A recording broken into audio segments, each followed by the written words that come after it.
Agatha Christie's Poirot.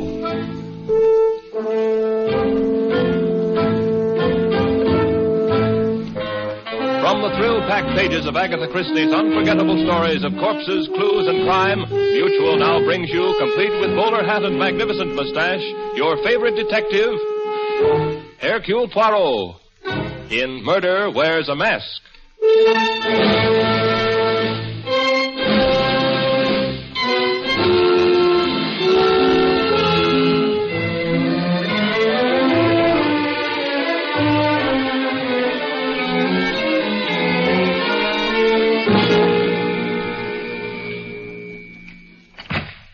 Yes? I'd like to speak to Mr. Poirot.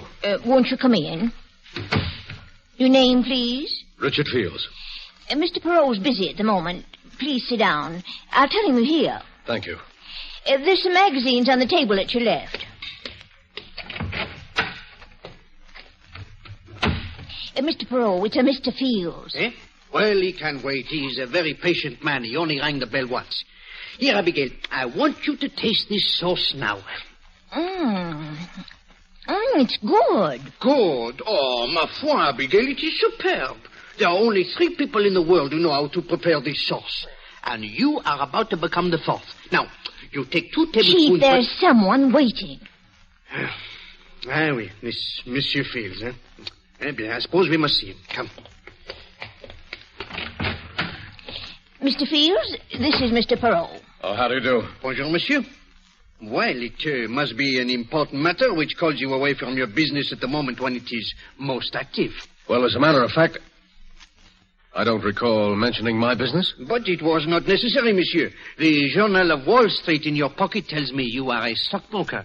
Since it is only now 3 o'clock, it is obvious you left your office shortly before the closing of the exchange. Oh. Now, you would not do this for a minor matter. Oh, you're right. I've come to you on a matter that affects me very deeply. It concerns my daughter's welfare. Uh-huh. You see, Mr. Poirot, she's quite young, not quite 18. And at that, she's rather immature for her age. Yes, monsieur, but let us come to the point, please. I have a sauce cooking, important business waiting for me. Well... Now, what is the young lady's difficulty? She met this ham actor when he went up to her school to address the Dramatic Society. He's still quite distinguished-looking in a dissolute sort of way, and she promptly became infatuated with him. It's partly his reputation, I guess. He's been a matinee idol for 20 years. Well, that seems very normal behavior for a young girl of her age. Yes, but the horrible part of it is that he became equally interested in her. Why, the man's old enough to be her father. Oh, you must have heard of him. His name... Wait, monsieur, please.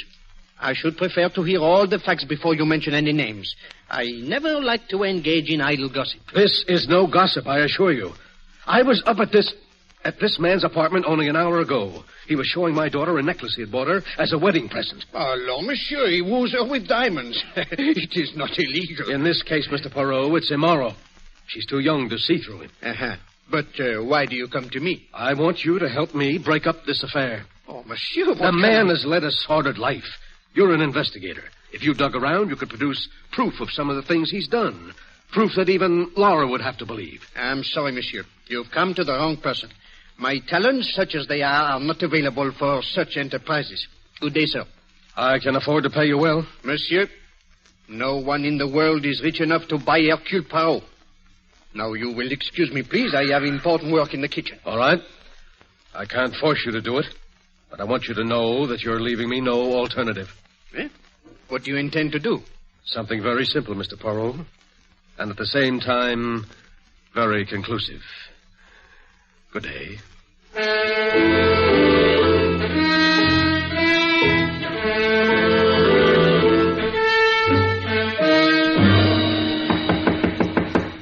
Come in. Oh, Hackett, you got here fast. I was worried, Mr. Tremaine. This is the first time you've ever called me back on my day off. I suppose that's a pretty reckless thing to do to a valet these days. No, sir, just startling. Is anything wrong? I'm afraid so. You ever seen this before? Why, yes, sir. It's the jewel case you had out this morning. I gathered it contained a pearl necklace which you bought for Miss Fields. Yes. $10,000 necklace. A wedding present. Yes, sir. Open the box, Hackett. They're very lovely, sir. Are they? Oh, yes, sir. Very lovely. Hackett, you're a liar. I beg your pardon? You're a liar. You know perfectly well these are not real pearls. Mr. Tremaine, surely you're jesting. You've made a mistake, Hackett. You thought I was a complete fool, didn't you? You waited till Laura and I left for the theater at 2 o'clock and then substituted these cheap, cultivated pearls for the real ones, hoping I'd never find out until it was too late. I couldn't do that, sir. The pair of pearls were in the safe, and I don't know the combination. Who put them in the safe? I did. You asked me to. But I didn't ask you to leave the safe open, did I?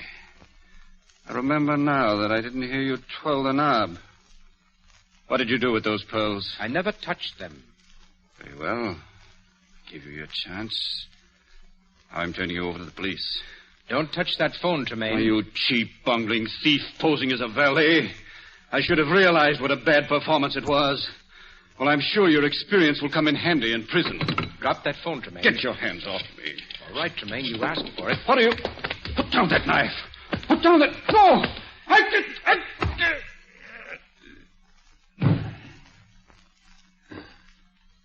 Exit. Mr. Tremaine.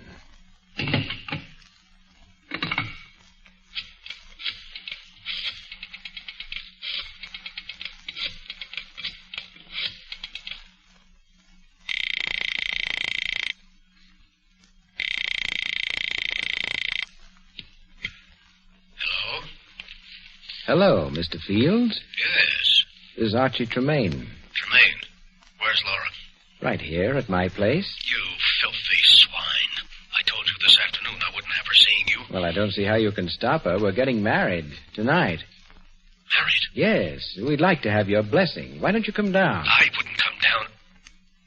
Yes. Yes, maybe I will. Sure. I'll give you my blessing, Tremaine. Wait for me. I'll be down in 20 minutes. Don't worry. I'll be here. And so will the police.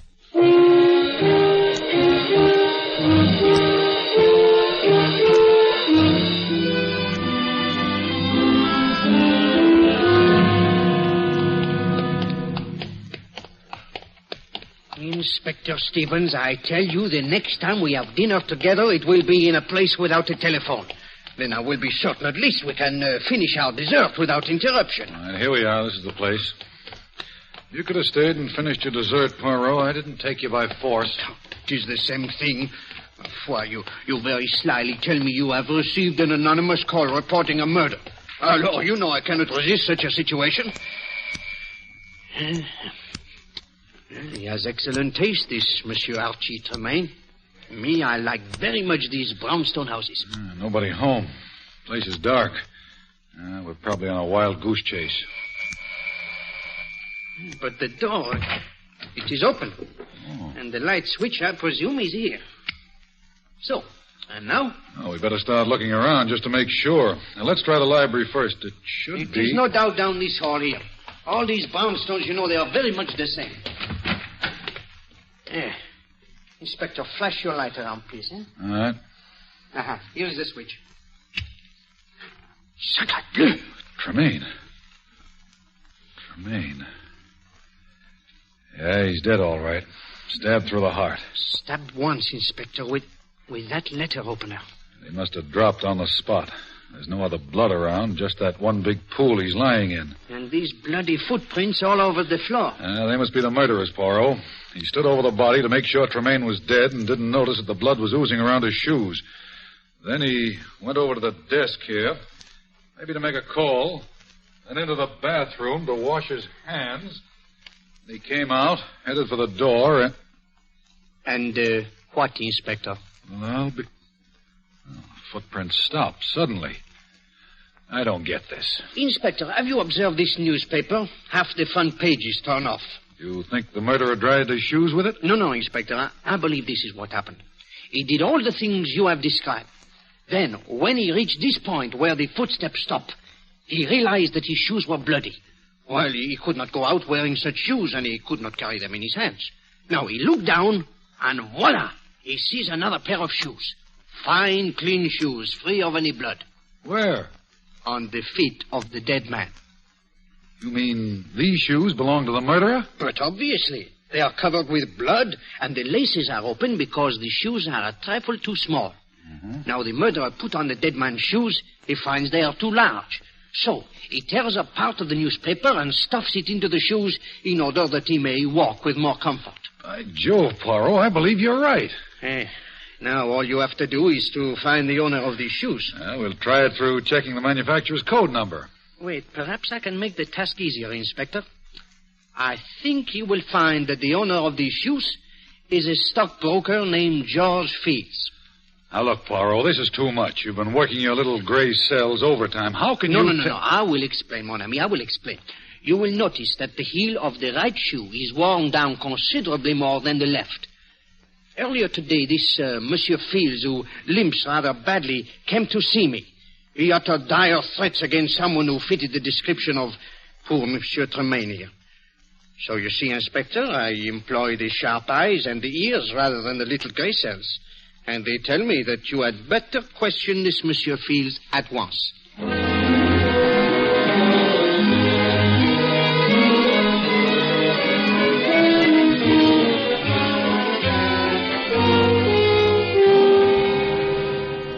Well, Poirot, you were right.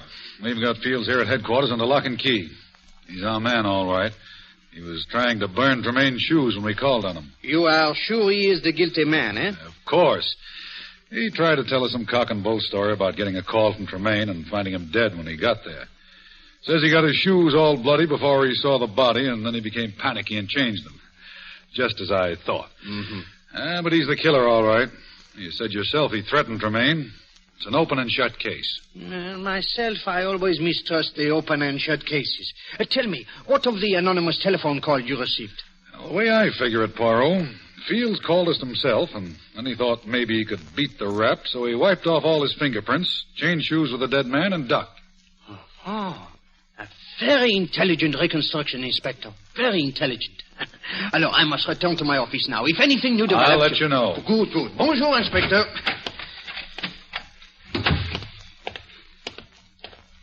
Mr. Poirot. No. Oh, Mademoiselle Fields. Mr. Poirot, may I please talk to you for just a moment? Oh, but of course. I know how distressed you must be. Well, here is a bench in the corridor. I don't think we will be disturbed here. Thank you. Mademoiselle, let me assure you of my great sympathy if there is anything I can do. There is, Mr. Poirot. You can prove my father is innocent. Oh, that would be extremely difficult, Mademoiselle. All the evidence seems to point to his guilt. Well, I don't care about the evidence. He didn't do it. He couldn't. He was in my office, Miss Fields, and he threatened to take desperate measures. He lost his head, but he didn't mean what he said. And he was there in Monsieur Tremaine's apartment about the time of the murder. He admits this. Well, of course he admits it. He has nothing to hide. But at first, Mademoiselle, he did deny it. And the exchange of shoes, the removal of the fingerprints. Oh, no, these do not seem to be the acts of an innocent man. Mr. Poirot, he was trapped. Someone lured him down there and planted the evidence to convict him. That is what he tells us, and I will not say it is impossible, you know, but there must be proof. Don't worry, I'll find it somehow. George will help me. George? Oh, that is Monsieur Hackett, eh? Yes, Archie's valet. He knew a lot about Archie. He's downstairs now talking to the detectives. I'll go and get... Oh, here he comes. George! I beg you... Oh, Miss Fields. How are you? George, this is Mr. Poirot, the great detective. Well, how do you do, sir? I've heard of you, of course. Enchanté, monsieur. I have heard fine things about you, too. Oh, thank you. George, you've got to help me find the murderer. Well, Miss Fields... Go on, say it. You think my father's guilty. No, I won't say that, but I don't see how I can help you. Well, did Mr. Tremaine have any enemies? Anyone who hated him? Enemies? I don't think so. Of course, there were many people who disliked him. Why, monsieur? Well, frankly, sir, he was rather an egomaniac. He couldn't stand being in the background for a minute. It was always top billing for Archie Tremaine. But as I told the police, I can't think of anyone who'd want to kill him. Well, maybe some woman who was jealous about the necklace. The necklace? Yes, the pearl necklace he was going to give me. You were there, George, when he showed it to me that afternoon. Oh, yes, miss. I heard some conversation about it. Of course, I didn't see it. Mr. Poirot, the police found the necklace, didn't they? Matched pearls with a small diamond clasp. No, mademoiselle, I do not believe so. I myself saw everything that was found in the house, but this is the first I have heard of a necklace. Oh. Monsieur, I hope you will not be offended if I ask about your movements on the day of the murder.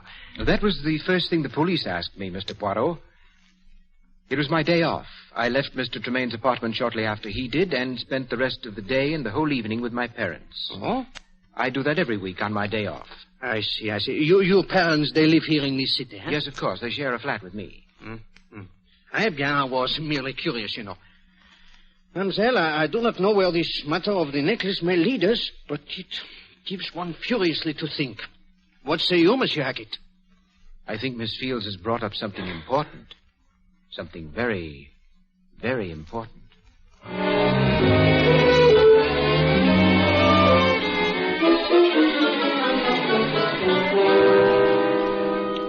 Now listen, you two. You live with me, do you understand? The date was April 5th, Thursday, and I was here all evening. Were you, George? That's interesting. I don't like your tone, Daisy. And I don't like getting the short end of the deal all the time. What? What is this, Peter? Hold up? No, Hackett, I wouldn't say that, but we do all the dirty work as a rule, and you get most of the dough. Well, this time I've done all the dirty work. And you just have to be smart. That little chubby Frenchman or Belgian or whatever he is doesn't look like much, but don't let his accent and that phony-looking mustache fool you. It's going to take great acting to make him believe that you are my parents. And it's going to take a great deal more money to make us try it. We don't want to All right. I'll double your share on this job, but watch yourself. That may be him now. I'll wait in the next room. Just in case. No rough stuff, Hackett. Now, we'll handle it with kid gloves. Yes? Bonjour, madame. My name is Poirot, Hercule Poirot. May I have a few words with you? Well, yes, come in. What is it, Mama? A gentleman, Pa. Man named Peril. Yes, and my secretary, Miss Thatcher. How do you do? Howdy. Excuse my shoes being off. We wasn't expecting any callers. Oh, no. Do not be deranged, monsieur. We will be here only a few moments. Will you have some cherry cordial, sir? I made it myself. Oh, madame, you are too kind. No. I wish only to ask a few questions about your son.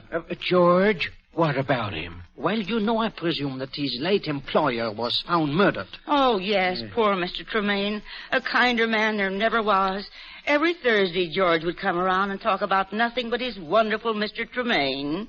Every Thursday, madame? Yes, sir. His day off.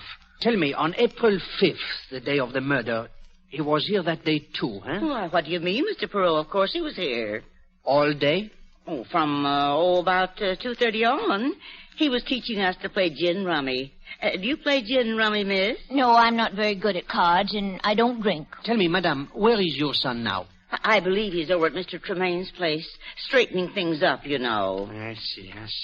Eh bien, you've both been very kind. Oh, must you go so soon? Well, I said it would only be a moment. Come, Abigail. Well, I'm sorry George wasn't home. We'll tell him you were here. Merci bien, madame. Lovely old couple, aren't they? I don't see how their son could do anything wrong. I do not see how he can be their son. What?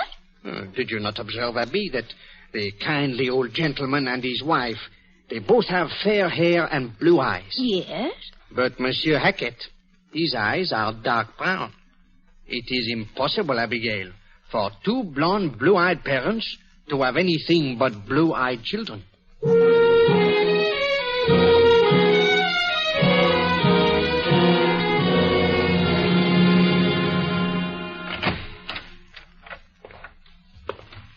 May I help you, sir? Oh, yes, if you don't mind. I am interested in a necklace which you recently sold to a Mr. Archie Tremaine. Really?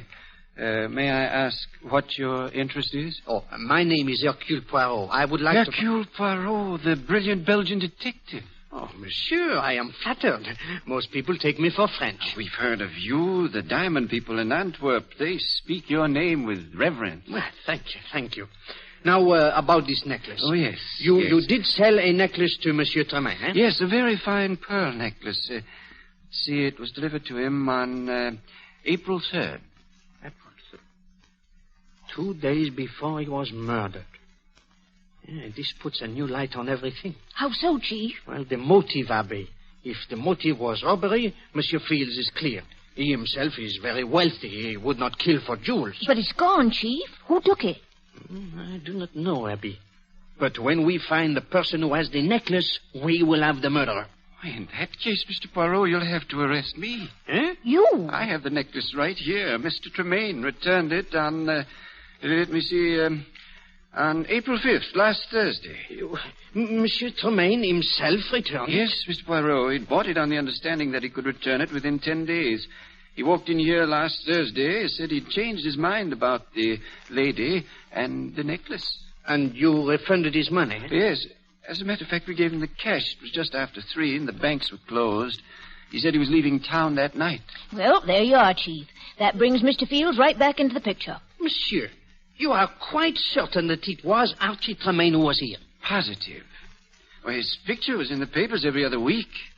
I imagine everybody knew what Archie Tremaine looked like. The silver hair, the monocle. No, then it must be so. Come, Abigail. There is still one small matter about which I must satisfy myself. Where are we going, Chief? To the library, Abby, to do some research. The library? What do you expect to find there? The biography of a murderer.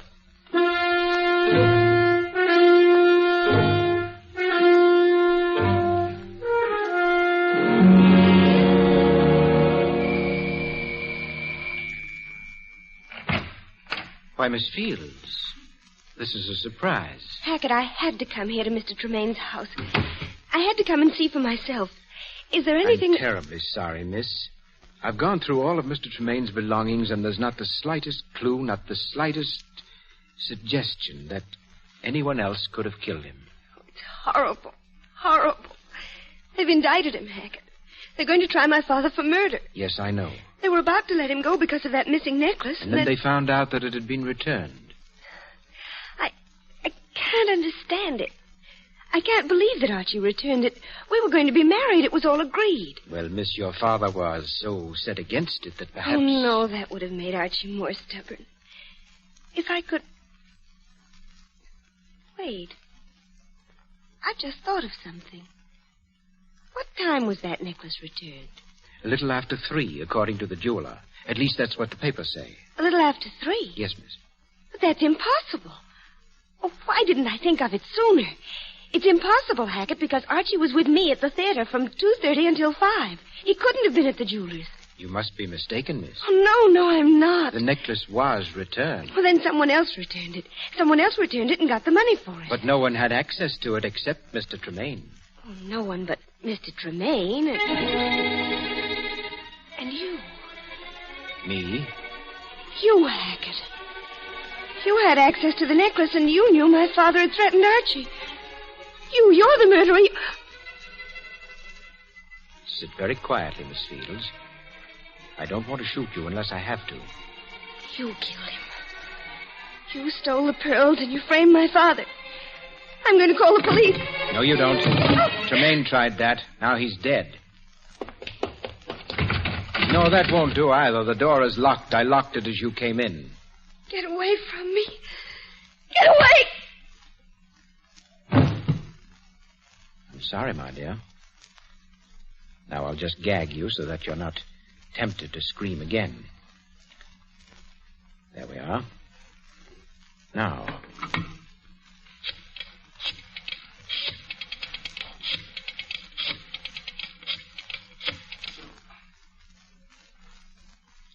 Hello, Daisy. I have a little job for you. No, it's not as hard as the other one. Doesn't require as much talent. Is that laundry wagon still available? It is. If I have Pete drive it down here to Tremaine's place, I'll have a bundle ready for him.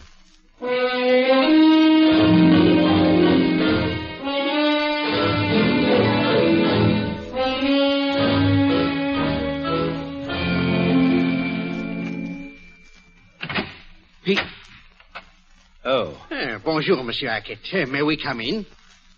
Why, the place is topsy-turvy, Mr. Poirot. I'm in the middle of packing. Good. I may be of some help to you. You know, I have a very orderly mind. Come, Abigail.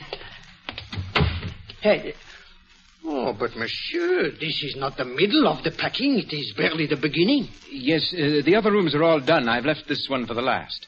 And after this room is packed away... The curtain will ring down on Archie Tremaine. Ah, oui. You phrase it so well. Of course, there is still the small matter of punishing the murderer. Yes, I know. You know, I feel sorry for him. For whom? For Mr. Fields. He's not really a murderer. I mean, say he's not the criminal type. He was driven to do what he did. Oh? You know, that is very interesting, Monsieur Hackett. Very interesting. I see that you are quite a student of criminology. Well... Oh, come, my friend. Do not be so modest. You have many accomplishments. Have I? But of course. For example, I would suggest that you have at one time been an actor. What? Do not leap so, monsieur. Look, you frightened my secretary. She has dropped your glove. Oh, yes, my glove. Well, you startled me, Mr. Poirot. I didn't think that anybody would remember me. I gave up the theater some years ago. Au contraire, monsieur. I do not remember you. I never saw you. But you still use the expressions of the theater. Did you not say, Monsieur Tremaine always wants top billing? You see? Tell me, what was your thought on the stage? Impersonations, n'est-ce pas? I did some impersonations. Why? No, I was merely wondering if your experience as an actor could have something to do with this case. I'm afraid I don't understand. Well, by a strange coincidence, monsieur, this case involves a very clever impersonation. Really? Oh, that's the back door. You're expecting a delivery, eh? No, it must be the laundry wagon. I'm sending out all the soiled stuff. Wait, Monsieur Hackett. I will go with you. You will... What? I will go with you. I have a tremendous interest in this laundry. Why, there's no need for you to go. The bundle is already at the back door. Nevertheless, I should like to see it. You know, I have developed an overwhelming curiosity about the laundry ever since I picked up this glove from the floor. Glove? Oui. One solitary, unaccounted-for lady's glove. It was careless of you, Monsieur Hackett, to leave it lying about. You were much more methodical when you did away with Archie Tremaine. What? You don't know what you're talking about. I assure you, my friend, I know precisely what I'm talking about. You are a thief, Monsieur Hackett. You have been one since you gave up the acting 5 years ago. Ah, yes, monsieur. I looked it up. You have plied your trade by posing as a valet or butler and stealing from your employer when the opportunity presented itself. In this case, the opportunity came on the day you saw the necklace Monsieur Tremaine had bought for Miss Fields. You stole the necklace and went to the jeweler's impersonating Tremaine and received the cash for it. Why, you're mad. Unfortunately, Monsieur Tremaine found you out the very same day. He threatened to call the police. So you killed him. And then a delicious thought occurred to you, monsieur. The thought of implicating an innocent man. So you called the police to tell them of a murder. That was a mistake, monsieur. That was when I started to believe... All right, Poirot. You're clever, but you talk too much. I guess Pete will have 2 more bundles to take with him. Okay, Pete. Pick him up, Hackett. But I thought... Where's Pete? Don't worry. We've got him nice and safe in a patrol wagon. Right where you'll be in just a minute. You see, monsieur? Your goose is boiled.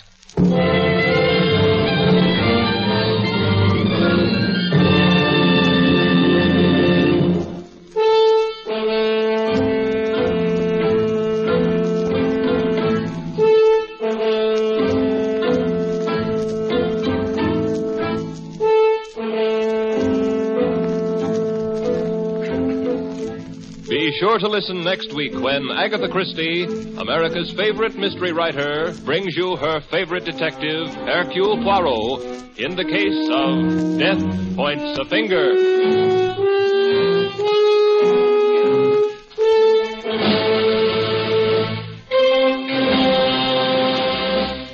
Agatha Christie's Poirot is directed by Carl Eastman. This is the Mutual Broadcasting System. You're listening to Same Time, Same Station, the best of old-time radio. And I'm your host, Jerry Hendigas.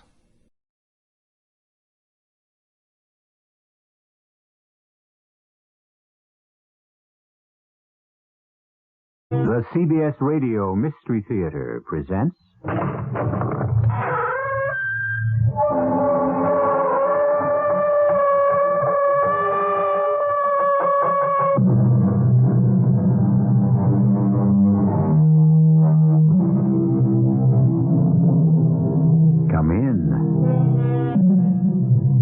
Welcome. I'm E.G. Marshall. We've a story to tell you which will take you back in time to a period when our country was very young and the country from which we separated was centuries old. One reason we are Americans and not Englishmen is that King George III was mad, periodically during his early years on the throne, continuously for the last 11. This 11-year period, known as the Regency, provides us with the background for the story that follows. And I must confess, Maria, her attitude seemed very odd to me. It was odd, Doctor. Unless you understand and accept her ability to remove herself from this world. Remove herself? Oh, I don't know any way that can be done until death does it for us. But she says it's very like death, but a very happy thing. It would be pleasant, wouldn't it, to think of death as a happy thing? At least for the one who dies. But I fancy it is, Doctor. It's those who must live on who suffer. Wouldn't you say?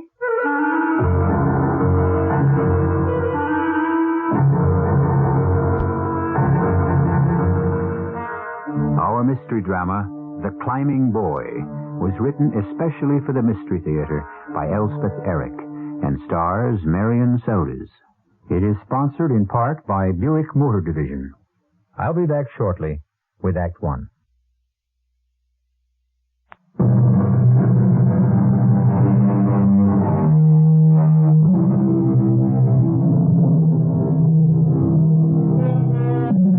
The regent, who was not to become George IV till the death of his mad father in 1820, was not a wicked man, nor even a malicious one.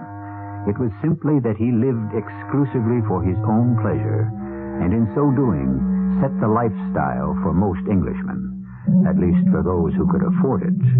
One who could not afford it tells us why. Had it not been for the deep and abiding affection I bore Lady Emily, I should never have accepted her invitation to spend a fortnight at Feathers.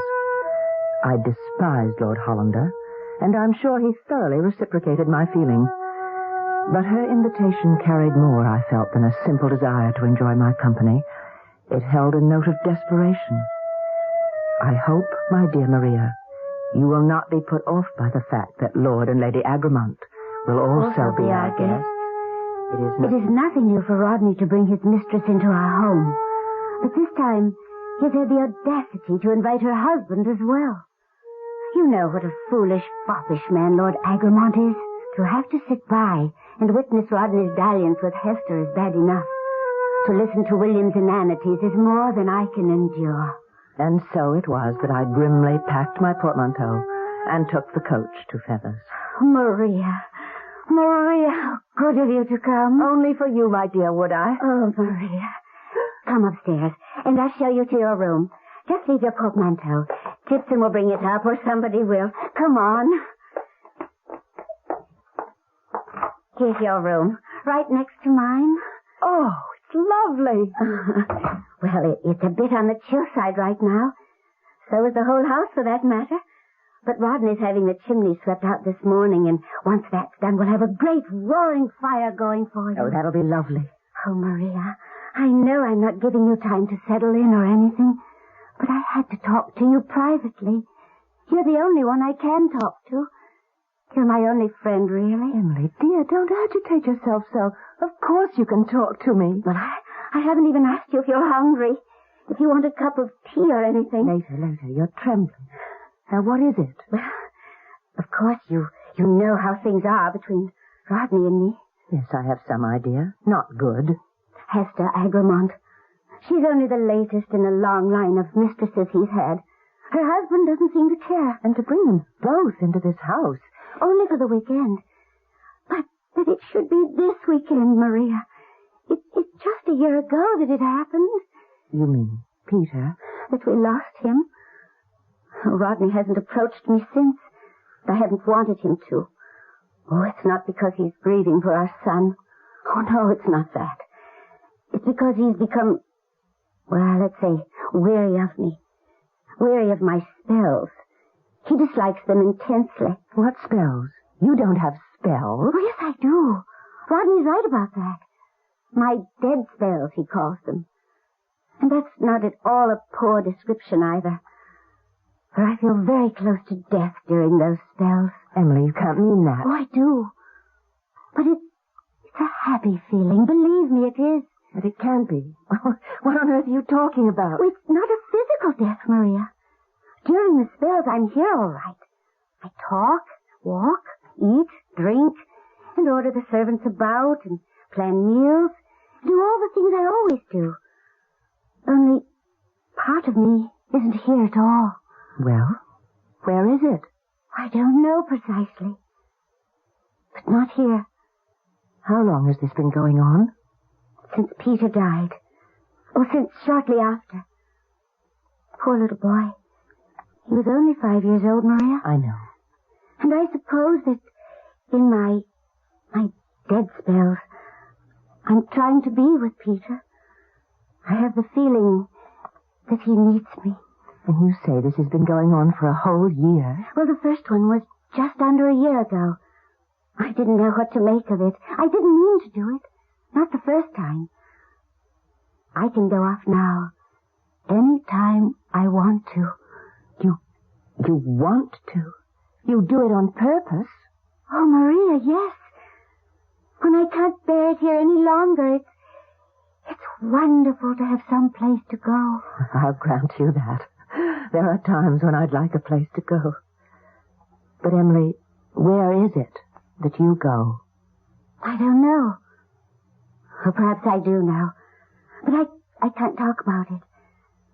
I'm in another world. Oh, my body is here. My body with all its faculties. Sight, speech, hearing. The essence of myself is somewhere else. You make it sound like some sort of mystical experience. Perhaps it is. Emily, tell me something. When you go someplace else and yet your body stays here. Yes? Well, can you be seen? Is there something of you that can be recognized? I'm not quite sure. One time, when I went off in the middle of the night, Rodney swears he saw a ghost wandering across the lawn. The ghost of a woman, he said, with long, dark hair trailing down her back, nearly to her knees. As yours does. Oh, you and I know there are no ghosts. And that night, being so put out by Rodney's teasing, I know I wanted him to see me, wanted it intensely, that he should see and understand I could leave him any time I wanted to, in the spirit, if not in the flesh. Oh, Emily, I do hope you know what you're about. I'm able to live, Maria. Otherwise what? Who knows? Emily. Emily? Yes? Who is it? William, my dear. Is it all right? Oh, of course. Come in, William. Ah, Tipson said I might find you here. You remember Maria True, William? Oh, yes. How are you, Maria? Very well, and you? Thought I'd hack about the countryside for an hour before luncheon. I thought you might come with me, Emily. Hate to ride alone. I'm afraid not. There's so much to be done here. Oh. Maria? Oh, I don't ride. Oh, it's a pity. Well, why don't you ask Rodney to accompany you? I'm sure he'd love to. Oh, he would, but he's otherwise engaged. Oh? Oh, not what you think, my dear. No, his time's being taken up by some local fellow named Harding, I believe. Harding? Had 2 small boys with him. But that's Harding, the chimney sweep. Yes, I believe there was some talk about cleaning out chimneys. But we have a machine for doing that. All right, I'm off to the stables. See you at the luncheon table. It can't be. He can't have called in Harding. We have a machine. I never heard of a machine for sweeping chimneys. Well, it isn't really a machine. It's a very, very long brush. You can reach way up the chimney with it. I had one sent down from London only last week. Well, let's go downstairs and see what's happening. Oh, yes, I can't bear the thought of using these climbing boys. They're so young. They have to be at least 8 years of age. That's a law. They shouldn't be used at all. There should be a law to that effect. The Select Committee has just failed for the 3rd time to pass a bill like that.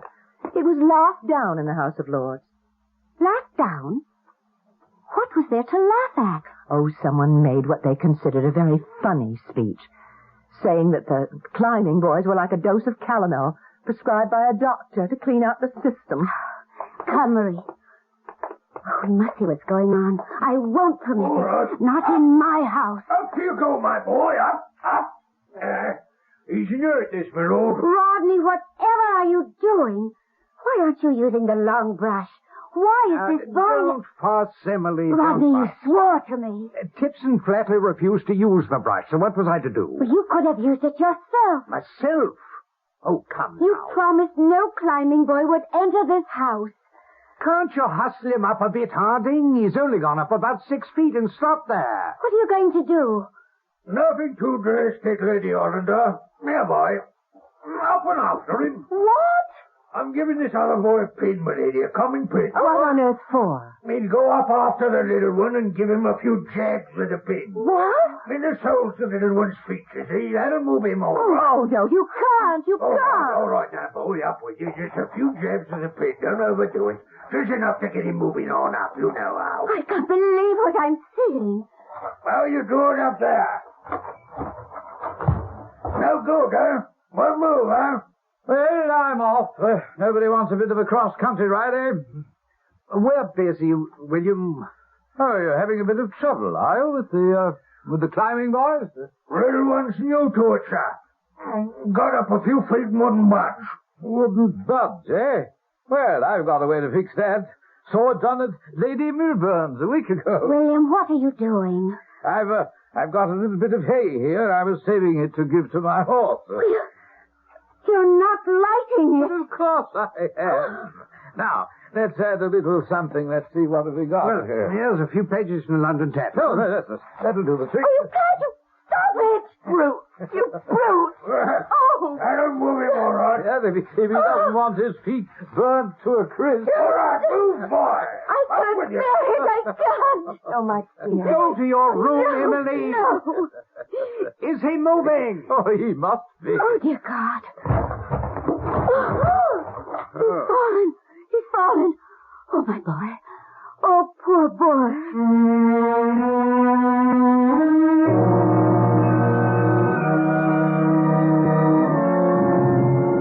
Man's inhumanity to man. All true, dear listener. And it all happened just this way. Small boys who had no one to protect them, no parents, no friends, no one who cared, and no government. So it went in merry England during the reign of the Prince of Pleasure. I'll be back shortly with Act 2.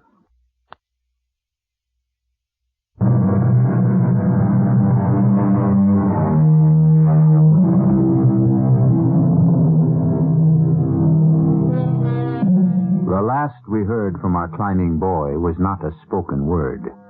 Indeed, we have yet to hear him speak at all. No, it was the sound of his small body crashing down the chimney of Lord Rodney Hollander's country estate after pins had been stuck into his dangling legs in an effort to force him further up the chimney, and as a last resort, a fire had been lighted beneath him. Now it is an hour later, and luncheon is being served. Where's Emily? She should be here. She's upstairs, I believe. Doing what? I believe she's with the boy. The climbing boy? The one who fell down the chimney. He didn't fall. He simply let go and dropped. Why didn't she send him home with Harding? I believe she's giving him a bath. A what? A bath? You said a bath? Whatever for? I've always understood that climbing boys never bathe. Well, it makes sense now, doesn't it? Will you all excuse me? Where are you going, Maria? Upstairs. But there's a saddle of mutton coming, Maria. I've had enough, thank you. I'll be with Emily. I'm not sure Maria's the sort of friend Emily should cultivate, Rodney. Oh, I know. What can I do? Emily's very set in her ways.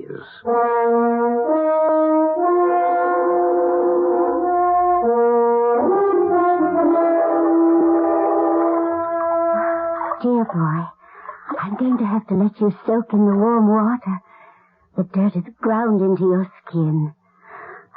I'm afraid to scrub any harder. Just sit here. May I? Thank you. What's your name? Oh, you don't know? Is that what you're trying to tell me? It is. Well, why don't we give you a name? Would you like that? How would you like to be called? Well, how about Peter? Do you like that for a name? Oh, you do? Then we shall call you Peter. Peter shall be your name. Very apt. Oh, Maria, I was just talking to the boy here. He's not very talkative himself, but I expect that's because he's shy. Are you shy, Peter? I don't think he knows the word. Oh, there's so much he doesn't know. Peter, if that's to be your name, for the time being at least. How old are you? Yes, darling. How old? Do you know?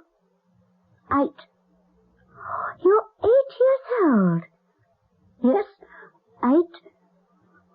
Maria, I don't believe it. 8. Look at that tiny body. He's not 8 years old.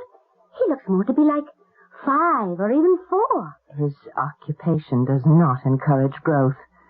However, you're not really 8 years old, are you, Peter? Yes, 8. He's just been told to say that. Threatened, probably. He's about the age my boy would be. Had he lived? Well, let's get on with this bath, shall we? It's going to take a month of soaking before you'll get rid of this dirt. Formed a crust all over him. And then, heavens, boy, what do they give you to eat? Yes, Peter, dear. What does Mr. Harding feed you? Tell me. I want to know. Please. Nothing. Nothing? Is that possible? Oh, Maria, fetch him some milk and whatever else you think that... Yes, maybe some of the luncheon soup. Oh, yes, do hurry. Oh, Peter, you shall have some nice, rich, fresh milk, right from our own sweet cows. You'll like that, won't you? Won't you? I don't believe you know what milk is. Is that possible?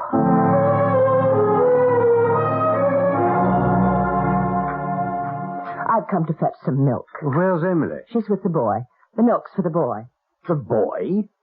Maria, I forbid it. Nevertheless... This is my house. It's my milk, and I forbid it. Nobody feeds the climbing boys, Maria. They're supposed to fend for themselves. Rodney, these boys are sold to the older men who use them. Not only that, they're often kidnapped. Oh, I can't believe that. Well, it's quite true. You know the story of the Strickland boy, don't you? Strickland? Oh, the Stricklands from Manchester? Yes, a climbing boy came crashing down the chimney of a home they were visiting. A tiny boy, and very handsome. And the Stricklands took him home with them. Oh, that's a mistake. Grave mistake right there. And when the boy saw the silver forks the Stricklands use, he cried out, "My papa has forks like this." My word. And the boy said the Lord's Prayer each night without being taught it. Well, obviously. Boy of good family. Yes, and then the story came out after some investigation. The boy's mother was dead. The father was traveling abroad, and the child had been left in the care of an uncle. The gypsies abducted him and sold him to a sweep for 10 guineas. And that boy was 4 years old. 4? Oh, yes, that's very young. Well, if you'll take a look at the boy in the tub upstairs, you'll conclude that he could be 4 years old, 5 at the very most. And now, if you'll excuse me, I'll fetch the milk.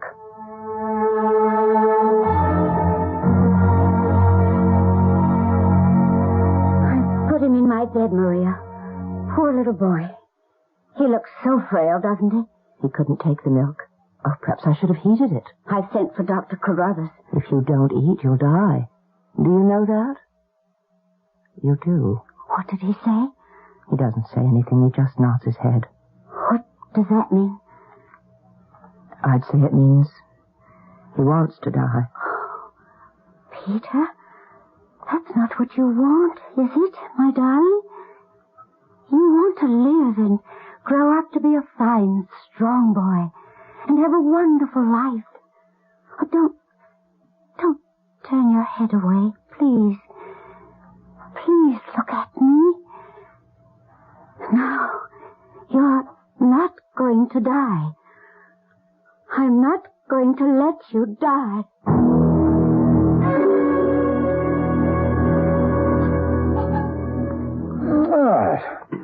Too bad Lady Emily had to miss that superb dinner. Well, there was no need for her to miss it.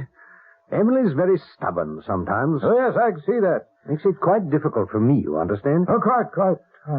I swear, that woman gets more peculiar all the time. In what way, peculiar? Well, she has these spells, you know. I'd say, hold on a minute. I do believe Emily's coming down. Oh, my dear. I'm glad you could join us. Where's Maria? She's with the boy. We're expecting Dr. Carruthers momentarily. You sent for Carruthers? In heaven's name, why? Because the boy is ill.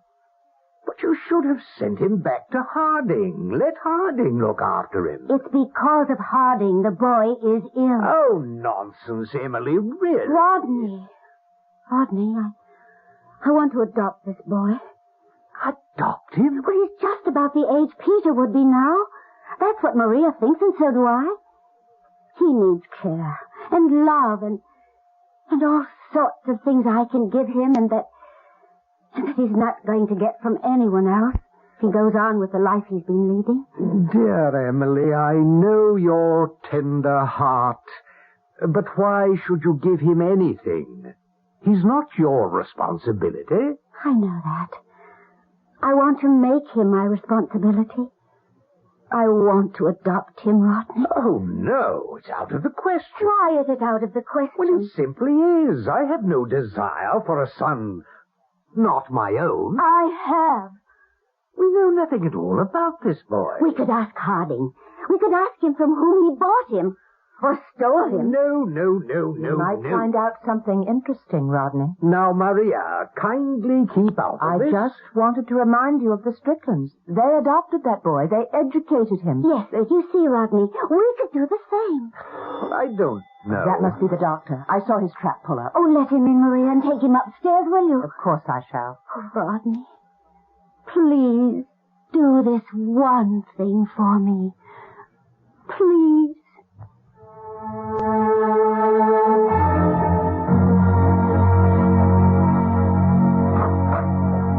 In here, Dr. Carruthers. After you, Miss True. Well, this is the patient? Yes. This is not Lady Emily's boy. Oh, no. He's a climbing boy who was brought here to sweep out the chimneys. Why, this boy is half dead already. Why wasn't I called sooner? Well, we only just... Well, we didn't know. He fell down the chimney. He's no more than 4 or 5, I'd say. We fed him some milk, but he couldn't keep it down. Yeah, he hasn't had milk in a long time. If ever. The boy is dying, Miss True. But he can't. He can't die. There's nothing I can do. These climbing boys, there's no hope for them. But there must be something you can do. They die of exposure, of bad food or no food, of burns, beatings, overwork. Most of all, I say they die of a wish to die. That's what Emily and I... Yes? We were saying he didn't seem to want to live. Would you? Would you want to live his life? Their lungs are filled with mortar and soot that blinds them, chokes them. Most of them develop asthma or some other respiratory condition. Their knees and elbows are bruised. It's terrible. It's all so terrible. Why, Miss True, do you know that climbing boys have been sent up chimneys that were already on fire? I think our climbing boy has breathed his last, Miss True. No. Do Don't grieve. He's better off. But, Emily, Lady Hollander was going to adopt him. She's below stairs now talking to her husband about I'm it. sorry the boy couldn't be saved. Perhaps a year ago. Who knows? I don't know how to tell her. She lost her own little boy just 5 years ago. A boy named Peter, wasn't it? Yes. She started to call this one Peter. He didn't seem to know his own name.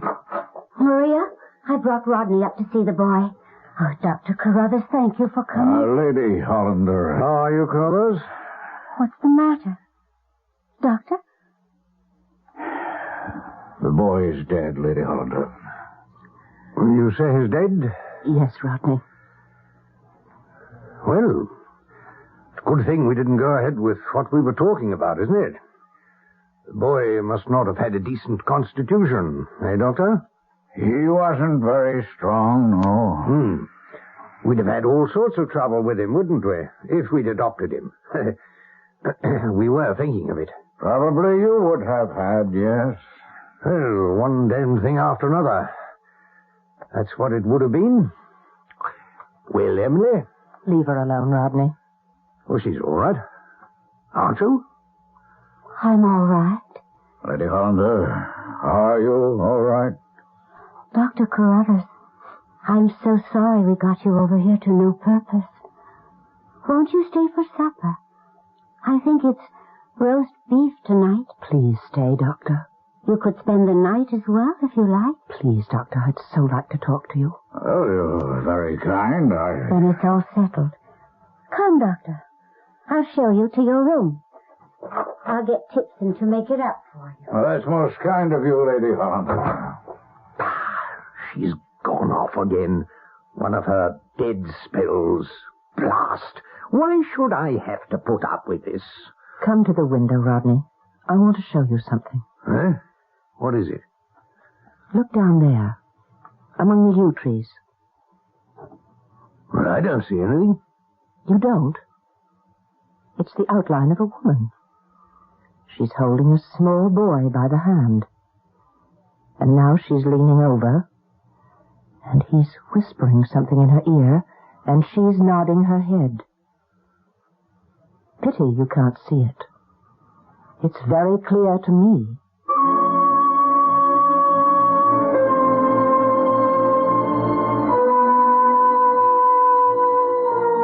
You remember that Lady Emily Hollander had, or believed she had, the ability to make herself seen by whomever she wished during these so-called spells. Why, then, is her outline so distinct this time to Maria, while Lord Hollander sees nothing?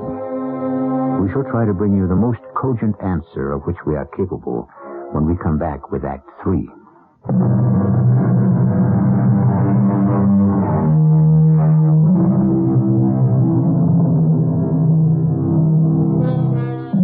The climbing boy is dead. Dead at a very tender age. No more than 5. Dead at almost the very moment when a new life might have dawned for him under the tender care of Lady Emily Hollander. Dead before he had hardly experienced life at all.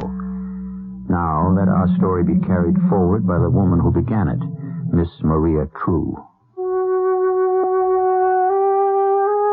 Supper that evening was a horror.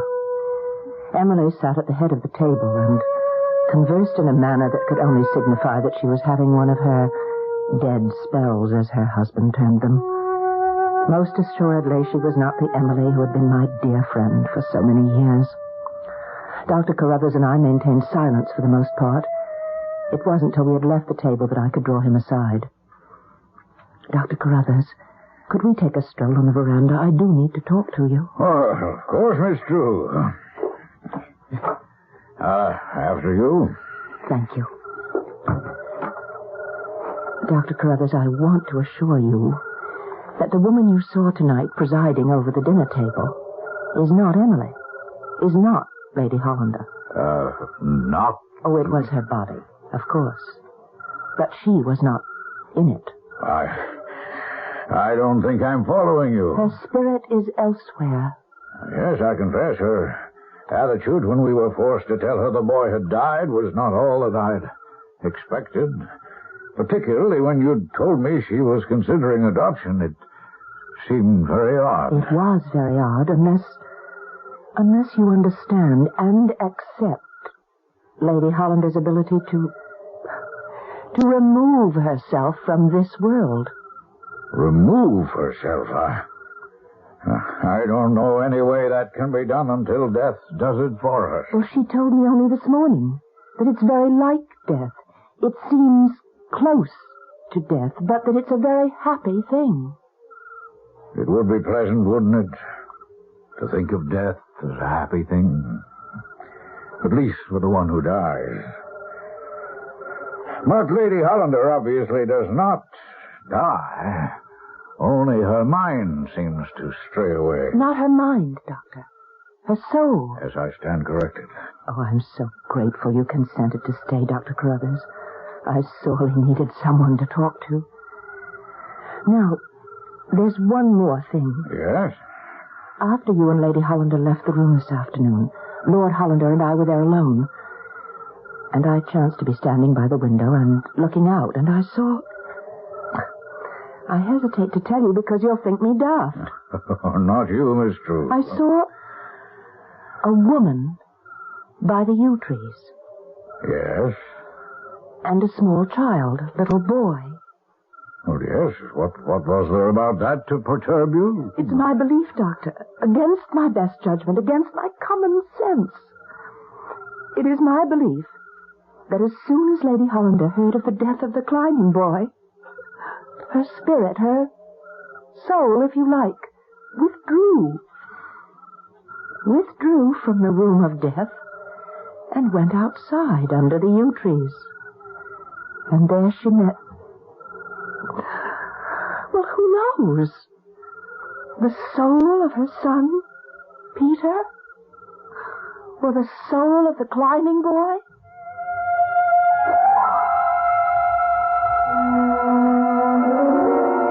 So, one way or another, we got through that dreadful evening. Everyone prepared to retire for the night. Well, I suppose, Lord Hollander, you've made arrangements for the disposal of the body. Oh, you mean the climbing boy? Oh, yes.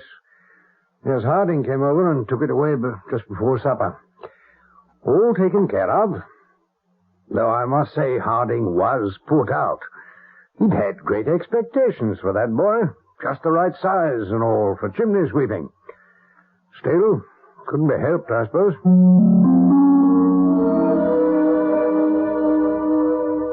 I could not fall asleep.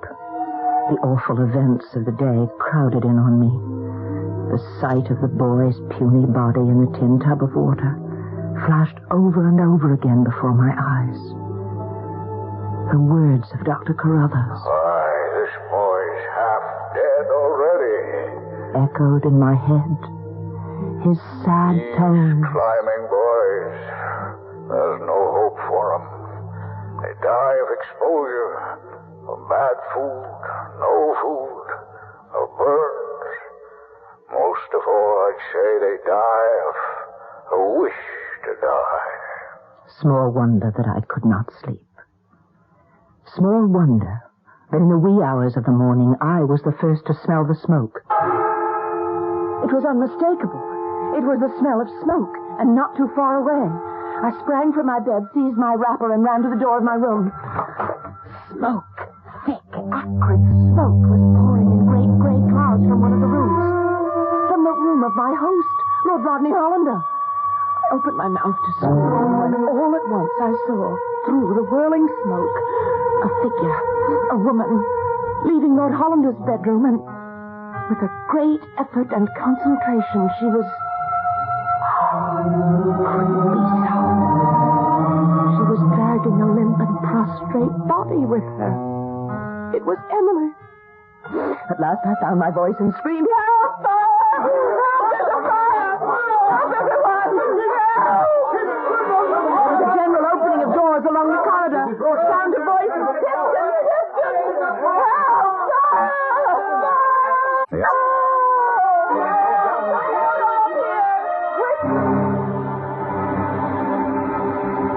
The fire was extinguished in due time.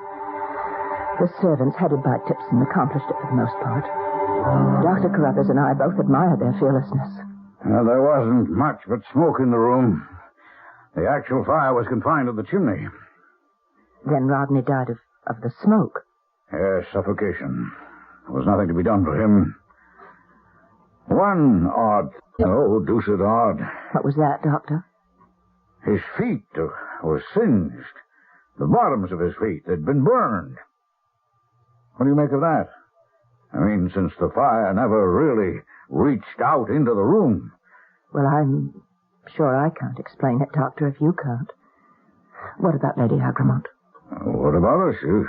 She'll be all right. She was found in the hall, wasn't she? It was just outside her own room. I suppose she was the first to smell the smoke and came out to investigate. Oh, but then why didn't she cry out? Well, didn't she? I didn't hear her. Well, somebody cried out. That's what roused me. Yes, that's true. Someone did. I had one more chance to speak with Emily. She was still in one of her so-called dead spells.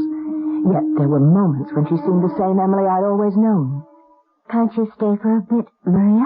Oh, I must go up to London, Emily. Tend to a few matters. Matters of importance, my dear. Otherwise I wouldn't leave you. But the good Dr. Carruthers will stay on for a day or two, and by the time he leaves, I'll be back. Good. Hester and Willie have already left. I know. I'm glad.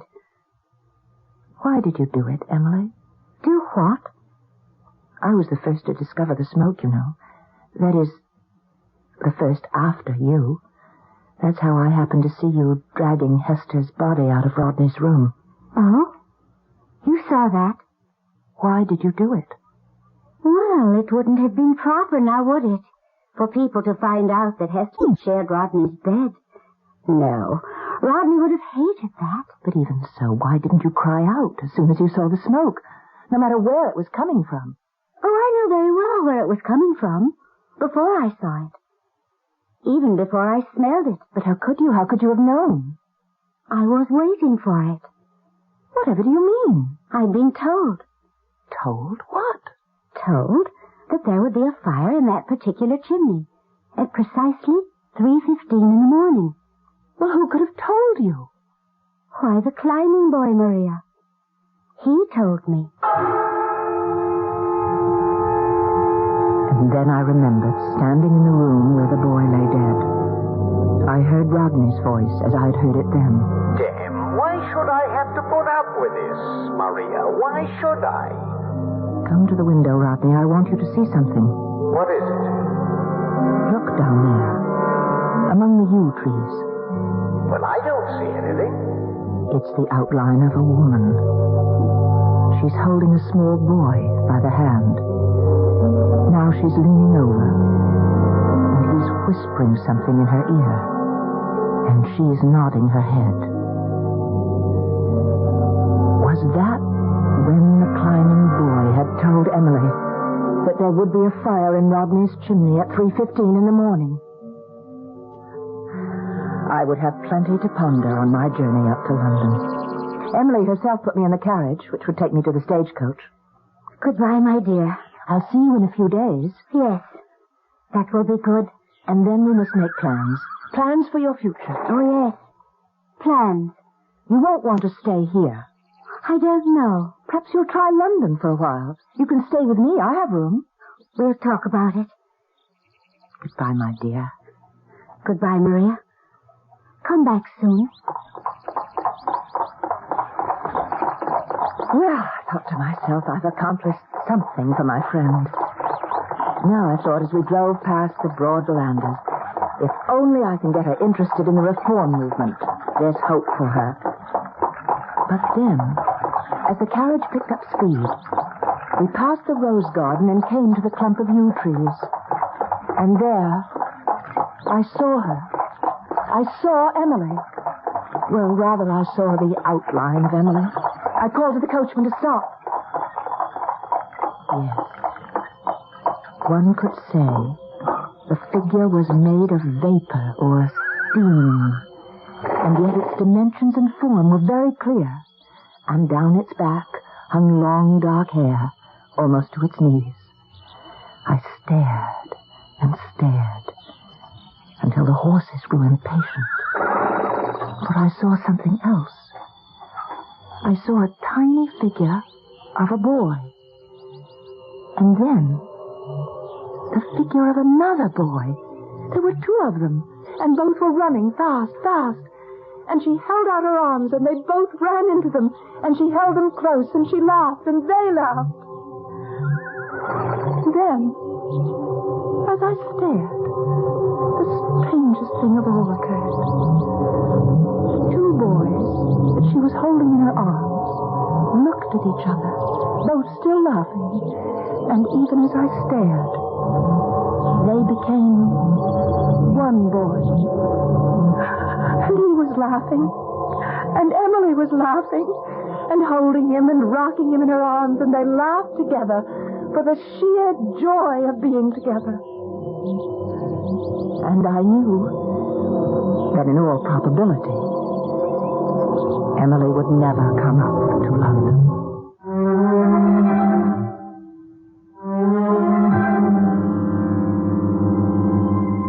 A sad story, was it not? A boy dead, a man, too. A woman not quite right, well, not quite right mentally. A very sad story, really. Yet ending in laughter. How can that be? We don't know. But this we wish for you, dear faithful listener, that whatever the sadnesses that enter your life, you will find somewhere, in some manner, the lightening, the leavening sound of laughter. I'll be back shortly.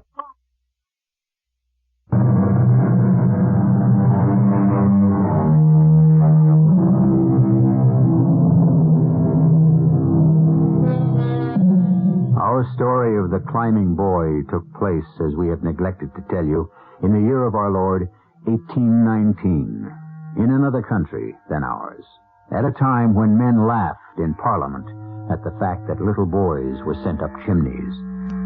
It is another time now and another place. Things are different now, here. But are they? If you think so, you haven't been paying attention. Our cast included Marion Seldes, Evie Juster, Court Benson, and Ian Martin. The entire production was under the direction of Hyman Brown. And now, a preview of our next tale. He's in jail. Jail? Why? What for? I suppose for smuggling. Smuggling? That's impossible. It has to be a mistake. Oh, I'm sure of it. We have to get hold of Arthur Clemens. I already did. Or doesn't he practice that kind of law? He'll get someone else if he can't handle it. Handle what? Well, all I know is Ted called me, and they allowed them one phone call. Please, Bert, get to it. Well, he said, Bert, I'm being accused of smuggling. Call Arthur and then tell Myra. But what is he accused of smuggling? Heroin or cocaine. I'm not sure. They found it in his attaché case. But it's all a mistake. A terrible mistake.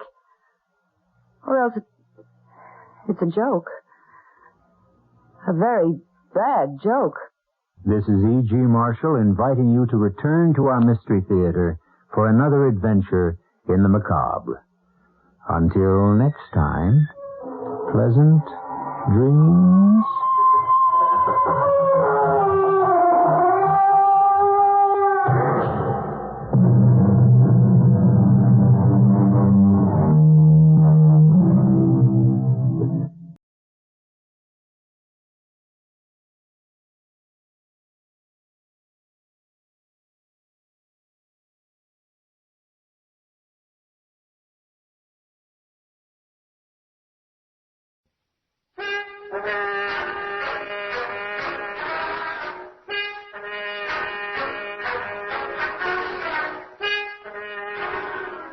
Agatha Christie's Poirot.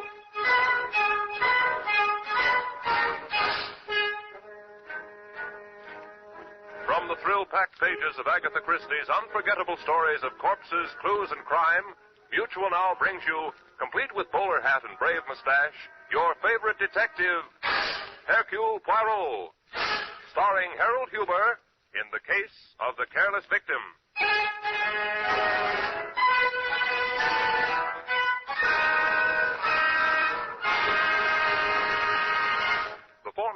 Hercule Poirot in his first American adventure, it seems only fitting for the millions of faithful readers who have followed the little Belgian detective's career in book form to meet the famous lady who created this famous character.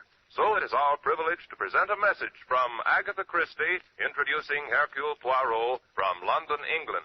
The next voice you hear will be Miss Agatha Christie's. Go ahead, London. We regret that due to atmospheric conditions, we have been unable to bring you Miss Christie from London. However, we have a recording which she made earlier today and which was transmitted by shortwave to this country. We present it now. I feel that this is an occasion that would have appealed to Hercule Poirot. He would have done justice to the inauguration of this radio program, and he might even have made it seem something of an international event. However, as he is heavily engaged on an investigation, about which you will hear in due course, I must, as one of his oldest friends, deputize for him. The great man has his little foibles, but really, I have the greatest affection for him, and it is a source of continuing satisfaction to me that there has been such a generous response to his appearance on my books. And I hope that his new career on the radio will make many new friends for him among a wider public. Thank you, Miss Agatha Christie. And now, Mutual presents Hercule Poirot in his first American adventure, The Case of the Careless Victim.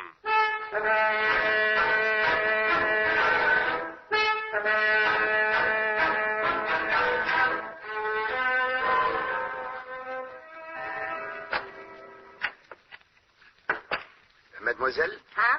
This is the Cozy Home Apartment Renting Agency. Well, we got something to rent, yeah. I have the desire to rent an apartment. Who hasn't? Please, mademoiselle, do not jest. Alors, I have with me a brief dossier of my requirements. Please to read it. Well, all right. Gentleman desires a bright sunshining apartment of a reasonable quietness near the heart of the city. Should be furnished with the utmost charm, French, provincial, if possible. Price is of no consequence as long as it is very reasonable. Please communicate with me at the Hotel Windsor, Hercules, Poirot. Poirot. No, mademoiselle. The name is Poirot. Hercule Poirot. Well, I wish you luck, Mr. Poirot. Well, finding an apartment, mademoiselle, is not a matter of luck. It is a matter of employing the little gray cells. If you can find an apartment for me, please do me the kindness to inform me. Sure, if you'll do something for me. And what is that? If you can find an apartment for me, please do me the kindness to inform me.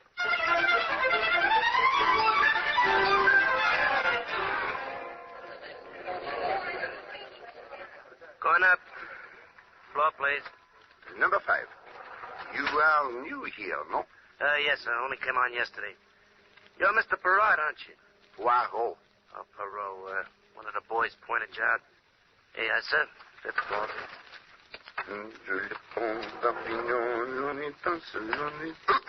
Oh, 1,000 apologies, madame. Not at all. It was entirely my fault. Madame appears troubled. Perhaps I may be of some slight assistance. No, Well, if you're sure you don't mind. But of course not. You see, it's my door. It won't open. And where is this alternate door? It's right down the corridor, room 515. If I may have the key. But that's just it. The door isn't locked. I left it open only 10 minutes ago. Indeed. Madame is very trusting, eh? It is. You see, it's stuck. It won't budge. It is not precisely stuck, madame. It gives a trifle. This door is barricaded. Oh, my goodness. Voila, she moves, eh? Oh, thanks a million. Now, what do you suppose... No, wait, madame. Perhaps it is better if I look first. Hélas, it is as I have feared. What is it? You do not know? Look. Oh, it's a man. Is he... Oui, madame. He has been strangled. Oh. This is murder.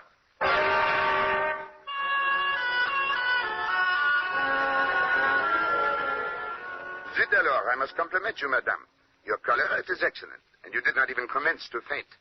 For one who... I don't fall apart in a crisis, if that's what you mean. And furthermore, I'm not madame. I'm mademoiselle, by choice. Miss Abigail Threshold. And now, if you'll get that corpse out of here, I'd like to sit down. That I regret I cannot do, mademoiselle. The body must not be touched before the police arrive. Police? Well, yes, of course, the police. I am calling them now. Hello, hello? Ah, Inspector Stevens. It is I, Hercule Poirot. Alas, no. I have not yet found the apartment. But I have found something of perhaps more interest. A corpse. Right here in my hotel. Room number...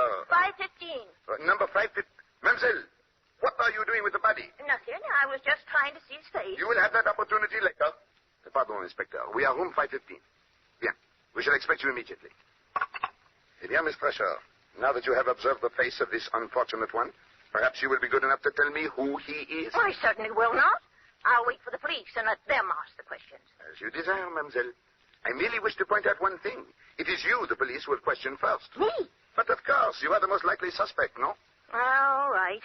What do you want to know? First, what are you doing here in this hotel? Why, I've lived here for 10 solid years, ever since I left West Costigo, Maine. And what do you do? What is your occupation? Why, I don't have any occupation. I've got a little income, and I like it here in New York, and last few years I've been doing war work, Red Cross, and things like that. You seem a trifle vague, mademoiselle. Now, about this man. Who is he? I don't know. I never saw him before in my life. Mademoiselle, I advise you to consider your answers with care. Do not forget, a man lies dead in this room. I can't help that. I don't know who he is or how he got here. I told you I was out of the room for 10 minutes. That may be, Miss Thresher, but it does not help you. This man has been dead for at least 1 hour. How do you know? If you will touch the body, you will observe it is already beginning to cool. Therefore, mademoiselle, if you left this room only 10 minutes ago, your situation is indeed grave. For this man was already dead. Oh, but I couldn't have done it. So? And why not? Because his body was lying right across the doorway. You know perfectly well I couldn't get out through this doorway and still leave a body wedged against it. Belgian surety, indeed. Very good, mademoiselle. But you could have murdered him in here, make your departure by way of this fire escape through the room overhead, and come down inside the building to this corridor where you so innocently made my acquaintance. You see, there is evidence that the fire escape has but recently been used. Now it is not so amusing, eh? I don't care. I had nothing to do with this. I know you detectives, you're out to get a suspect, and just because a man was murdered in my room, Gently, mademoiselle. All is not lost. Fortunately, you deal with Hercule Poirot, who goes one step beyond the obvious. You see, this poor man was not murdered in your room. He was killed in the room overhead. But why? Why kill him upstairs and leave him on my doorstep? That, mademoiselle, we shall discover in due course.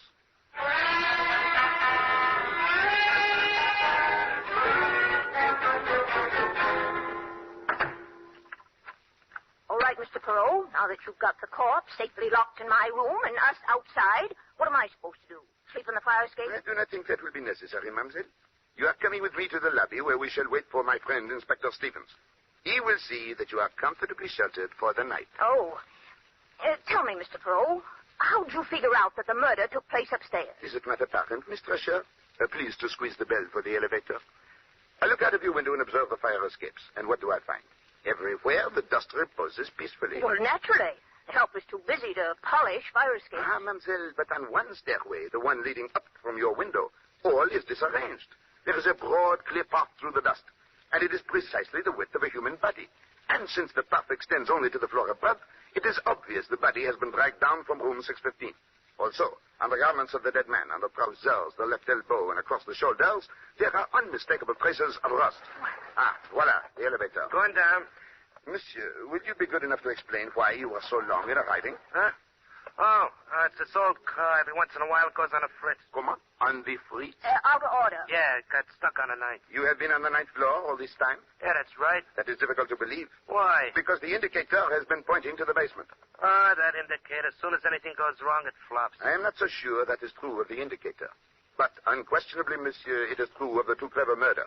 As soon as anything goes wrong, it flops.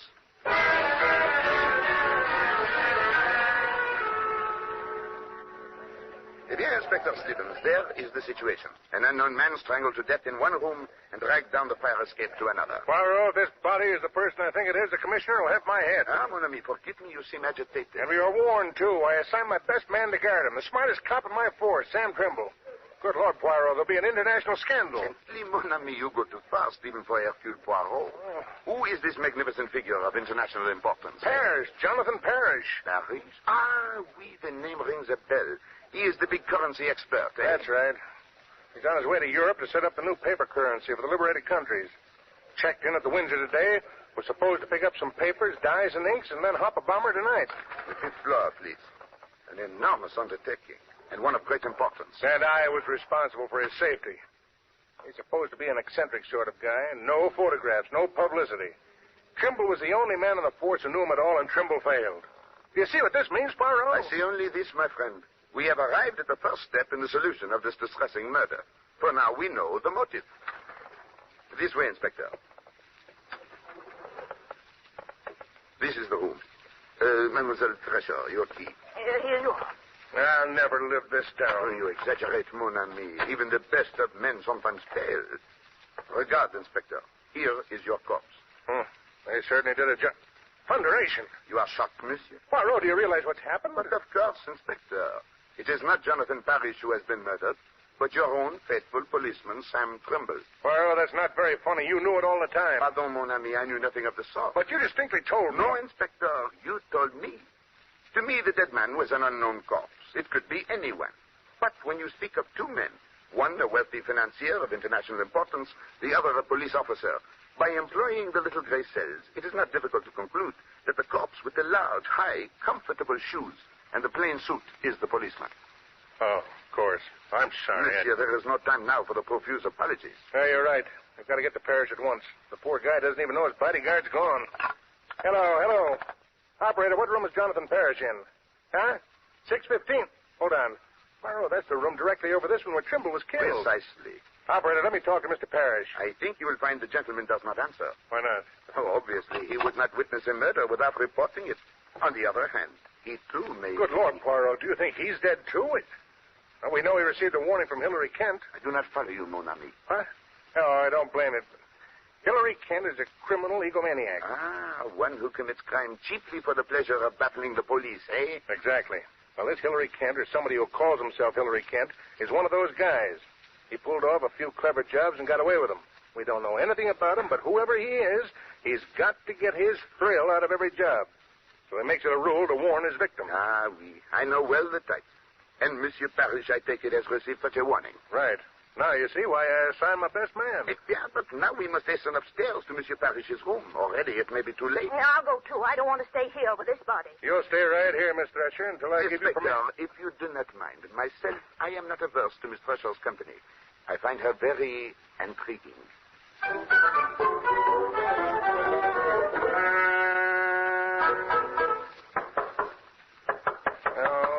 No answer. But naturally, you did not expect the murderer to sit down and wait for us. You will have to employ the pass key.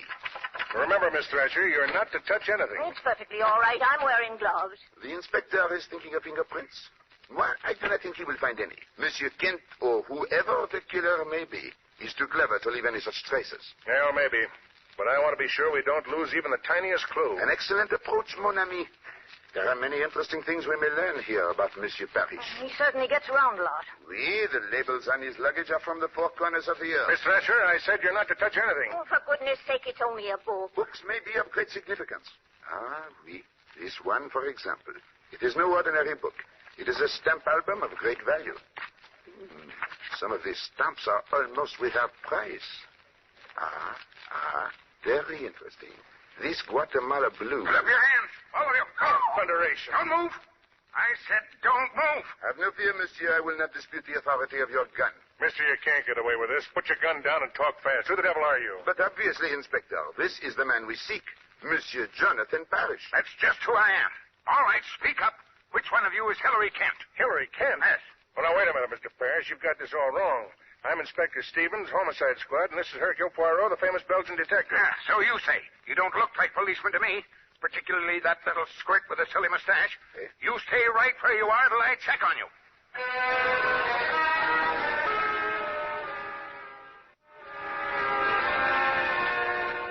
Eh bien, Monsieur Parrish, now that you are satisfied as to our identity... Well, I've heard of you, of course.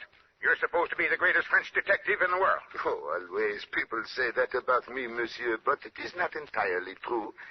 I am not French. I am Belgian. Well, I wish you'd all get out of here and leave me alone. I'm expecting my daughter, and I don't want her running into a room full of policemen. But, monsieur, you are in great danger. You must be protected every moment. You offering me police protection? Not worth a hoot. I beg your pardon. That's what I said, not worth a hoot. I have protection.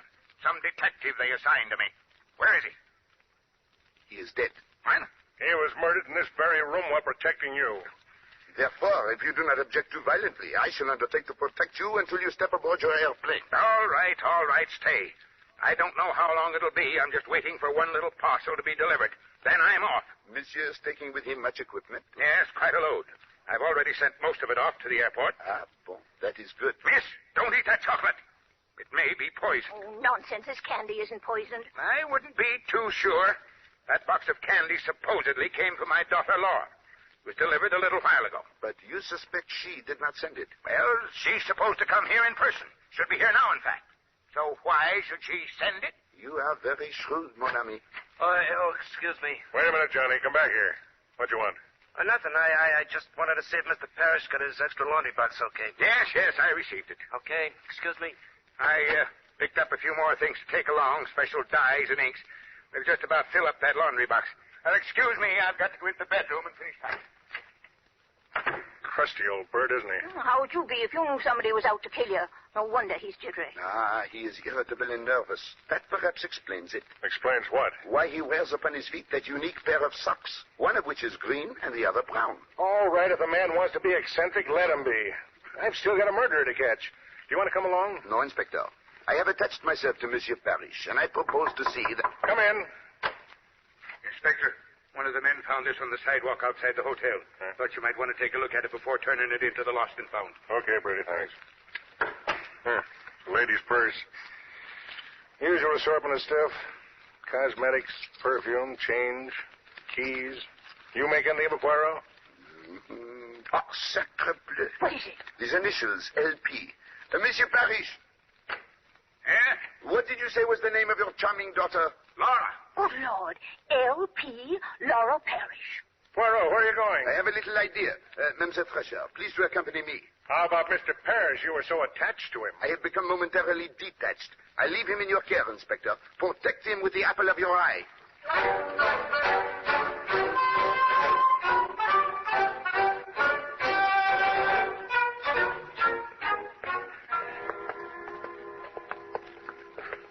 Come, it will not be the first time you have left the elevator unattended, Monsieur Johnny. Come along. Mr. Poirot, you're wasting your time in this basement, believe me. Nevertheless, it interests me. Please to light the way. There's nothing here, just a lot of ash cans. One moment. What is behind this door? Well, that's the laundry bin. We keep the solid linen in there. You won't find anything in there. We shall take one brief glance, eh? There, you see? Nothing but a pile of dirty sheets and pillowcases. Good gracious, what a laundry bill they must have. Eh bien, let us proceed to... One moment. What is it? Sacre bleu, ear protruding from under these sheets. Holy cow. A foot, a small foot. This is what I feel. Look! Ah, it moves. Then we are not too late. Quickly, monsieur, help me to uncover her.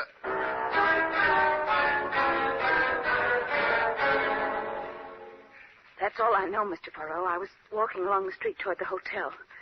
Just as I passed the alley, I was pulled in. I tried to scream, but something was pressed against my mouth. Chloroform, Miss Parrish. Had you seen your assailant, you would have seen Hilary Kent. Hello, Miss Parrish. You are most fortunate. Another few minutes under those linens, and who knows? Voilà. Here is the room of your father. Inspector Stevens, here is Miss Parrish. Oh, well, that's a relief. Come in. I was afraid, Poirot, you'd turn up with a body. How'd you manage to find her? That is not important now. We have found her. But we seem to have lost the father. Oh, yes. Miss Parrish, I'm sorry. Your father's terribly upset about you. But his material was delivered, and he had to rush off to the airport. Oh, no. Don't tell me I missed him after all this. Ah, ma pauvre petite. We have neglected you, eh? Miss Fresher, your room is now free of corpses. Please take Mademoiselle Parrish down and extend to her the first aid. Come along, Laura. Thank you. Inspector, I hope you do not later have cause to regret that you permitted Parrish to go off to the airport unprotected. He'll be all right. Besides, I've got a job to do here, although, frankly, I'm in a complete fog. I can't make head or tail of the whole business. No, Stevens. The head and the tail we have. What? Yes, it is merely a fragment of the middle that we still lack. Oh, who is it? Hey, where are you going? To see how Miss Parrish is, and to telephone the airport to see that Mr. Parrish receives the proper attention. Au revoir.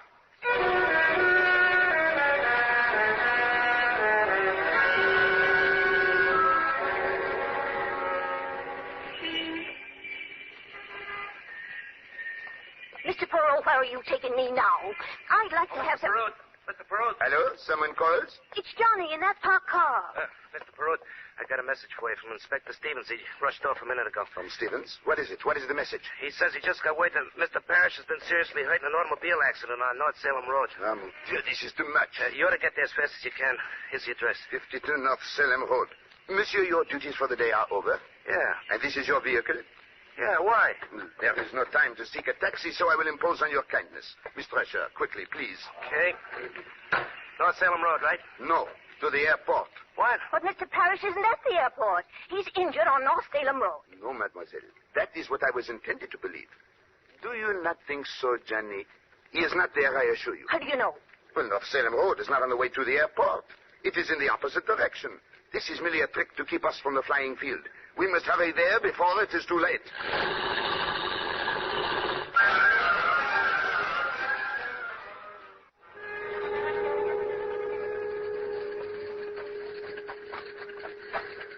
Well, the airplane is still there, but I don't see anything of it. Voila, over there.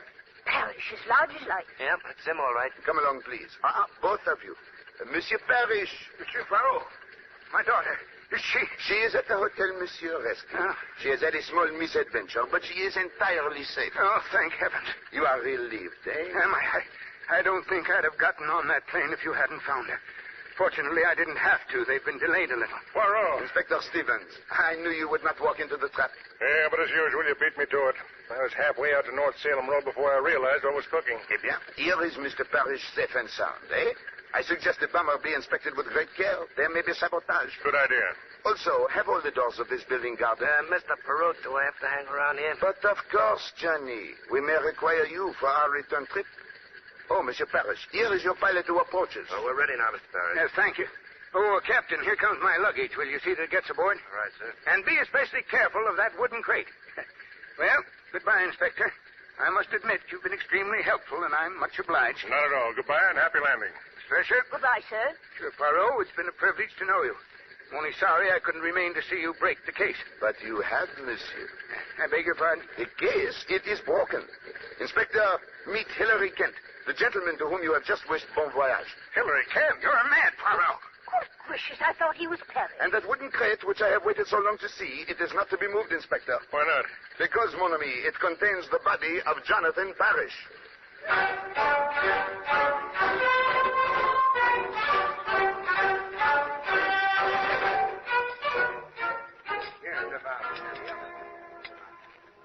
A charming restaurant this, n'est-ce pas? The planes circling about give one the feeling of flying, eh? Oh, the feeling I've got is that fine gives you. Keep me from it. Oh, that is natural. I, too, do not like murder, Miss Thresher. Inspector Stevens. Everything is taken care of? Yeah, they're taking Kent away now. Then perhaps you will join us in a little supper. No, thanks, Poirot. I've got to get back. I just dropped over to ask you a few questions. For example? Well, when did you first suspect that Kent was impersonating Parrish? Almost from the start. When we enter the room of Monsieur Parrish, what do we find? An amazing paradox. On the one hand, we have a man who is an ardent stamp collector whose album is in perfect order. Each stamp, each shade of stamp, precisely in its proper place, except the most valuable one of all, a Guatemala blue reposing among American 3-cent stamps. Later, when I look at his socks, one green and one brown, I am certain. The man in the room is colorblind. And therefore not Parrish, the stamp collector. More important than that, he cannot be Parrish, the currency expert, who is to select the colors and shades of the new paper money. Therefore, if the man in the room is not Parrish, who is he? Obviously, Hilary Kent. Then why didn't you arrest him right away? Because without a body, one cannot prove a murder. And I felt sure Monsieur Kent would lead me to the body. Then you weren't guarding him, you were watching him. Precisely. Well, you weren't so smart. When you let him out of your sight, he might have gotten away in the plane. Not at all. When I called the airport, it was to make sure that the plane would not leave until I gave the word. You know everything, don't you? Some things are obvious, mademoiselle. We can suppose Hilary Kent discovers the nature of the mission Monsieur Parrish is engaged in. Ah, what a magnificent opportunity for a swindle, eh? Perhaps the greatest in history. To remove Jonathan Parrish, fly to Europe as Parrish, deliver the papers, the formulas, the dies to the proper authorities, and then, at the moment juste, counterfeit the new currency and reap a huge fortune. Jumping codfish. The man must be mad. Perhaps, mademoiselle, but he is also a genius, eh? He learns that Parrish is at the Hotel Windsor in room 615. He knocks on the door. Parrish admits him and is at once strangled to death, eh? But the body, that must be disposed of, where no one will find it. There is but one thing to do. Take the body to Europe in the very packing case which stands in the room. Then you just guessed where the body was. No, Inspector. There was proof in the room. You remember the second laundry box which Hilary Kent asked for? This is for some special inks, he says to us, which I have only now purchased. Obviously, this is a lie. On such a mission, one does not purchase supplies at the last minute, eh? Hence, I know that these inks and dyes have been removed from some other box or crate to make room for the body. Gracious, it's as plain as the nose on my face. What about Laura Parrish? Oh, I've got that figured out. She calls up and says to Kent, Pop, I'm coming over. Of course, he can't allow that or the jig's up, so he gets down to the alley and eliminates her. Right, Poirot? Exactly. As for poor Tremble, he has been with Parrish. He knows him. When he knocks on the door and Kent appears, he demands to see Parrish. Kent kills him, and since the packing case is already occupied, drags him down to Miss Treasure's room. That was his big mistake. He should never have started up with me. Excuse me for a minute. I think that's the morgue wagon pulling in. Mademoiselle, may I ask you a question of a personal nature? Fire away. Mademoiselle Abby, you are not now engaged in a business enterprise. No. Eh? Are you fluent with the shorthand and the typewriter? Why, yes. Bon. Mademoiselle, I find you both intelligent and amusing. A rare combination in a woman. Moreover, I am in great need of a secretary with your superb qualifications. Why, Mr. Poirot. Who you do not yet employ the little gray cells to the best advantage. Nevertheless, if you are interested... Oh, Mr. Poirot, for 10 years I've been devouring detective stories, and you ask me if I'm interested. Chief, you've got a secretary. Well, Poirot, they're taking Kent away now. I guess that winds up the case. Not quite, Inspector. Tell me, where does Monsieur Kent reside? We found a lease on him for an apartment in Gramercy Park. That is a good neighborhood? Oh, swell. It's right in the heart of the city. But why do you ask? I do not think Monsieur Kent will need an apartment for some time. But I do. You see, my friends, it is as I have said. To find an apartment in New York City is the essence of simplicity. One has only to solve 2 murders.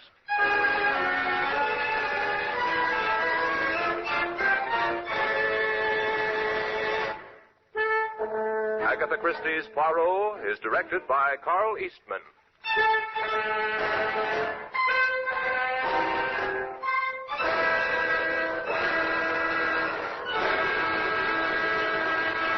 This is Mutual.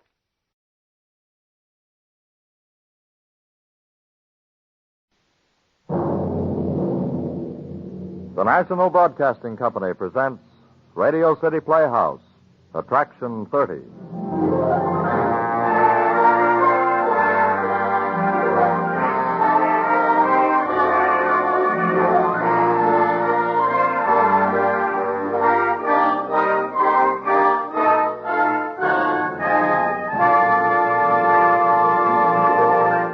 Ladies and gentlemen, here's the director of Radio City Playhouse, Harry W. Duncan. Thank you, Bob Warren.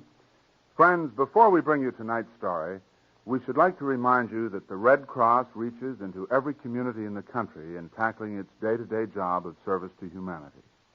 As Americans, we are the Red Cross, because the Red Cross in action is America in action.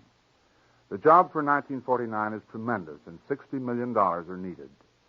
We respectfully urge you to give generously.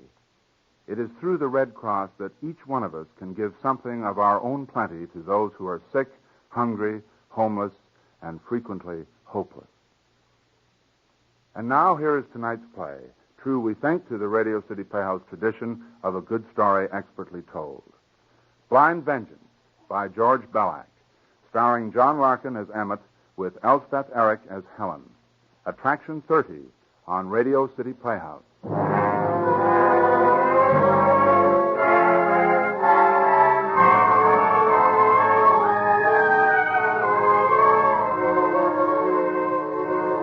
I can't imagine what they might be, but I suppose there are worse things than being blind.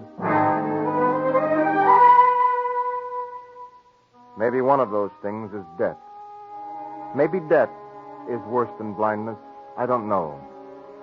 When you can see, there are a lot of little things you take for granted. Striking a match and bringing it unwaveringly to the tip of your cigarette. Buttering a crust of bread neatly. Eating soup without spluttering it all over everything. But when you're blind, you know you're being sloppy and you wish you weren't, but... Oh, well, you wouldn't be expected to know. I was 30 when it happened, and I did everything rather well. Rode, skied, drove. I loved driving. I loved long, sleek, expensive, fast cars. It's a wonderful feeling doing 70 in a good car on a smooth road, especially when your wife's beside you. Emmett, darling, please, that's too fast. Helen. Well, it is. I don't like it. It makes me nervous. Now, you leave it to Emmett, boy. Steady as the rock of Gibraltar. Slow down. You know, that center line reminds me of adhesive tape unwinding from an endless white road. I think it's smart aleck stuff, and I don't like it. Oh, Helen, for Pete's sake, stop being stuffy. Cars like this are made for speed. Crazy to take chances like this. I'm asking you, please. Emmett!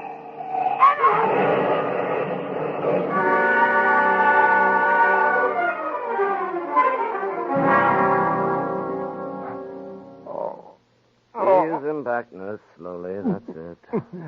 There. These fools that don't know how to drive, how crazy can a man be? All right, Mr. Graves, take it easy. Oh, it's killing. It's killing. You'll be all right. It's like a knife. What is it? What? Helen. Your wife's all right now. Take it easy. Who are you? You're all right. What happened? You had an accident in your car. Where am I? In the hospital. I'm Dr. Summers. You're in the hospital and you're safe, and your wife's right next door. Now take it easy. Oh. Another half grain of morphine now. Now, just relax, Mr. Graves. You had a bad accident. You're very lucky to be alive.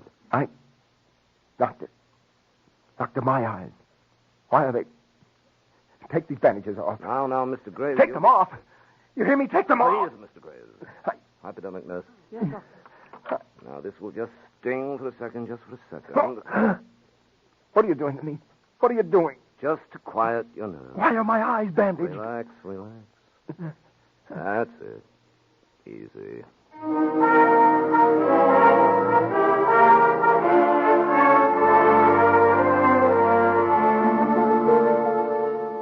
There you are, the last of the bandages. But I can't even tell anything. Whether it's light or dark. Not anything. Well, Mr. Graves, it needn't be such a tremendous handicap. There were thousands of men in the war who overcame it. Not even the faintest glimmer.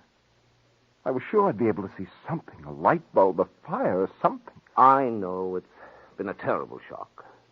I wish we could keep you and your wife here longer, Mr. Graves, but at the moment we're so crowded. I think we'd better go and see your wife now. Yes, I suppose we had. It'll be as hard on her as it is on me.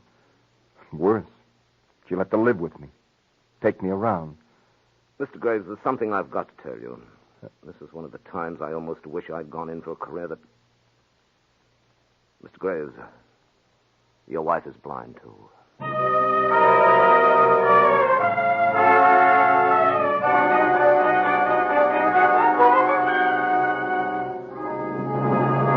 No! That's final. I will not go back to New York where everybody knows me and can feel sorry for me. All right, Emmett. We'll go up to the cottage. May I say something? Certainly, Dr. Summers. You're both intelligent people. I know how shattered you are in spirit and soul. But you've got to make a decision as to what to do with your lives. You're fortunate in having plenty of money. I don't mean to preach a sermon. Adjustment is a tiresome word, but it's important, very important. Emmett, we could have Barnes and Mrs. Ransom go up ahead of us. Perhaps, Dr. Summers, you could arrange for somebody to drive us from here. Of course I can. Don't be frightened, Emmett. You've always loved the sea. We'll be all right. I know we will.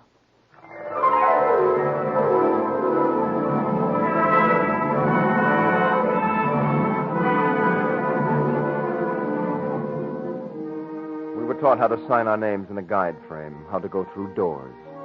Every day a man came from the Institute for the Blind and taught us. We had a model of the house made, and we fingered it until we were perfect. We knew how many steps between every room, what furniture stood where. And we learned the 40 yards of shore so that we could stand anywhere and yet still find our way back to the house. The teacher they sent us was a dull-witted chap that had bad breath and...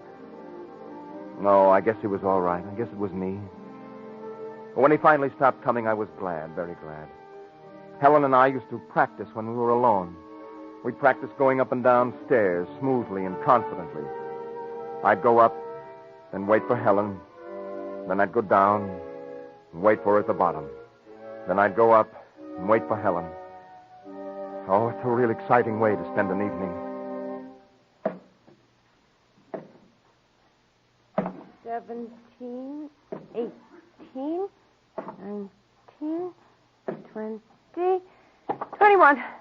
There. I didn't touch the railing once. Oh, you don't have to be that perfect. Everybody uses the banister when they climb stairs. The little chair is here. Turn right and 4 steps to the big leather chair against the wall. Small chair at the head of the stairs. 4 steps right. And the big leather one.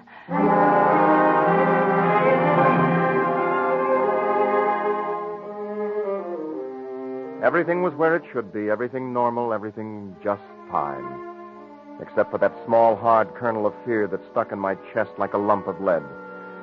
Always just a little afraid. It wasn't a real frightening sort of fear. Just a tight little knot of dread.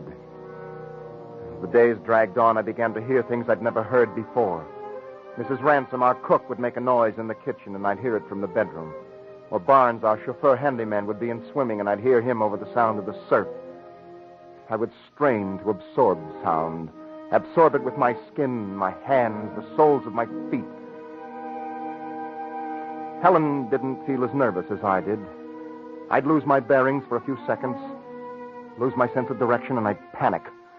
Just stand still and clench my fists and shake. And that's the way I was the first time it happened. Helen had gone down to the beach with Barnes. Mrs. Ransom was off to get our milk from a neighbor. I was alone in the house. I walked into my bedroom, and right at the door I knew something was wrong. I walked in and stood in the middle of the room.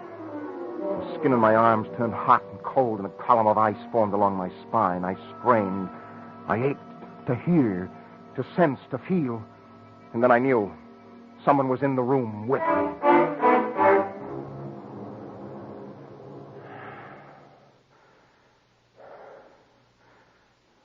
Who is it? I can hear you. I know you're there. What's that noise? Well, say something. Say something. Look, I'm blind. I can't see you. It's very frightening not to know. And well, just don't stand there staring at me. Say something, dear God. Don't you understand? I'm blind. I know you're there. Say something. I got to get out of here. Helen! Helen! Mrs. Ransom! Mrs. Ransom, help me! Somebody help me! Helen! Helen!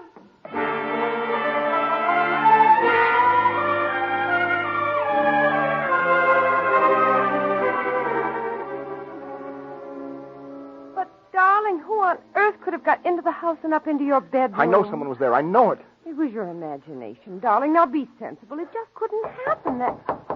Who is it? It's Mrs. Ransom, Mr. Graves. Come in.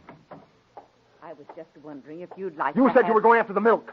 Well, I did, Mr. Graves. Then how are you back so soon? Mr. Patterson passed me on the road, Mr. Graves. He gave me a lift back. Well, why didn't you say so? I'm sorry, Mr. That's Graves. all right, Mrs. Ransom. What was it you wanted? I wondered if you'd like a custard for dessert. The milk's lovely and fresh. Custard would be very nice, Mrs. Ransom. Thank you. That's all, Mrs. Ransom. Yes, Mr. Graves. Supper won't be long. Could have been her. It could have been anybody. Did Barnes leave you at any time when you were on the beach? He swam over to the point while I lay in the sun. Do you think he came back to the house? I don't know. Oh, I'm so edgy. For Pete's sakes, let's have a drink. No, let's not. Why, what's the matter with you? I don't enjoy drinking when I can't see the glass and sort of... Anyway, I don't think it's a good idea. Are we getting a little saintly? We used to be the sops of 81st Street. Well, you suit yourself. I'm going to clean up for dinner.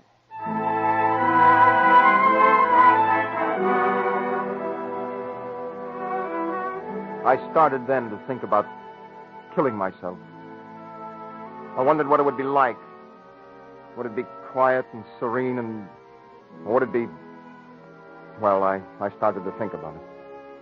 I'd even suggested it to Helen. She was very annoyed and very upset. She said there was always hope. That there were things like Brahms and Toscanini, and fresh air and birds and holding each other's hand. She made me feel ashamed for ever thinking that suicide could be a part of people who love each other and who are normal. One day, Dr. Summers came to visit us. We were very glad to see him. We thought there might still be a chance that... Well, we were very glad to see him. He was always very cheerful. I think you're both looking splendid. Splendid. Thank you, Doctor.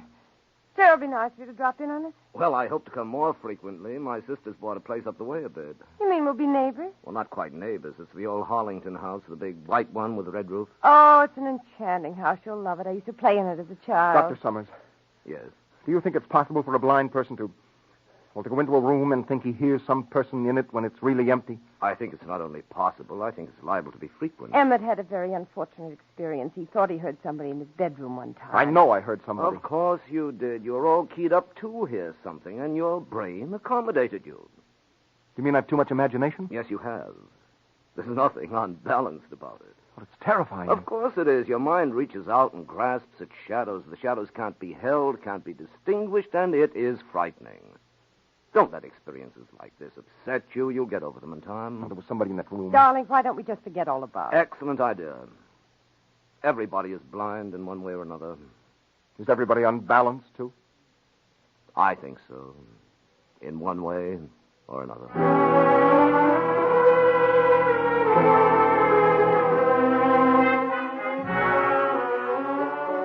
That night after Dr. Summers left was the first night I had to talk myself to sleep. I was afraid to get up and get a sleeping powder. I was afraid I might take the wrong thing and make myself sick. I didn't want to wake Helen, and it seemed churlish to wake Mrs. Ransom of Barnes. So I talked to myself. Not loud. Low and softly. Nobody could hear me. Helen slept in the next room. When I talked to myself, it shut out the disturbing sounds. All the millions and millions of other sounds. The night, the sea, the crickets. I never knew there were so many sounds. To try to keep the sounds out, I'd lie on my back and gently rub my chest with both hands from side to side, and I'd talk very softly.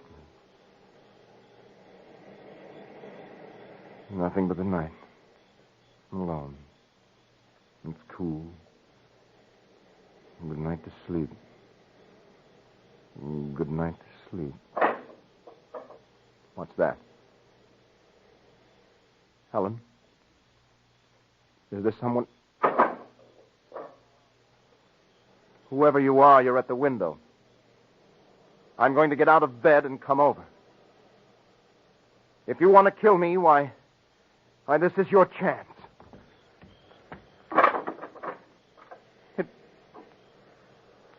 It's the blind. It's the blind. It's just the Venetian blind. Dear God, am I going crazy?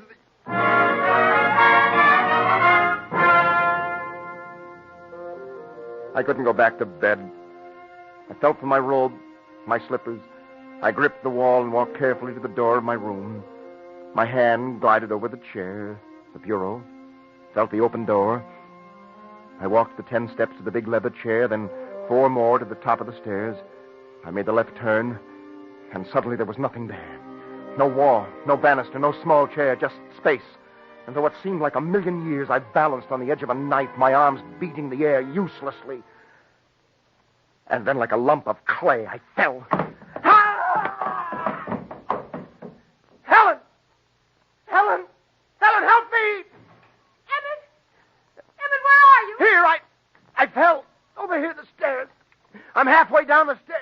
Oh, my darling, what happened? What are you doing out of bed like this? Barnes! Darling, are you hurt? I fell. I fell. Are you all right? My side. Darling, you shouldn't get up at night all by yourself. Help me up. Barnes! I'm coming, Mrs. Graves. Something's gone. Something's holding me. For God's sakes, what's holding me? What is it, Mrs. Graves? What's happened? But, Mr. Graves, are you hurt? What is it? Help him. Get him upstairs. The belt of his robe got tangled in the railing. Yeah, there. Now, lean on me, Mr. Graves. Are you all right? No, don't lift me up. Just let me sit here a minute. Helen, sit here with me, please. Is there anything on the stairs, Barnes? No, Mrs. Graves. All right, you can go back to your room. Are you sure there's... You heard what she said? That's what you paid for to do as you're told. Now go back to your room. He doesn't mean it, Barnes. Please, go back to your room. If I need you, I'll call you. Okay, Mrs. Graves. If you want me, just shout. I won't go to sleep until you tap on my door. Thank you, Barnes. Emmett, what happened? Darling, you're shaking like a leaf. I thought I heard somebody at the window, and I got up. It was the Venetian blind slapping against the sill. I thought I'd come downstairs for a while. I got to the head of the stairs, and I fell. Are you all right? My ribs, it hurts me to breathe. I think I hit my side when I fell. Oh, Helen, I'm so afraid. I might have been killed. Now, there, now. Please, let's go back up and get you to bed. I'll bring you a glass of milk. Helen. What? I've got it. I've got it now. Got what? Somebody moved the chair. Somebody what? Help me up, quickly. What is it, Emmett? Help me up. Can't you understand English? Yes, dear, I can understand English. Hang on to the rail. All right? Yes. Yes, I'm all right. What do you mean somebody moved the chair? I've got to feel it. To feel it. To know that...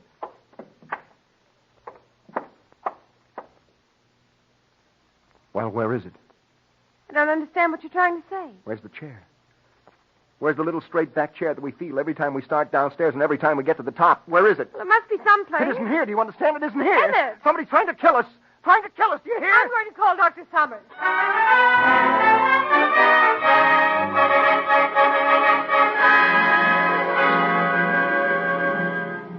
It's a good thing he didn't fall all the way down. Is he all right, Doctor? Of course I'm all right. You've no broken bones, but you're covered with bruises. Somebody moved that chair. At least Emmett thinks that... Well, it isn't there now anyway.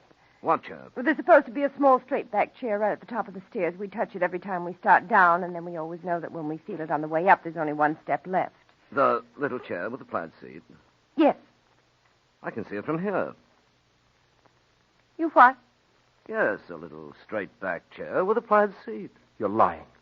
You're trying to trick me. Mr. Graves, I can see a plaid chair from where I'm standing in this room. It's at the head of the stairs against the railing. I'm not used to being called a liar.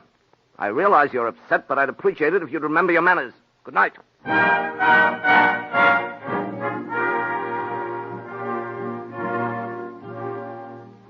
Emmett, I can't stand this. You've got to get a grip on yourself. But you couldn't feel it. You must have pushed it out of the way when you fell. I didn't. Why did you leave your room in the first place? Oh, I wish I could kill myself. Even if I went to hell, I wish... This is hell. Right now, it's hell. Emmett, I'm upset, too. Now, please don't talk that way. You've just got to get hold of yourself, darling. We can't go on like this if you're going to be hysterical and imagine... Look, I'm telling you that somebody moved that chair. Either Mrs. Ransom or Barnes. Somebody's trying to murder me. Emmett. Deliberately or accidentally, one of them moved it. Good night, Emmett. I'll see you in the morning. Try to sleep as late as you can. Helen, don't go. Don't go.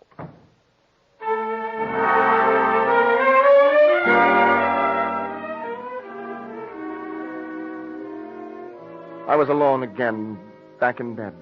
Alone with the noises. Only this time it hurt to rub my chest. The shadows crept in like 1,000 visions that can't quite be seen. I was on a horse, galloping under the skies. I could see Helen as she used to be. Lovely, gay, gentle, tender. And then everything seemed to come together and go round and round and round. And away at the back of everything came the blackness of sleep. Closer and closer and closer and closer.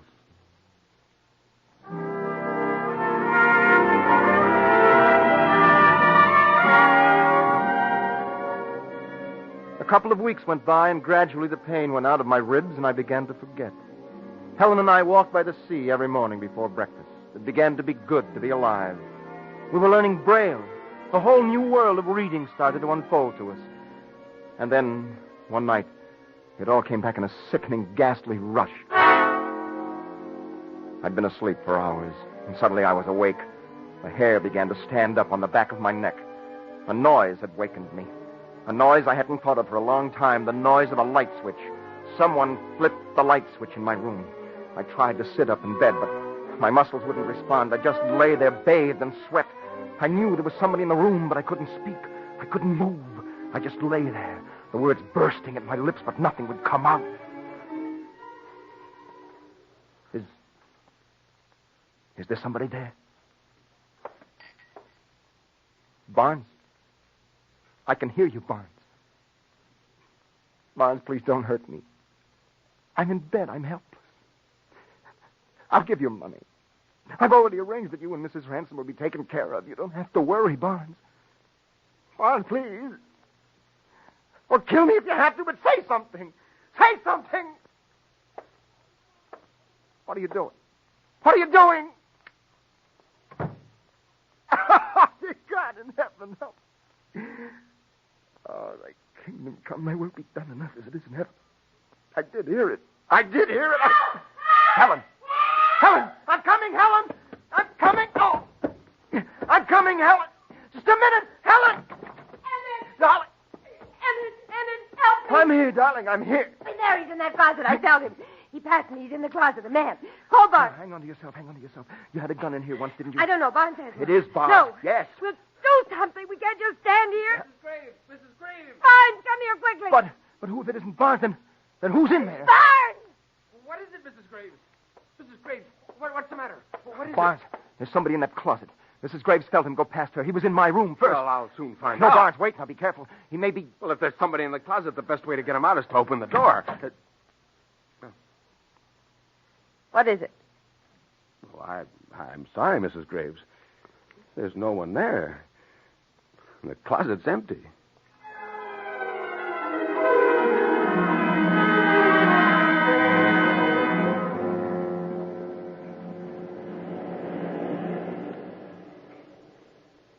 I can't stand it any longer, Emmett. Not any longer. We can't stay outside any longer, Helen. It's cold.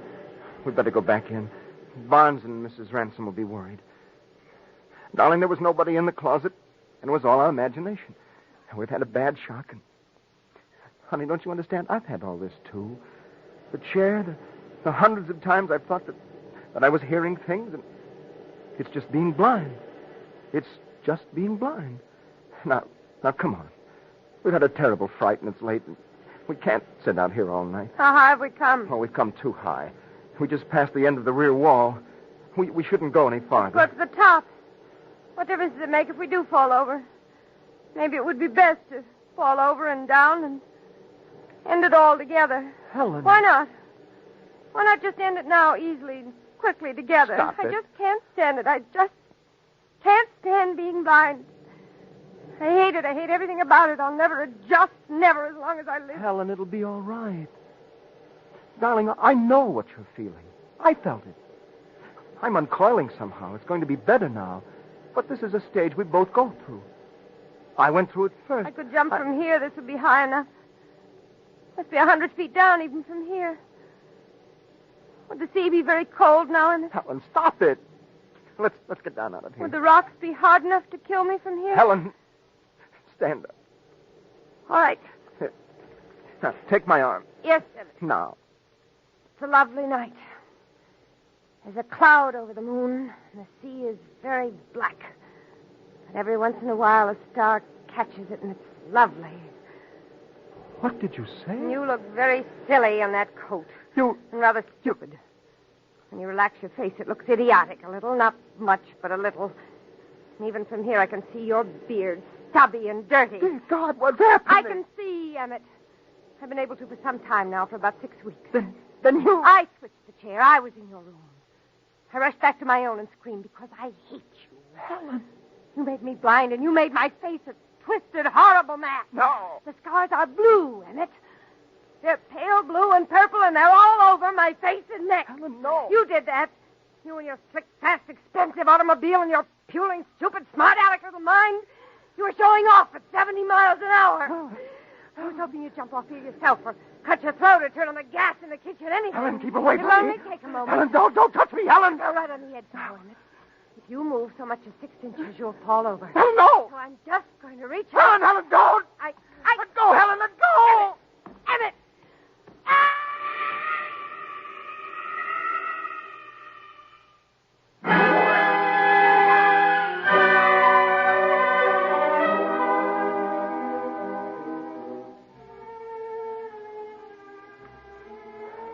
We must have been very near the edge. She fell all the way, right down to the rocks. I slipped, stumbled, but managed to keep my balance. I sat there all night, wondering what she looked like down there. All broken Barnes found me the next morning. I told them I pushed her and why I pushed her. But they don't believe me. Dr. Summers feels I should be kept here, in this sanitarium, they call it. He doesn't believe me. But you believe me, don't you?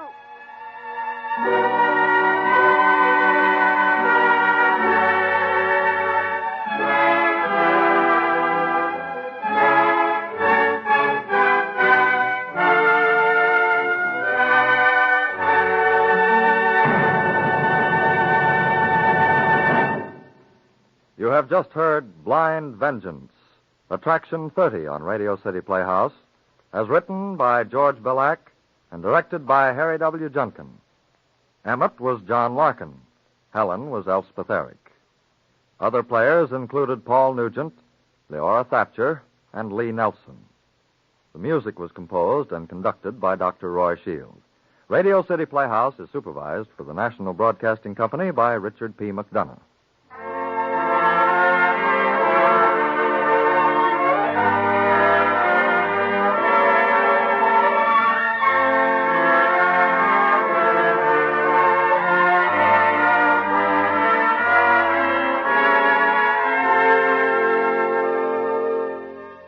This is Harry Junkin again. Our sincere thanks to John Larkin and Elspeth Eric for a truly memorable performance. Please join us next week for another exciting story on Radio City Playhouse. Good night, everybody.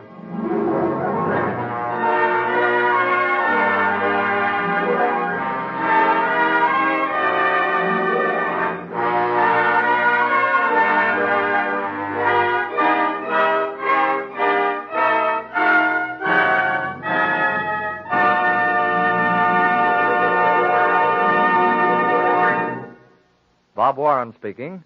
This is NBC, the National Broadcasting Company.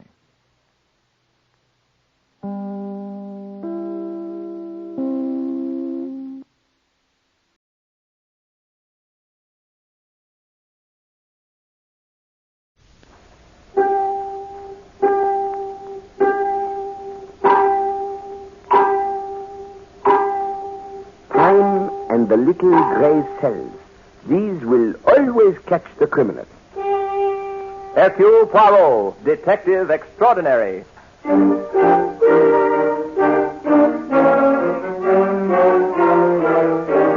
the thrill-packed pages of Agatha Christie's unforgettable stories of corpses, clues, and crime, Mutual now brings you, complete with bowler hat and magnificent mustache, your favorite detective, Hercule Poirot, starring Harold Huber in Murder is a Private Affair.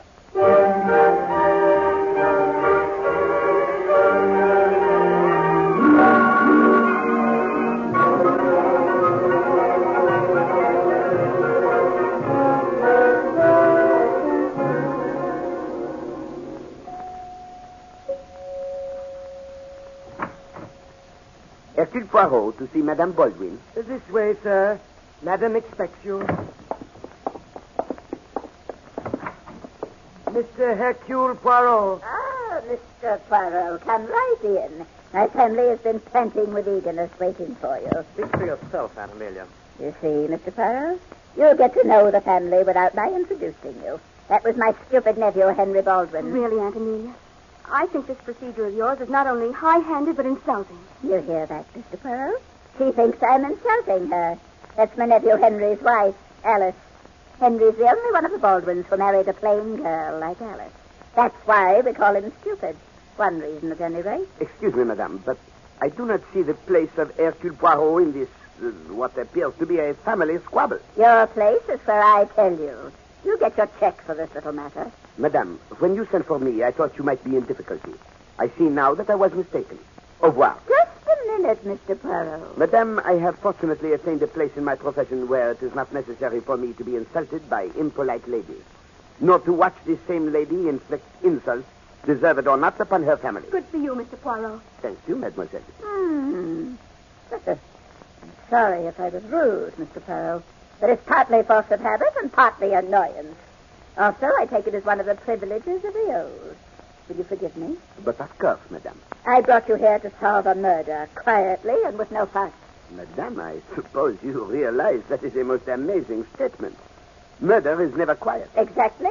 And I'm not going to have this fine old house of mine tramped on by a lot of heavy-footed policemen with photographers taking pictures all over the place. Madame, it is difficult to follow you. Do you mean that there has already been a murder, or that you suspect there is going to be one? Both. My maid was killed this morning, and I am going to be killed as soon as the murderer thinks it's safe. Madame, this is a matter for the police. Oh, fiddlesticks. There's no necessity for the police. The whole thing can be settled today. How, madame? Very simply. My maid was killed because someone of my family mistook her for me. Mother. Quiet. I may be old, but I'm not a doddering imbecile. Not yet. And what leads you to make this assumption, madame? Mr. Poirot, I may not be a detective, but when an old lady in her 70s has a fortune of $6 million to be distributed upon her death to the members of a greedy and impatient family... Mother, I've stood all I'm going to. I don't know what the rest of the family's going to do, but I'm getting out of here. Go right ahead, Lawrence, my son. But remember, the murderer of Marie is going to the electric chair. Madame, I do not know what has been going on in this house. But once again, I strongly advise you to call the police. Well, Lawrence, if you're going, please close the door gently behind you. Mr. Poirot, are you going to take this case? I can scarcely answer that, monsieur, because as yet I do not have the facts. It's very simple. May I, Mother? Certainly, as long as I'm here to see that you tell the truth. Well, this morning, Mother went into the pantry to prepare the coffee and found her maid, Marie, stabbed to death. She immediately jumped to the insane conclusion that some one of us had done it. Mr. Poirot, it's well known that I insist on preparing my own coffee every morning. All the members of my family know it. There was no one in the house except the servants and the people you see in this room. Well, today I overslept, something I haven't done in years. And when I went down to the pantry, I found Marie. She's very much like me, approximately the same age and build. But, madame, I still do not see why you do not call the police. It's very simple, Mr. Poirot. I know that someone in this room is a murderer, and I want you to find out which one it is. And then, when you've discovered the murderer, he or she will commit suicide, and we'll simply give a story to the papers as a double suicide. That will clear everything up, and... Where are you going? To call the police, madame. Your suggestion is not only vicious, but also it is against the law. Mr. Poirot, you are brought here on a confidential matter, and Murder, madame, is never confidential. Jenkins, I told you we were not to be disturbed. I know, madam, but this is about Marie. Marie? What about her? She's dead. Yes, I know, madam. But Marie, or rather, her body has disappeared. It's no longer lying in the pantry.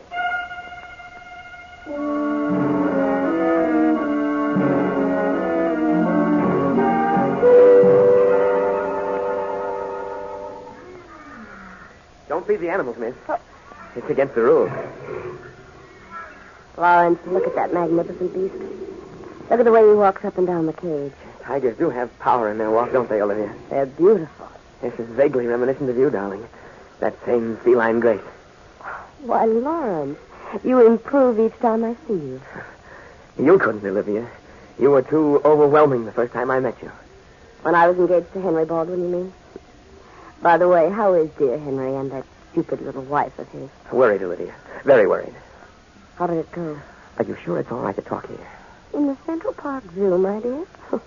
No one's around but the tigers and the children. No, I don't know quite how to say. Oh, Mother blew up, of course. I knew she would. Oh. Don't jump, Lawrence. She can't get at you. Well, I'm nervous. Mother went right to work, assembled us all in the library, and accused one of us of trying to murder her. Was she frightened? Well, that's hard to say, Olivia. You know, in many ways, Mother is like you. You're both strong women. Maybe that's why I love you so much. Oh, never mind that, Lawrence. Go on about Amelia. She called in Hercule Poirot. Poirot? That's right, Tiger. I don't like it either. Poirot is about the only one smart enough to see through this. Then you think we ought to drop it, huh? No. No, we'll just have to watch our steps, Lawrence.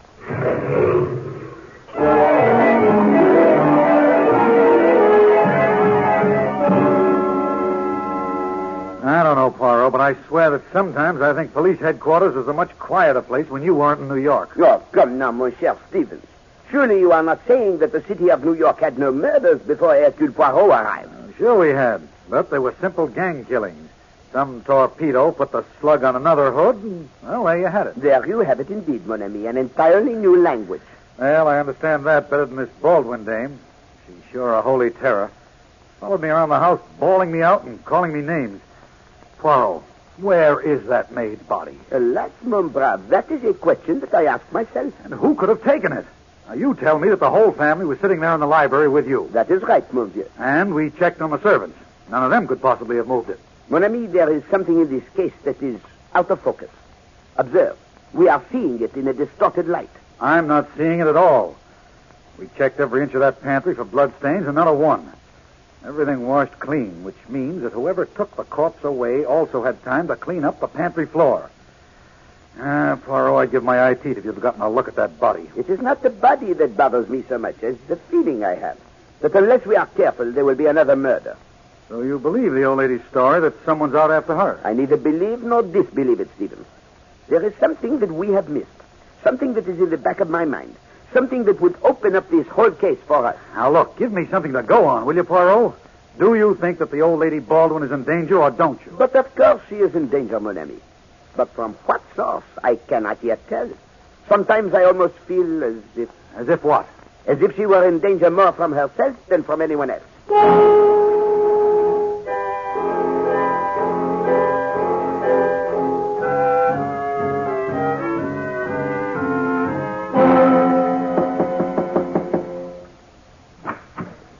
Mr. Hercule Poirot, madam. Oh, have him come in, Jenkins. This way, sir. Bonjour, madame. Good day to you, Mr. Poirot. I suppose you've come back here to do some more snooping? Madame, for a woman who has just stated that she was sure an attempt was made on her life, you are singularly unafraid. What good will it do me to be afraid? Certainly I should be if I felt that I had to depend on either you or the police. You've done nothing but track up the house and ask a lot of silly questions. Then you are relying on yourself to stave off whatever threatens you, madame? I've done it all my life, and I'm too old to change now. May I ask what it is that you intend to do? Yes. I'm going to change my will. Leave every cent to charity. That ought to stop the wolves from howling for my blood. I ask myself, madame, if they were howling before today. What? What do you mean? Of course they were. Oh, excuse me. Hello? Hello, Amelia. Who is this? Not a friend, Amelia, not a friend. Aren't you frightened? Listen to this, Mr. Poirot. No, why should I be? You were right, you know. Marie was killed by mistake. But perhaps that was all for the best. Now you know we mean what we say. And who is we? Shall we say your creditors? You'll have to be more specific than that. I'm afraid I can't, and I haven't much time. Amelia, you're lucky to be alive. You won't be unless you give us $50,000. You won't get it. We'll mail you instructions as to how we want it and when and where. You're wasting your time, whoever you are. I think not, Amelia. I think not. Marie died quickly and painlessly. But there's no reason why you shouldn't be longer about it and suffer. Think it over. There. You still think that I'm fooling you, Mr. Poirot. You heard that? No, madame. This telephone call gives one furiously to think, eh? So maybe some good will come out of your thinking. Madame, you are a strong-willed person. May I advise that you either leave the city for a short time or take police protection? Oh, nonsense. I don't scare easily. And I won't have the police tramping around this house. I thought you said you had an idea. That is quite true, madame. But my idea simply tells me that there have been evil forces unchained in this house. Well, I told you that. Au revoir, madame. And please, if you will not heed my advice, make sure you bolt your door.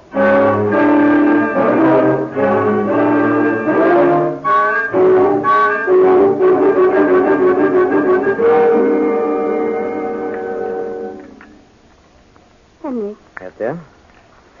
Say, this is exceptionally good coffee tonight. Thank you, darling. I married a good cook, didn't I, Alice? Yes, Henry. You married a good cook. Henry. Yes, dear? Oh, nothing. Come on. There's something bothering you. I can see it with that little worry line between your eyes. Henry, why did you marry me? Oh. So we're back to that again, huh? Yes, we're back to that again. I was Alice Lennox, a plain little girl, and you were Henry Baldwin, nephew of the great Amelia. Oh, it was all wrong. You mean you don't love me, Alice? Not love you. Henry, you know I'm so mad about you it hurts. It's just that I can't understand why you married me. Because I love you, darling. And what about Olivia? Oh, Alice, that's just part of my wild oats. Every man who's worth his salt is entitled to a few wild oats, darling. I never should have married you, never. But, Henry, you don't know what it meant to me. You don't know what you meant to me. Here I was, perfectly resigned to living out the rest of my life as an old maid, and then someone beyond my wildest dreams falls in love with me. Darling, it happens sometimes. I feel that is, dear. I'm afraid. I'm afraid to let anyone in.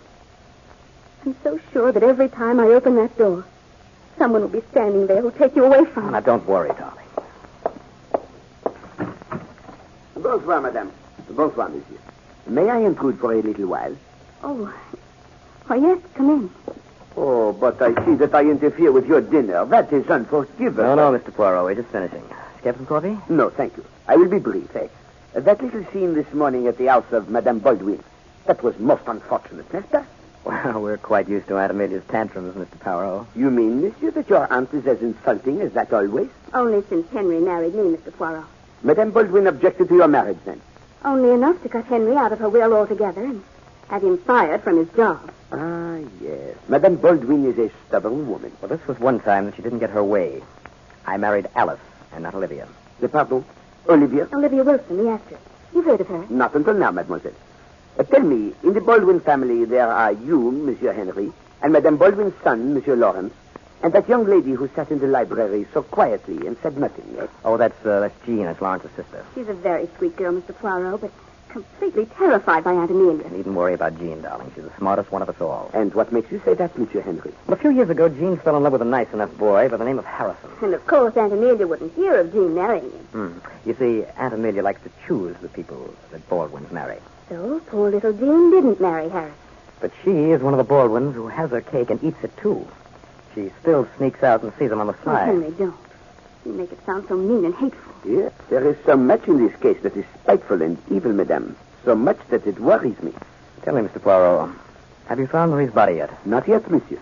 Mr. Poirot, why did you really come here? Do you think we had anything to do with what happened? I came, madame, to see if you had a telephone.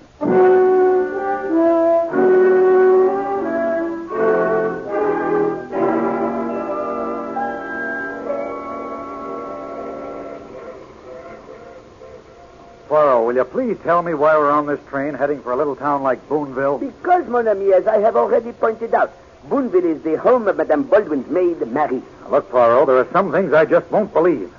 I've been a cop for over 15 years now, and I know that one of the toughest things to do is get rid of a body. Bodies just don't disappear into thin air. Très bien, Stevens. You are on the right track. Continue. I am? Well, the way I figure it is this. No one of the family could have stolen the body. Precisely, mon ami. Now you are making good use of the little gray cells. And no one of the servants could have taken it. My congratulations, mon brave. Yet here we are on a train, which means that somebody not only grabbed the body and washed the pantry floor, but they shipped the body off to Boonville. No. It is here you go wrong. Oh. Regard, Stevens. I once told you we had the wrong view of this case, eh? We were looking at it from the wrong angle. The center of this is a selfish, dominating old woman ruling a family and being hated by this family. What's that got to do with Marie's body? In a way, everything. You have just said that no one could have taken the corpse, and you were right. And yet the body was taken away and the floor washed. There is therefore only one possible explanation. Sure. The body got up and walked away. Exactly, mon ami. But first, Marie washed the pantry floor, so we would think that the bloodstains which had never been there had been washed away. What? What are you trying?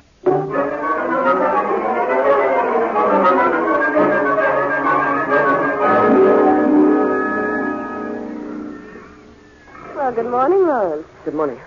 I've been waiting here for you for some time. I rather expected you'd be late after reading the morning papers. What do you mean by that, Olivia? So you really did it, darling. You know, I'm beginning to admire you more and more. Now, stop it, Olivia. You know I had nothing to do with Mother's death. Oh, Lawrence. You can break down and tell me the truth. After all, it's strange that it should happen just the way we planned it so many times. Stabbed in a bedroom, no one around. Olivia, you're crazy. I tell you, I didn't do it. Have it your own way, Lawrence, but He doesn't seem to believe you either. Olivia, I won't have you talking this way. Well, then, Lawrence, darling, tell me who did do it. And don't say it was a burglar. I don't know. I swear that's the truth, Olivia. I don't know who did it. And what are the police doing about it? Oh, they've been all over the house. Told the family that none of us could leave town. They even had Henry and Alice over and questioned them thoroughly. Was Poirot with them? Yes, but he didn't say much. Just went around shaking his head and peering into corners. But why are you so interested? You... Olivia. What, darling? Olivia, where were you last night? You broke a date with me. So I did. Olivia, where were you? Oh, Lawrence, you're stupid to ask me. You won't like it when I tell you. I want to know, where were you? All right. I had dinner with your biggest rival for my affections, Stuart Charles. And a very interesting dinner, too. I don't believe you. It's easy enough to check. Just call Stuart, not? Lawrence, that man over there with the mustache. Quick, who is he? Where? What? Why, that's it. Poirot, of course. Yes. Oh, you fool, you stupid, blundering fool. You let him follow you here. But, Olivia, I didn't know. You can't Shut blame up me. and listen. We're going to walk out of here together. When we get to Fifth Avenue, you can turn downtown. I'll turn uptown. After that, I don't care what happens to you. But I promise you one thing. Mr. Poirot won't be able to stay with me. But, Olivia... Come on.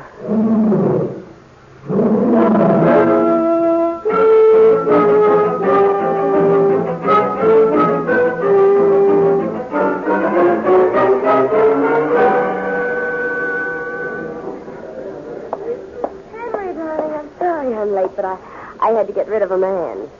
As I remember it, Olivia, that was always your trouble. Oh, but this is different.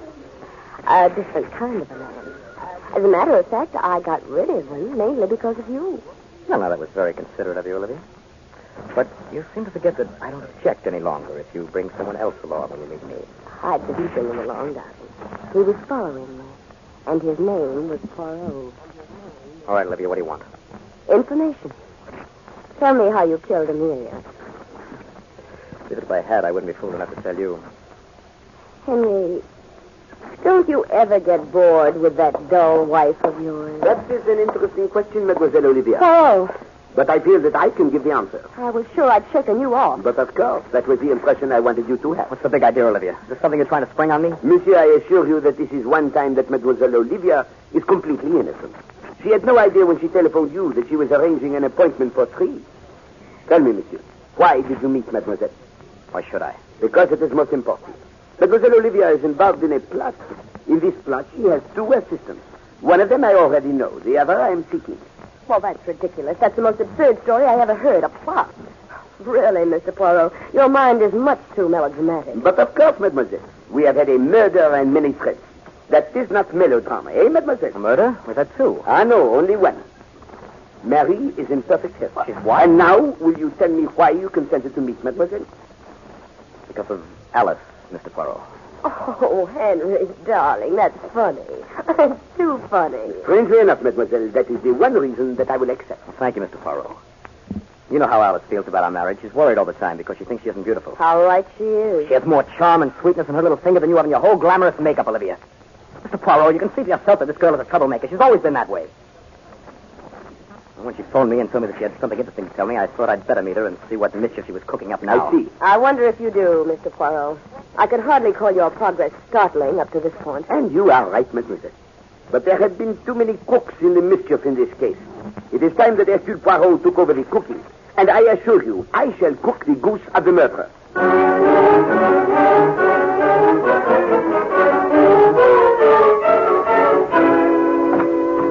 Stephen, take your feet from the desk and come with me. Where are we going? Where are you up to, Poirot? I have been making assignations. What are you talking about? We have a murderer to catch. Precisely, mon ami. A murderer who killed for hate and love. And therefore, I, Hercule Poirot, have been playing Cupid. Excuse me, Poirot, if I say this is the first time I've ever seen Cupid with a mustache. But of course, monsieur. And I assure you that I am not particularly proud of the role. In this case, I am bringing together 2 people whom I dislike. But come, I have set events in motion which should catch the criminal. All right, but I wish you'd tell me what you're going to do. There are too many suspects in this case, Poirot. Any one of the family could have done it. Not one of them has an alibi for last night. And do not overlook Mademoiselle Olivia. She is a most dangerous woman. Now, look, if you know who did it, let's arrest him and get it over with. A miracle, a taxi. Huh? Taxi! Where are we going? 298 Preston Drive, please. That's where Henry Baldwin lives. He the guy who did it? Mon ami, I do not think that Monsieur Baldwin is at home. Poirot, will you please tell me what's going on? Mon cher Stevens, I told you that I am not proud of what I have done, eh? But murder is a crime which calls for any action. And what did you do? I think, Stevens, I have sent out an invitation to murder.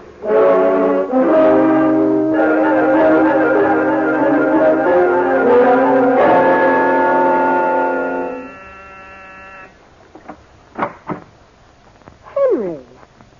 Well, what on earth brings you here? I'm so surprised I'm forgetting my manners. Come in. Stop acting, Olivia. You know very well you sent for me. Darling, you out of your mind? I did nothing of the sort. I'd hardly send for you when I expect Lawrence in a very few minutes. And I don't think he'll be very pleased to find you here. Well, then what's this, a gag? It's a telephone message, obviously. It says that you're to come over here right away. Henry, I swear to you I didn't call you. Olivia, if you're lying to me... All right, twist my arm. But look at me. Henry, I didn't send that message. All right. I believe you. But who did? I don't know. Somebody is trying to involve us in something. I'd better get out of here before Lawrence shows up. It couldn't have been Lawrence. I don't care who it was. I don't want Henry, him to... Do you think Poirot could have done it? What? Why would he do a thing like that? I don't know, unless he thinks that... Thinks what? That I killed Amelia. Why would he send me a message to bring me here? I don't know. But, Henry, I'm glad. Aren't you? I'm getting out of here. What are you afraid of, Henry? I'm afraid of a lot of things. Of course you are. You've always loved me, darling. You know in your heart that you'd have married me in a minute if only Amelia had had the brains not to object to our marriage instead of trying to throw us together. Well, that's not true. Isn't it? Isn't it, Henry? Oh, darling. Lawrence. No, it's not Lawrence, Henry. Me, Alice. I can explain, Alice. You don't have to explain, Henry. Just what I always knew. Alice! Henry, make her put down that knife. No, Olivia. I used this knife once before. No, don't say it. Yes, Henry. I killed Aunt Amelia. I always hated her. She was evil. And she hated me for marrying you. She tried every way she could to ruin our life. I never thought of killing her until that dreadful day when someone put the idea in my mind. With Marie. I did that, Alice. We wanted to frighten Amelia into giving us some money. We never thought of murder. Funny, isn't it? You should put the idea of murder into my head. I'm going to kill you, Olivia. You'll never have Henry. You're not going to live, Olivia. Put the knife down, Madame Alice. Yes, drop it. So it's with you. With you all the time. It was you who sent me the note telling me I'd find Henry here. Yes, Madame. I had to make you drop your mask and come out in the open. Reveal yourself. As I said to Madame Amelia the other day, murder cannot be private.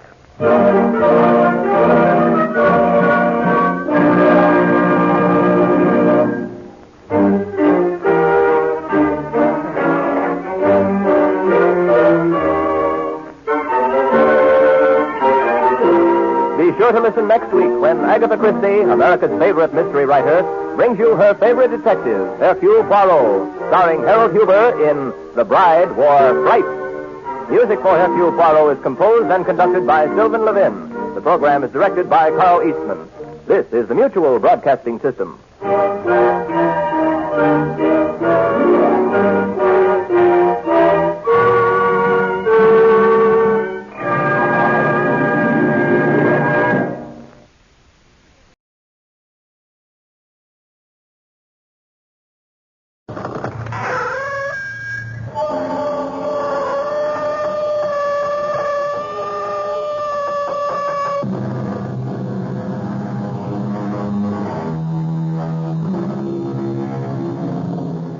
Come in. Welcome. I'm E.G. Marshall.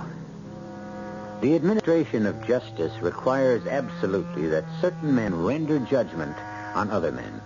It seems to me that these judges can become so burdened by this responsibility that their lives become very nearly insupportable, provided they are men of conscience. And the man whose story we now bring you is indeed a man of conscience, and his life at this time well nigh insupportable. Our mystery drama, The Man Must Die was written especially for the Mystery Theater by Elspeth Eric and stars William Prince and Christopher Tabori. It is sponsored in part by imported Vigna Rosé wine and Buick Motor Division.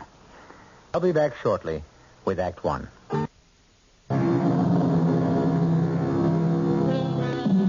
The Right Honorable Joseph Bailey is 50 years old, has a wife and a son, Jack, age 18.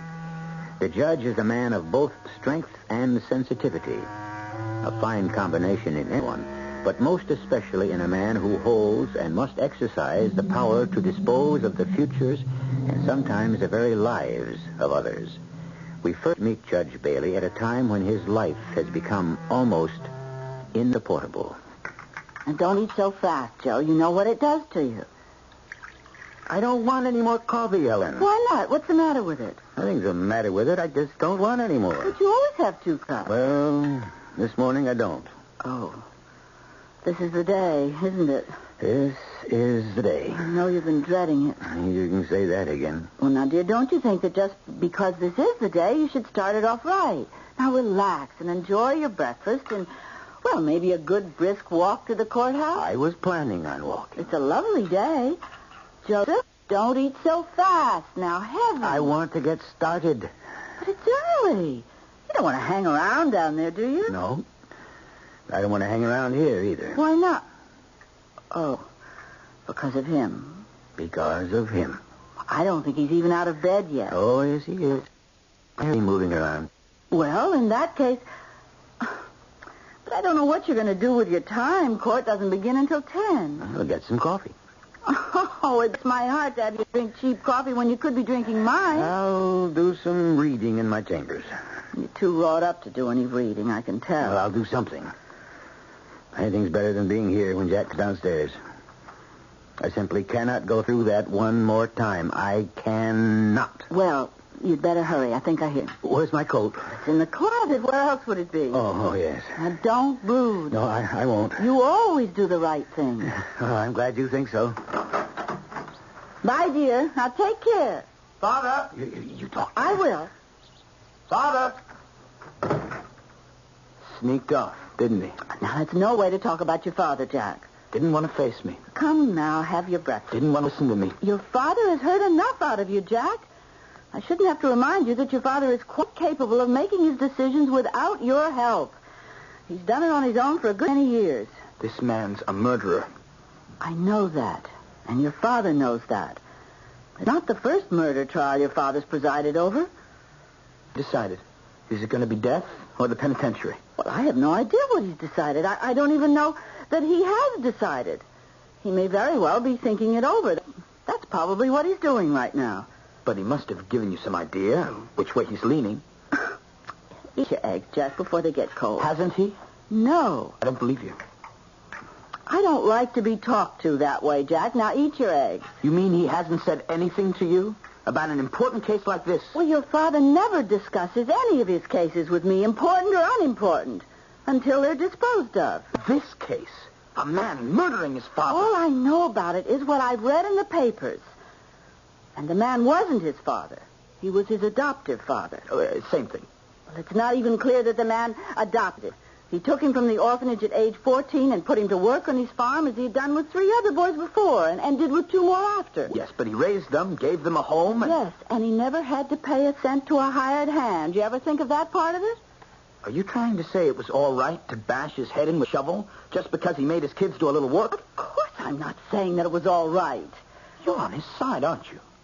Whose side, for heaven's sake? Father's side.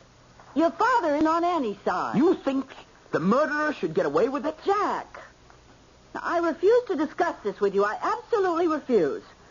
I don't blame your father for running out of the house. Well, that's what he did, isn't it? Ran out. Because he didn't want to listen to another one of your harangues, and I don't want to hear another one either. Now, this is your father's decision. It is part of his job. And it's not a very pleasant part either. So, well, I'll thank you to leave it to him and not to butt in. Now, if you don't want those eggs, hand them over to me. I'll eat them myself. Take them. I don't want them. Well, pour yourself some coffee at least. No, I don't want any. Where are you going? Well, first I'm going to get dressed. And then I'm going down to that courthouse. Jack, don't do that. I want to hear this decision. You leave your father alone. I'm not going near him. How could I? He's unapproachable. How could I do anything to him? He's untouchable. He's the judge. The final word belongs to him. That's right. And that's as it should be. I just want to be there to hear him pronounce that final word. But why, Jack? Why? Why do you care so much? Because, Mother, this man, this murderer, has got to die. Can't you get that through your head? Has got to die. Show your passes, please. I'm Jack Bailey. See your pass, please. I'm Jack Bailey. Judge Bailey is my father. Oh, you're the judge's son. That's what I've been trying to tell you. Well, in that case, I'll have just go in. Special instructions. You're not to be admitted. He doesn't want you in a courtroom. He left particular instructions to that effect. Left instructions with who? With me personally, sir. Did he say why? Didn't say and didn't inquire. In this building, a judge's word is law.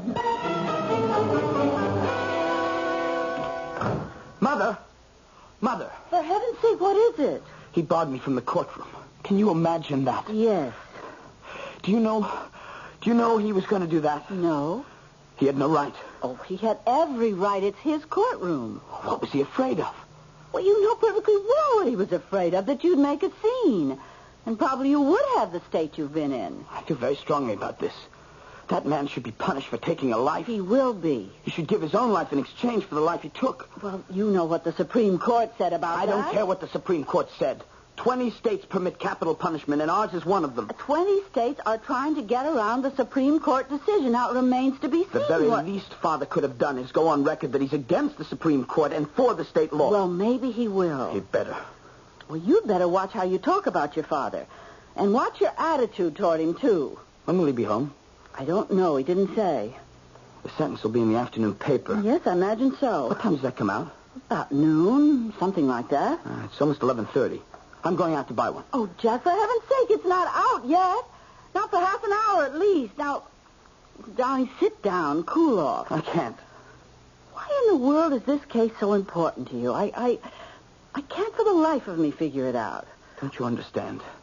The whole mess we're in, the whole mess the world is in, you did it. Me? I did it? No, not you personally.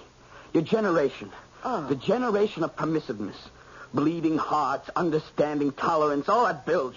You swallowed it whole. You poisoned the world with all that compassion stuff. You raised me on it. I never saw anything wrong with the way we raised you. When I flunked out of college, you sent me to Paris, to art school. Didn't you like Paris or art school? Of course I liked it. That's not the point. Well, what is the point? I wasn't supposed to flunk out of school. No, but you did. What were we supposed to do about it? You were supposed to let me get away with it. But you'd already gotten away with it. You're back in school now. I don't see that any harm was done. That's not the point. It's the principle of the thing. Nobody is supposed to get away with anything. Oh, Jack. Oh, I'd hate to have that principle applied to everything I've done. I'm going out to see if that afternoon paper's on the stand. It isn't. Well, if it isn't, I'll go back to the courthouse. Somebody down there ought to be able to tell me what happened. Now, Jack? Oh. Jack, you came home. May I come in? Yes, sure. Well, you want to know what the sentence was? Of course I want to know. 20 years to life. You didn't... I didn't sentence him to death. No, I didn't. Now I'm going upstairs and lie down. Wait a minute. Wait one little minute. Jack, please. You can spare me a minute, can't you? I suppose I can. How do you justify what you did? You mean not sending the man to be killed? He can get out of jail in 20 years, you know. If he behaves himself, I know. He can get out and kill somebody else? But I don't think he will. You don't think? You're willing to take a chance because you don't think he will? Well, what else can I go on but my own judgment? How do you know he won't kill somebody? I don't. Any more than I know he won't. Or you won't. Or anybody else won't. except possibly your mother, and I can't give you any guarantee about her if it comes to that. Now, if you don't mind, I'd like... You've done a terrible thing. I don't think so. And you're going to regret it. I hope not. Well, you will. You'll see. When you're responsible for another murder, you're going to be very, very sorry for what you've done. Jack, please. If he kills somebody else, you'll be responsible. You'll be the murderer yourself, that don't you? Jack, stop it. It's all been decided. It's over. Now, there's nothing more to be said or done. Nothing more to be said or done. That's right. Nothing more to be said. Nothing more to be done. Nothing, dear. So... We'll see. We'll just wait and see about that. Arguments between parents and their children are nothing new. Actually, they dominate the years the children are growing up. It is not until the child has left the parent's home and has his own home, produced his own children, that the passion subsides and the arguments turn into discussions. And even then, there smolders beneath the acquired courtesy and the polished tact the ancient hostilities and the basic antagonisms of the earlier years. I'll be back shortly with Act Two.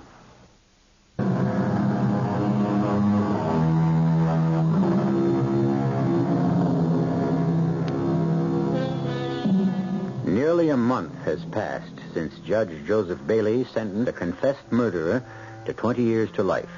A month since his son Jack denounced him as worse than irresponsible for not having sent the murderer to his death. Since his wife Helen said to their son, "There's nothing more to be said, nothing more to be done." A month since the boy replied, "Wait and see." Since that day, an unidentifiable mood has permeated the Bailey home. A mood which neither mother, nor father, nor son can break. You need more butter. Oh, I can make this do. No, muffins need plenty of butter. Helen, why doesn't Jack come down for breakfast anymore? Oh, really? It's up to him, Joseph. We can't make him. A month ago, I was avoiding him, and now he's avoiding me. Well, ever since the sentencing of that man. He's been different. Don't bother to deny it. He's been completely different. I wasn't going to deny it, though maybe I wouldn't say completely. He's been different. I thought by now... I thought so, too. I'll be in my study if you want me. I have some briefs to go over. Probably take all morning. Well, I won't want you because I'm finally going to put up those peaches that I bought a week ago, or they'll go bad. I'll see you around lunchtime. Yes. Mother! Oh! Jack, you startled me. Sorry. My hand's full of dishes and everything. Don't you sneak up on me while I have my hands full of dishes. Don't ever do that again. Okay, I will never do that again. And pour yourself some coffee, dear. Oh, and there's muffins, but you'll need butter. I'll bring it. Mother, sit down a minute. I want to clear the table. I want to tell you something. Oh, come on. Put the dishes down. Oh, dear. Well, all right. What is it? I've made up my mind about something. Oh, what's that? I'm going to see that man. What man? That murderer. You know which one. That man is in jail. Well, of course he's in jail. Father put him there. Why do you want to see him? I want to ask him a few things. Like what? Oh, how he feels, walking around alive after he's killed a man, eating and sleeping and enjoying life. I rather doubt that he's enjoying life. Well, he's living, isn't he? And the man he killed isn't. Jack, you realize, don't you, that this man has gotten to be an obsession with you? Oh, no, it's not the man. It's the fact that he's alive. I want to know if he's feeling any remorse for what he did, if he regrets it, if he feels any sense of guilt at all. I think you can take it for granted that he feels all those things. Oh, but how do I know? For sure, unless I ask him. I'm sure your father won't approve. I can't help that. Well, when are you planning to go to see this man? I thought, now. Today? This morning. Oh, Jack, you've got to think about it. I've thought about it for weeks. Jack, please, don't rush into this. Please, talk to your father or somebody. Don't just go tearing off. Sorry. I'll be back sometime. What makes you think they'll even let you in? Why, I'm the son of the Right Honorable Joseph Bailey. That ought to get me in anywhere, don't you think? Except, of course, into his precious courtroom. Jack, wait. Let me ask him. Sorry. Jack? Jack! Oh. Joseph? Yes, Helen? I had to disturb you, dear. Oh, that's all right. Darling, Jack came downstairs right after you came in here. Well, didn't I just hear him Yes, go out? and that's why I had to disturb you. You'll never guess where he's gone. He's gone to see that man. You know, the murderer. He's gone down to the jail to talk to him. Talk to him? About what? About his feelings, he said. Whether he feels sorry that he did what he did, whether he feels remorse or guilt, all that. Joseph, I tried to stop him, but I really didn't quite realize till the very last minute that he actually meant it. That he meant to go now. He hardly listened to me, and before I knew it, he was out the door. Don't worry about it, Ellen. They won't let him in. They won't? Oh, I wonder that. Well, of course they won't. He seemed to think that being your son, all he had to do was mention your name. I don't think my name impresses the warden too much. Oh. Not in his own bailiwick where he makes the rules. Well, that's a relief. Another thing that worried me, I didn't think if they did let him in, that the man would be too happy to talk to him. Not if he knew how Jack felt about his being put away instead of being executed. He might refuse to see him, but I don't think he'd hurt him. Well, if the warden won't let him in... He won't. Well, then I'll let you go back to your reading. And I'll get started on my peaches. You call me for lunch. I shall.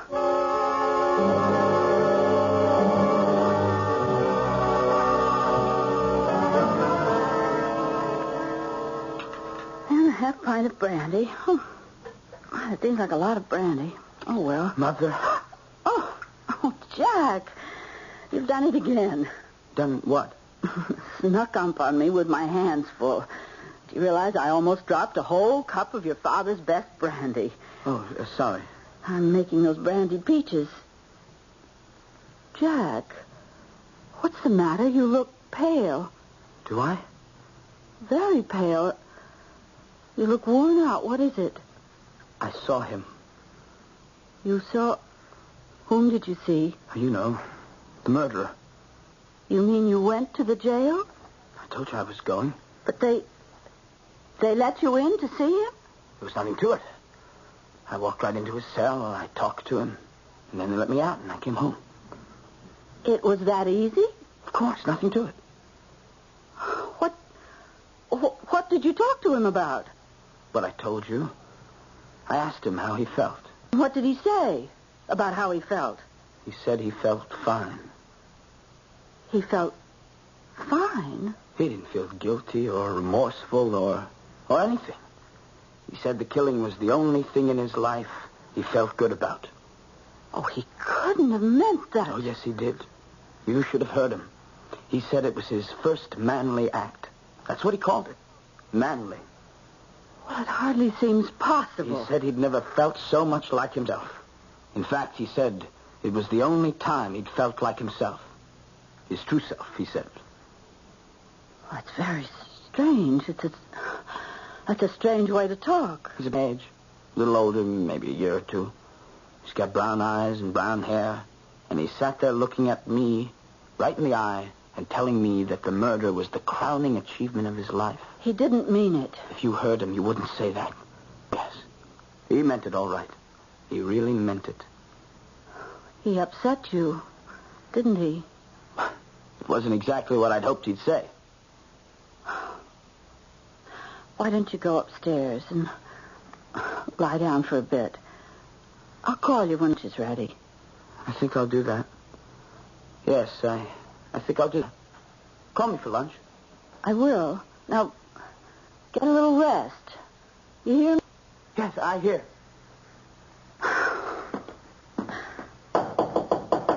Joseph, it's me. I have to talk to you. Come in, dear. Joe, they let him in. They let him in. The warden let Jack in to see that man. He did? Well, I must say I'm very surprised and not at all pleased. Joe, that's not the worst of it. It's what the man said to Jack. What did he say? Why, incredible things. He said that the killing was the only manly act of his life, the only thing he ever felt good about, his crowning achievement. My word. Joe, he said it was his first manly act. Perhaps for him it was. But, Joe, how can you talk like that? Well, I didn't say I considered it a manly act. I said it's quite possible that he did. Well, I wish that he hadn't chosen it to say to our son. Jack said that he showed no remorse whatsoever. Can you imagine? Well, why should he show remorse if he didn't feel any? Well, I simply don't understand you at all. I really don't. Well, he was very badly treated by the man he killed. And that's an excuse for murder? I declare I'm beginning to see Jack's point. You should have sentenced him to death if that's his attitude. Why, if everybody felt that way, if everybody spent his life getting even with everybody who was unkind... Not everybody, Helen. Well, all I know is that Jack is very upset. He came home as though he'd been rocked to his very soul. He was not himself at all. Where is he now? Well, I told him to go upstairs and then lie down for a while, and he said he thought he would. Joe, don't be unkind to him. Please. I won't be unkind. I know that you've been terribly annoyed with him these past few weeks, keeping after you all the time about the trial, about the sentence, but... At the moment, I'm a lot more annoyed with the warden at the prison letting Jack talk to that man. I can't imagine what he was thinking of. Look, you go back to your kitchen. I'm going to call the warden and chew him out a little. All right. And don't forget, when Jack comes downstairs, be kind to him. Don't worry, I'll be kind. Good.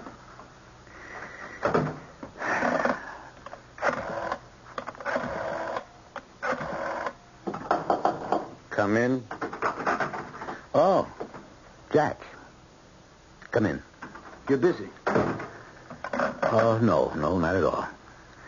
I was going to make a phone call, but that can wait. Sit down, son. I think I'd rather stand up if you don't mind. Your mother just told me that you went to the jail. Yes, to see the man. And they let you see him? Of course. I walked right in. Oh, come now. It's not that easy to see any prisoner, let alone a convicted murderer. Well, it was for me. I can't really say that I approve of your going there in the first place. And in the second place, I very strongly disapprove of the warden letting you in.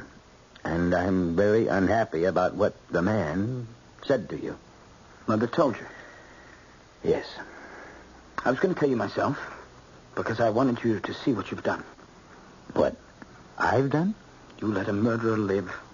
If he kills somebody else, it'll be your fault. You turned him loose. Oh, now, Jack, I didn't turn him loose. The phone. Now let it ring. What?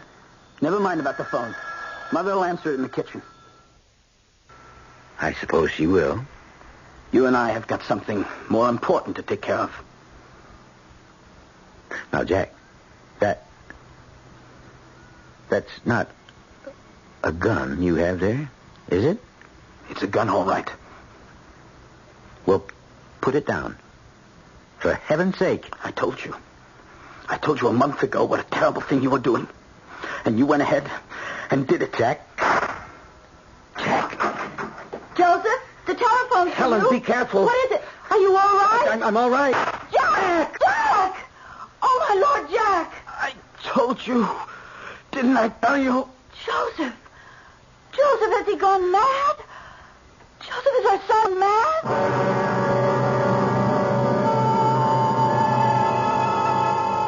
What is madness?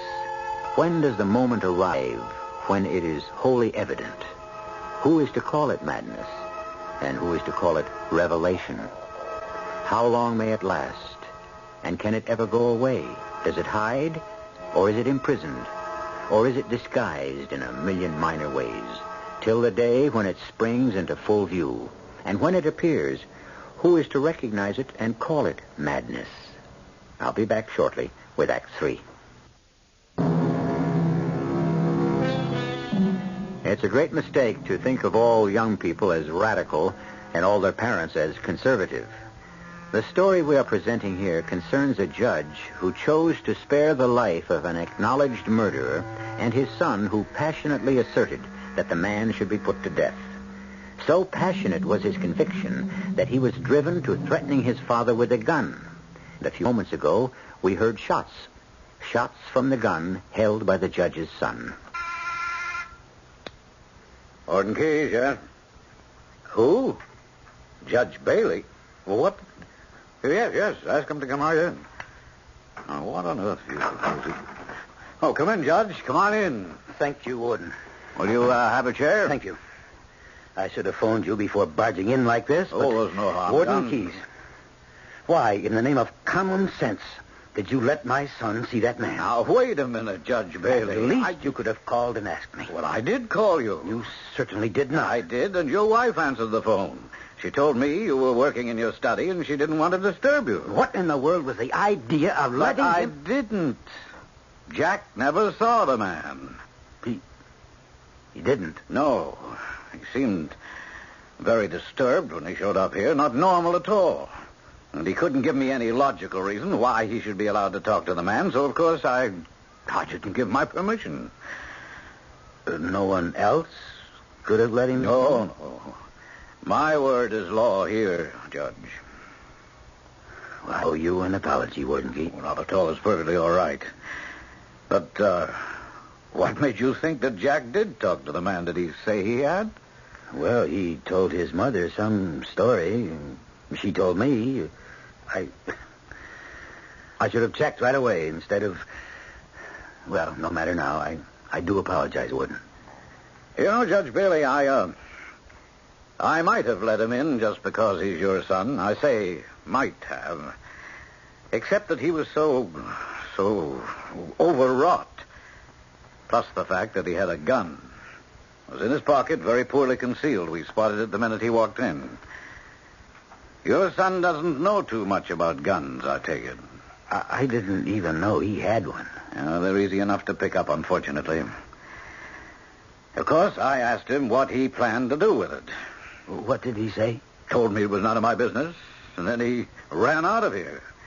That was when I called you and talked to your wife, and, well, as I told you. Yes.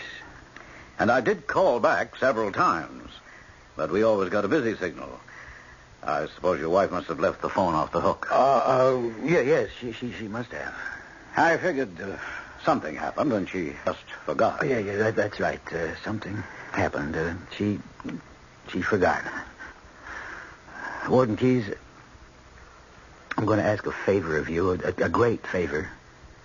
If you feel you can't grant it, please say so, and I'll understand. Oh, anything I do, Judge Bailey, I will do. I want to talk to this man. Well, now, wait a minute. I know I shouldn't ask, and I wouldn't, except that, well, it's terribly important to me. I won't ask to see him for more than, 5 minutes, perhaps. It shouldn't take more than that. And I don't know, It's more important to me than I can probably explain, Warden. I wish I could explain, but at the moment I can't. Perhaps one day, I don't know. 5 minutes. Not a second longer. All right, where would you like to talk to him? Any place at all, in his cell. Look, if you're afraid he'll do me some harm, is that it? You're afraid he might attack me? Seeing as you're the man who spared his life, well, I don't... Even so, if you think he's dangerous, I'm willing to chance that. I mean, it's that important to me. I don't consider him dangerous at all. I think this murder is probably the only crime he'll ever commit. You mean that? Sure, it was a crime of passion, pure and simple. I think he'll make trustee within a year. Really? Most of our trustees are murderers. Didn't you know that? I never really thought about it. Oh, not the professional killers or the psychotic ones, but the one-time murderers, where the stress and strain of their particular situation simply overwhelmed them, where the buried hostility suddenly surfaced, and as a rule just as suddenly subsided, never to surface again. It's interesting. Well, now, how would you like to see this man right here in my office? Could I? 5 minutes? Have my word. Okay. You know, I'd like to know sometime what you think of him. Personally, I like him. You stay right here. I'll have him brought in.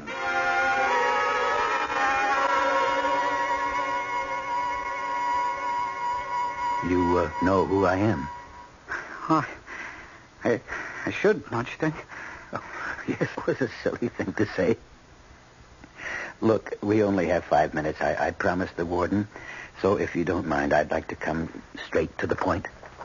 Yes, sure, okay. I have a son, about your age. He didn't agree with the 20 to life I give you. He thought you should have been given the death penalty. Oh, really? His name is Jack. Jack grew really exercised about it as the trial went on. Very, very vehement. Got so I avoided speaking to him for fear he'd bring it up. I didn't want to argue with him, and I didn't want him to take the chance of influencing me in the slightest.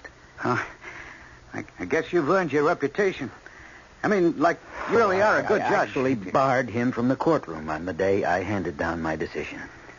And it made him even more agitated, more hostile. And then came the day, you'd been locked up here about a month, I guess, when he told his mother that he was going to come here to see you.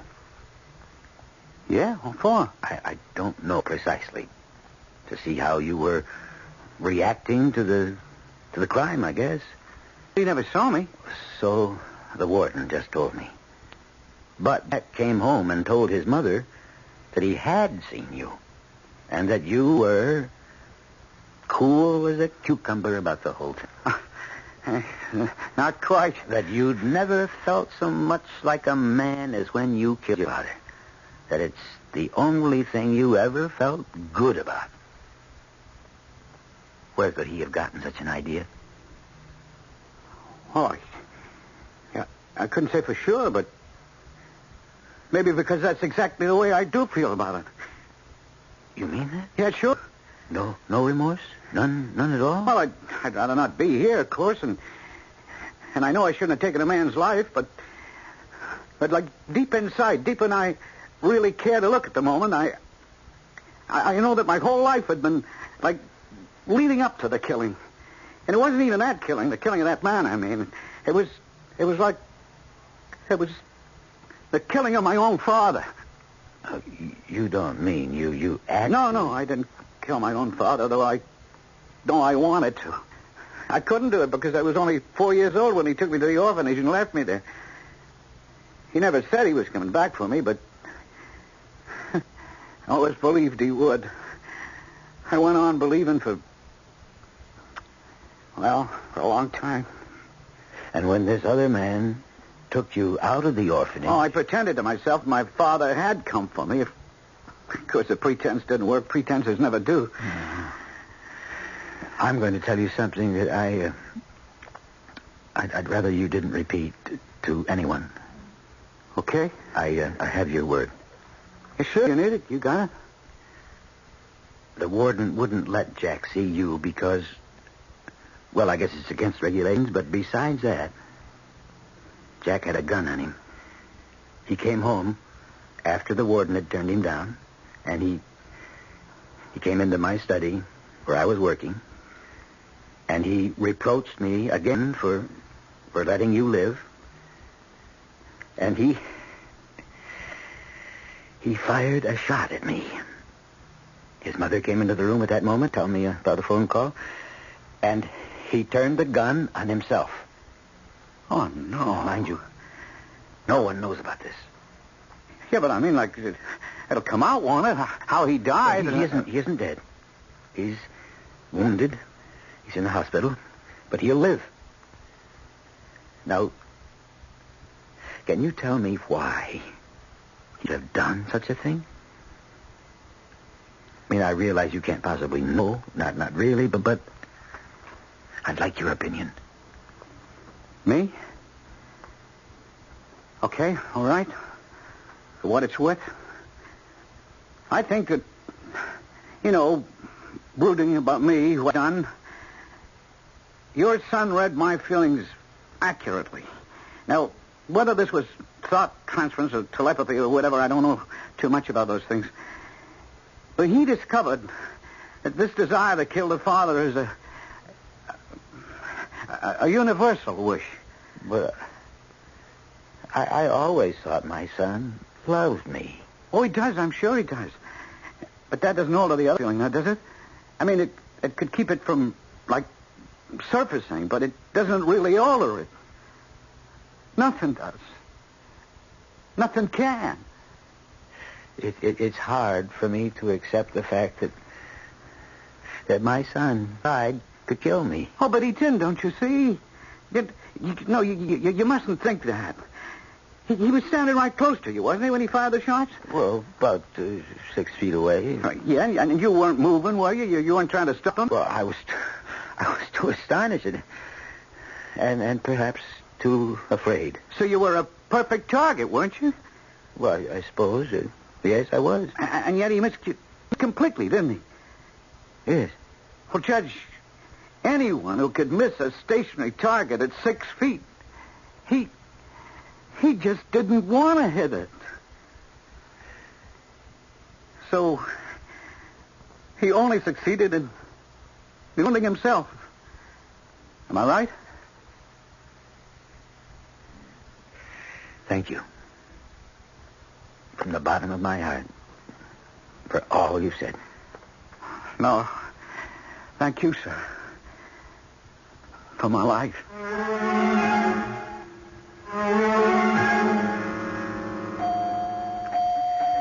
Hello, son. How are you? Coming along okay, I guess. That's what the doctors tell me.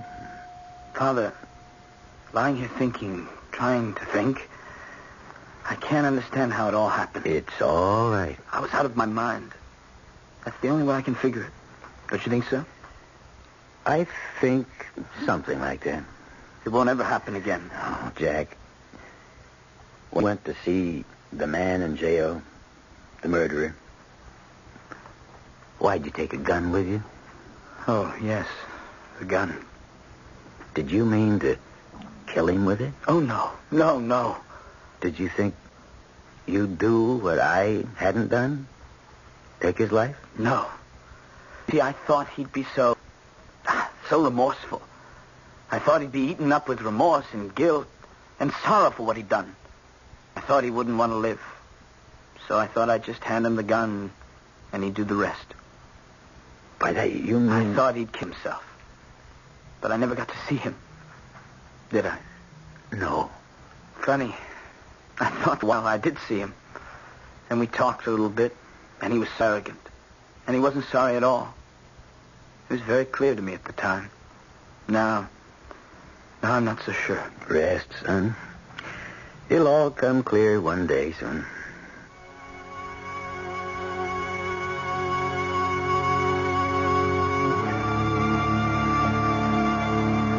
Thou shalt not kill. This simple, terse statement is in the book of Exodus. It is not followed by the word except or the word unless or any qualifying phrase. No, it reads plainly, thou shalt not kill. We might ask why the Lord thought it necessary to deliver this stern injunction. Can it be for any other reason but that the impulse to kill lies fermenting silently in every human heart? I'll be back shortly. You're on the open road, rolling free and feeling great about your new Buick Century. Because in published EPA mileage test results, a V6 Buick Century got the best highway mileage of any U.S. midsize car. 24 miles per gallon and 16 in the city. Your Century's comfortable, it's nimble, it's economical, and above all, it's a Buick. Living free.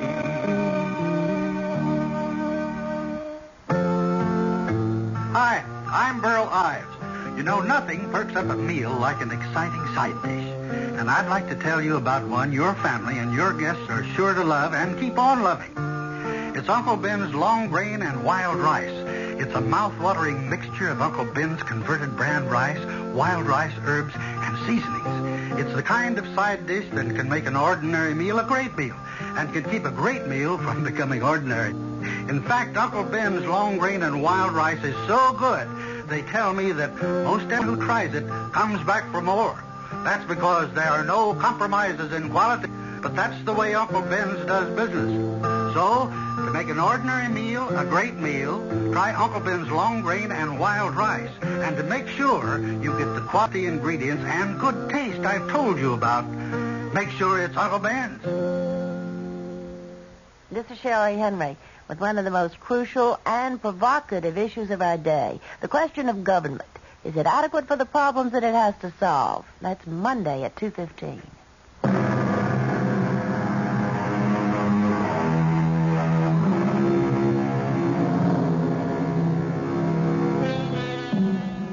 Dear listeners, I hope we have not saddened you with our account of the darker side of man's nature. If we have, let me leave you with these lovely words from the book of Psalms. Mercy and truth are met together.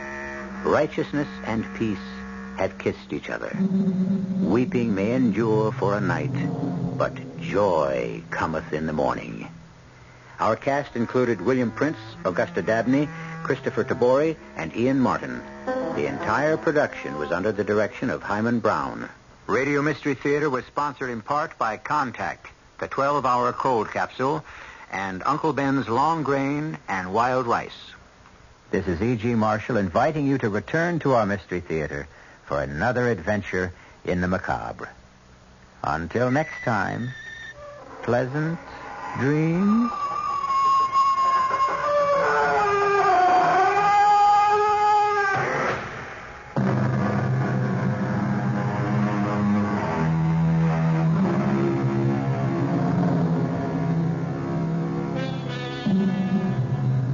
Tonight's WOR Mystery Theater was also brought to you in part by ShopRite Supermarkets. A lot more for a little less.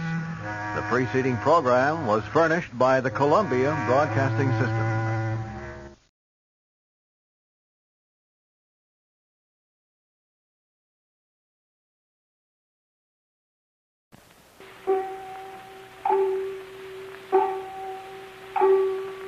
Time and the little gray cells. These will always catch the criminal. Agatha Christie's Poirot.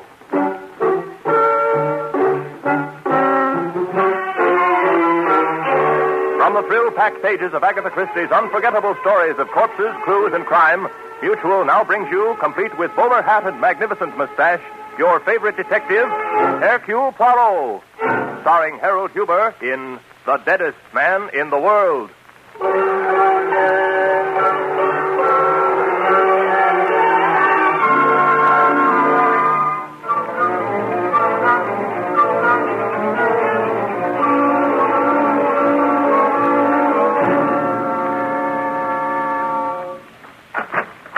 Mr. Poirot. Oh, thank heaven you're in. I was afraid that... Please close the door quickly. That's better. Thank you. He may have followed me if he knows that I came to you. Mademoiselle, you have the advantage of me. You know my name. I do not know yours. But no matter. You seem to be in trouble. I have found that a cup of tea is... Oh, no, I mustn't stay. We haven't time. Mademoiselle... Shepherd. Shepherd. Mademoiselle Shepherd, what you have said is intriguing, but confusing. If you want my help... I'm sorry. I haven't made anything clear, have I? You see, Derek killed my dog. Mademoiselle, are you asking me to investigate the death of a dog? Oh, no, you don't understand. I know I'm telling this badly, but... Perhaps it is my fault, Mademoiselle, for being impatient and hastening to conclusions, eh? You see, I live at Manhattan. You've probably never heard of it. A small suburb of New York, about 37 minutes by train from the Long Island station. Oh, you know it then? No, a small hobby of mine. I read timetables. Oh. Well, I live there with my Uncle James. Pardon, Mademoiselle, but if my memory does not betray me, James Shepherd is a famous name. Is he not called... The luckiest man in the world. Yes, that's Uncle James. I have often asked myself if the newspapers were not wrong to call him lucky. I myself would have them change it to the shrewdest man in the world. What makes you say that? A simple deduction. Any man who wins the grand prize in the Dublin sweepstakes 40 years ago takes all his winnings and boldly breaks the bank at Monte Carlo, and then, Mademoiselle, has never gambled since. There is a man who makes good use of his little gray cells. I suppose some people might look at it that way, but others say that Uncle James is tight. Well, no matter. Was it your uncle who sent you to see me? Is he also concerned about the death of this dog? Oh, no. Uncle James mustn't know anything about this. He's very ill, his heart. If he found out what was hanging over me, I'm afraid it would kill him. I see. Everything was all right until about a year ago. Uncle James was raising his rose, and we were all very happy. And then Derek Redfield took the house next to ours. He was young and attractive. And you are also young and attractive, and so you fell in love. Eh bien, that is only natural, mademoiselle. Yes, but what happened next isn't. Derek is... Oh, he's charming, Mr. Poirot, but he was insanely jealous. I noticed it before we became engaged, but he was just difficult then. After we became engaged, well, it was impossible. And so you broke the engagement and returned his ring. How did you know? Mademoiselle, that is obvious. You tell me you are in difficulty. You tell me you were engaged. And yet I see no ring on your hand. Voila, you have given it back. You're right, but that's what started all this. Derek is going to kill me. Oh, come now, mademoiselle, you are not serious. I was never more serious in my life. Ah, mademoiselle, if we were to suspect every young man who threatened to kill his loved one when the affairs of the heart went badly, poof, half the population would be in jail. And what about the dog? What about Taffy? He said he'd kill Taffy, and he did. But, mademoiselle, what makes you so certain your dog was killed? This. I knew you wouldn't believe me, so I brought it along. This is the meat, or part of it, that poor Taffy found in the garden last night. He ate it and died. It's horrible. Just smell it, Mr. Poirot. Yes, it is unmistakably poison. I confess this puts a different aspect on the affair. Then you will come down to Meriton and help me. No, mademoiselle? But why not? Surely you believe me. He told me he'd kill Taffy as a warning. He knew I loved Taffy with all my heart, and he poisoned it. I'm frightened, Mr. Poirot. You must protect me. Mademoiselle, I am not a guard for the body. Oh, but you must, I tell you, you must. Could you not go away for a little while? Oh, it's no use. He'd follow me. Anyway, I can't leave Uncle James. Oh, Mr. Poirot. Have you spoken to the police about this? No, they wouldn't help me. I was depending on you. I thought you'd do something. Seems funny that somebody can be killed. Somebody can know she's going to be killed. Nobody will help her. Doesn't that seem funny to you, Mr. Poirot? Excuse me, mademoiselle. I had to do that. Hysteria is not only unpleasant, but it also accomplishes nothing. I'm sorry. Would you mind raising the shade? I'd feel better if there were a little more light. Not at all.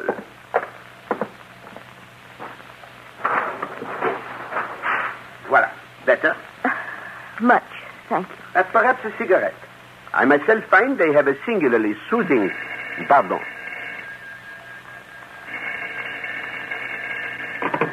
Hello? Mr. Hercule Poirot? Speaking? This is a warning. If you know what's good for you, stay away from Elaine Shepherd. Who is this? Mademoiselle, Hercule Poirot has changed his mind. You may expect me at Maniton this evening. Oh, thank you. Thank you, Mr. Poirot. No thanks, mademoiselle. I do not like people who kill dogs, and above all, I do not like to be threatened.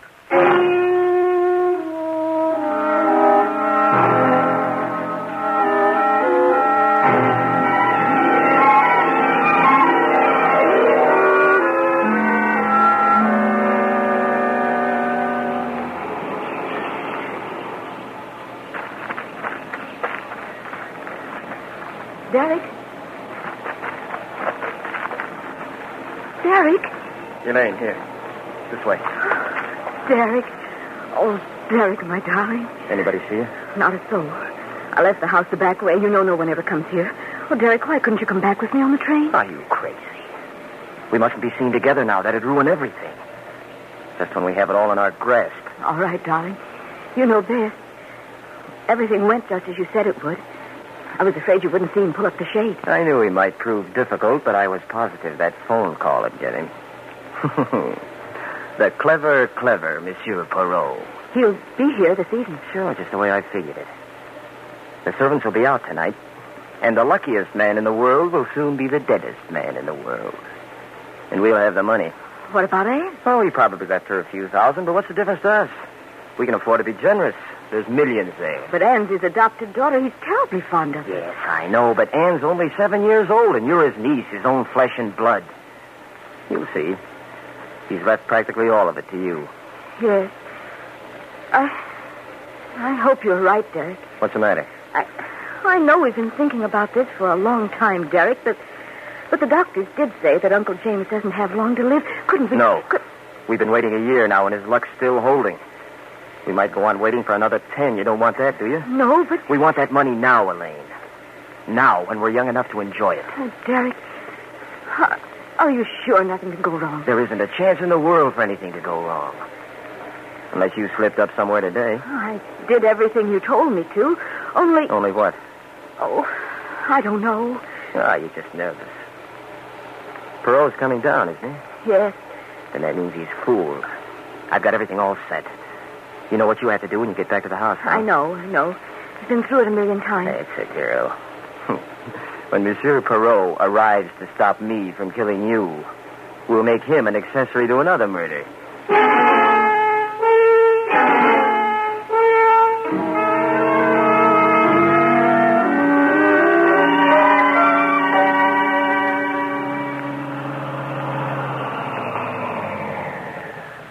Here you are, buddy. The shepherd joint. 1,000 thanks. Okay, if it's all the same to you, I'd rather have one tip. And that, too.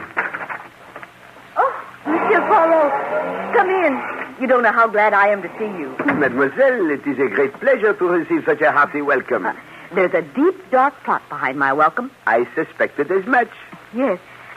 You see, tonight is the servants' night out. I didn't want you to run away because you'd have to put up with my cooking. But, mademoiselle, that will be a pleasure, if I may help. You?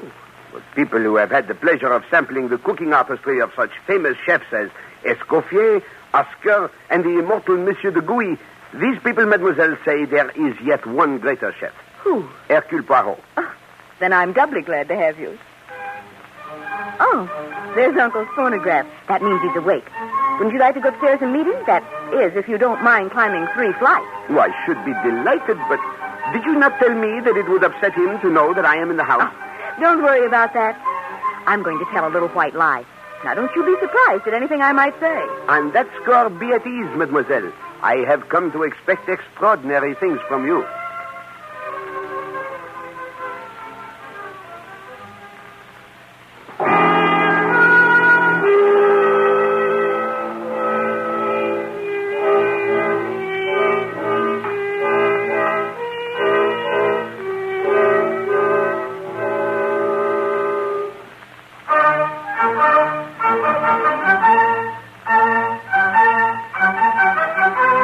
Uncle James, this is Mr. Poirot. Mr. Poirot, my Uncle James. I've heard of you, Mr. Poirot. Wait until I turn this phonograph off, and then you can ask me some questions. Questions, monsieur? Sure. And the only reason I can see for a famous detective like you coming to Manhattan is that you suspect me of murdering someone. All right. Fire away. No. I assure you, monsieur, my visit has no such purpose. And then you're here to find out how I broke the bank at Monte Carlo. You'd be surprised how many people want to know. Well, that of a surety I would love to know. But I am certain that is something beyond my poor powers of discovery, eh? You're just as smart as they say you are, and I like you. So I'll tell you how I did it. I was just lucky as the devil. Now, Uncle, Mr. Poirot really came down because he heard about your roses. He's interested in gardening. Well, of course he is. Any smart man would be. I tell you, Mr. Poirot, the roses are all right. Of course, not as fine as they used to be when I was able to get out and tend to them myself. And now my greatest pleasure is playing records on this phonograph. And a very fine machine. Mr. Poirot is also a good cook, or so he says. He's going to help me with the dinner. And so I am, mademoiselle. Now, what do we have? Well, there's a duckling. With a sauce bigarade. I insist on it. If you know how to make it. But of course. And some string beans. But I can take care of those. You just boil water and... No. It is a sacrilege. You must not destroy the flavor. They must be steamed gently, mademoiselle. And... All right, you win. Come along and show me. I will indeed, mademoiselle. Directly after I have my bath, I will make a sauce bigarade that would make Escoffier himself jealous.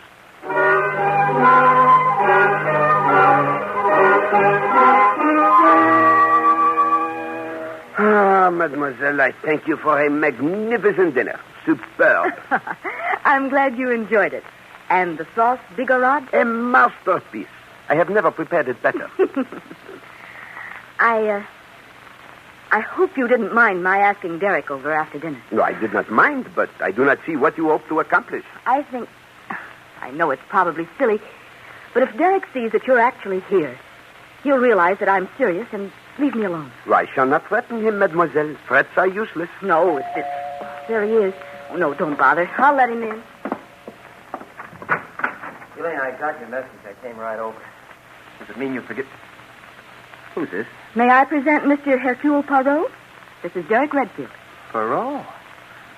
Well, if you did this to impress me, Elaine, you've certainly succeeded. I've heard of you, Mr. Poirot. And I of you, monsieur. Yes, I know. I can just imagine what Elaine's been telling you. You must think I'm a pretty bad sort of guy, but, you really got me in a spot, Elaine. How about a little drink to sort of help me out, huh? Would you like something, Mr. Poirot? A little sherry or port or something strong? Port will do excellently, mademoiselle. Then if you'll just press that button next to your chair, the maid will bring it. I'm too lazy to move. This one? Mm-hmm. I suppose Elaine's told you how I made a complete fool of myself and scared her half to death, Mr. Poirot. But I hope you can realize how it is when a fella's in love. Mademoiselle, it has just occurred to me. There is no maid to bring the port unless she has already... Of course, I completely forgot how stupid of me. It's only a little after 9. Servants won't be back until 11. I'll get it. Hey, what did you ask me over for, to ignore me? I was hoping that maybe we could straighten everything out tonight. I'll tell you exactly why I called you when I come back.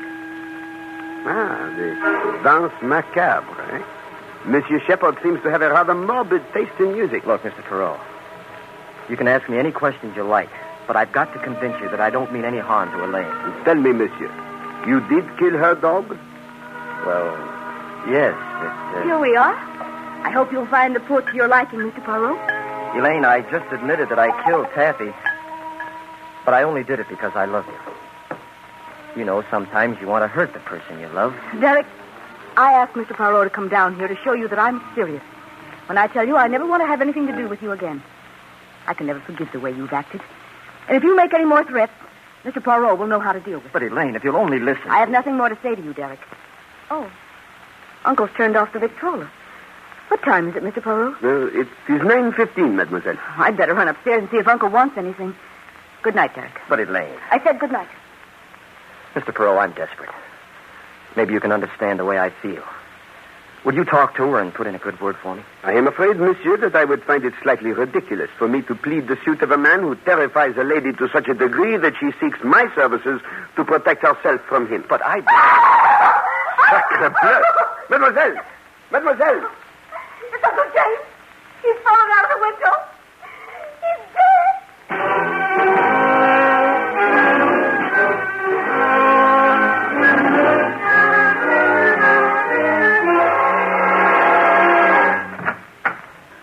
Good morning. What's your name? Hercule Poirot.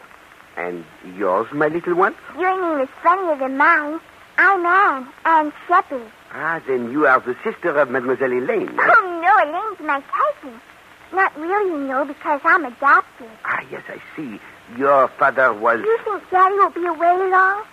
He told me this morning that he went away. As to that, I could not say, but... How did your mustache get to grow so long? Daddy has a mustache, but not one like that. Ah, ma petite, very few men have. How long have you been living with your daddy? Oh, a long, long time. But you haven't told me whether your mustache is real. I assure you, my little one, it is real. Just like your hair. Oh, you have to brush your mustache then like I have to with my hair? Oh, yes, indeed. One has to take care of a mustache, you know. Could you show me how you brush it now? I would like to, ma petite, but I have not the time. What is ma petite? It is French. It means my little one. When Daddy comes back, I think I'm going to learn French. You love your daddy, eh? I should say so. Are you going to live with us now? Perhaps for a little while. How long? I do not know. It depends, you see, my little one. Why? Is it because of the noise last night? Dis donc, do you like fairy tales? Oh, yes. Sometimes I tell them to myself. Go for a walk in the woods and I make them up. Oh, but how that is nice, eh? Perhaps you would tell me one sometime, eh? Oh, no, I'd rather have you tell me one. I like you. And I like you, my little one. Can you tell me the story about the Snow Queen? Oh, alas, that is a fairy tale I do not know. But I will tell you another one. Once upon a time, there was a great, big forest. And in this forest, there lived a very little girl. Now I've seen everything. Inspector Stevens, do you know Mademoiselle Anne Shepherd? Well, hello, little girl. Hello. He was telling me a fairy tale. I heard him. But would you do me a favor and leave me alone with Mr. Poirot for a little while? All right. If he promises to finish the story. I promise. Bye. Don't forget your promise. Well, Poirot, there doesn't seem to be any trouble about this one. No. The coroner, he has ascertained the cause of death? No question about that. He died from the fall out of his bedroom window onto those jagged rocks while you and Miss Shepherd and Mr. Redfield were down here in this room. Are you quite certain, my friend? You told me neither of them left the room. Well, Mademoiselle left to bring some wine, but she did not have sufficient time to run up 3 flights of stairs. And he was wearing a wristwatch, which was pretty well smashed up. The hands had stopped at 9:15. There was a medicine bottle and a spoon on the floor near the window. Now, what I figure is that he must have felt sick, got up, tried to get the medicine, and he fell out of the French windows. Perhaps. Yeah. What do you mean, perhaps? Me, I have an idea it was no accident. You mean you... Yes, my friend. Murder. What? Murder? A particularly vicious and carefully planned murder. Do you know who did it? I think so. Well, what are we waiting for, Poirot? Let's get going. Gently, my friend, gently. I think it was murder. I even think I know how it was done. But alas, I could not prove it. The murderers would get clear away in a court of law. You mean you're going to let them get away with it? No, that I will most certainly not allow. But we must annoy them, Stevens. That's the first time I've ever heard of annoying murderers. I generally arrest them. I do not like murderers, my friend. And when we arrest these, we will make certain they are not set free. The little gray cells, Stevens. The little gray cells have found a way. What do you mean? Murder breeds murder, my friend. And a murderer always repeats. If he poisons once, he poisons again. If he stabs once, he stabs again. If there is an accident once, there is an accident again. What are you going to do about it? Me, I shall help to create an accident. I am going to telephone a lawyer.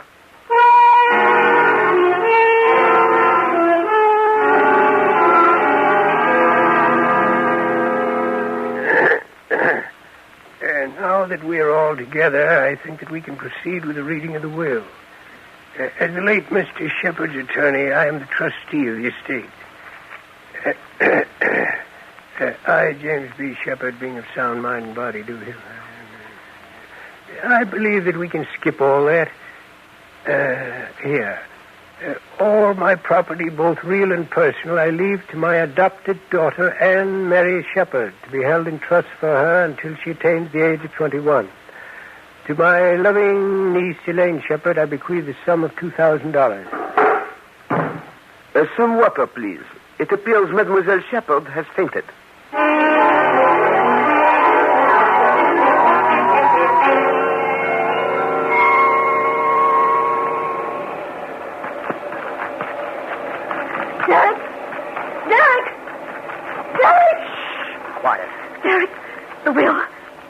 The will. What about it? What happened? Will you stop shaking and tell me? Uncle James left everything. Left it all to Anne. What? All of it. I don't believe it. It's true. We were all there. McBride read it to us. But it's impossible. Didn't he even mention you? Yes. He left me $2,000. $2,000. That's good. That's very good. What are we going to do with $2,000? I don't know. Oh, Derek, it's all gone wrong. I knew it would. I knew it. I'm sorry we ever started. We never should have done it. Hey, wait a minute. I think I have an idea. Sure, that's the solution. It's easy. What? If you'd only stop and think, you'd see the way it has to be. Derek, I don't know what you're talking about. Who inherited the money, Elaine? Why, Anne... No. No, Derek. I say yes. Derek, you mustn't.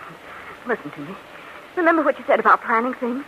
The people who didn't think things out made mistakes. Never mind that. I know what I'm doing. No, Derek, we planned something, thought it all out. Look what happened. Even if we do something to Anne, I still won't get the money. Don't be a fool. You have to get it. You're the only living relative. Now, listen, Elaine. Inspector Stevens has gone back to New York. We're perfectly safe. I won't help you do anything to Anne. What makes you so soft about Anne all of a sudden? A bride who doesn't even belong to your family. Where does she come in for anything? Oh, Derek, I'm frightened. I won't do this with you. Oh, yes, you will. That's one thing I'm sure of now. We're together, Elaine. Together for life. Don't forget you were with me on one murder. And you're going to be with me on another.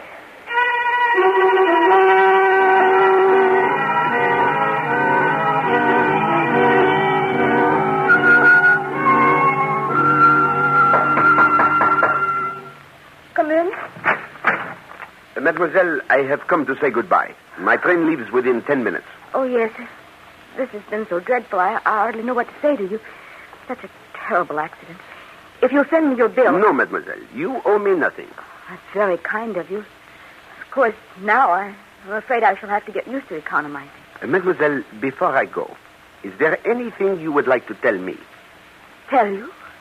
Why, no, I can't think of anything. You are no longer afraid of Monsieur Redfield? To tell you the truth, I've had so many things to think about. I haven't even given Derek... Well, he hasn't entered my mind. What are your plans? What? Do you intend to stay on here with Mademoiselle Anne? What? I hadn't considered it. I don't know.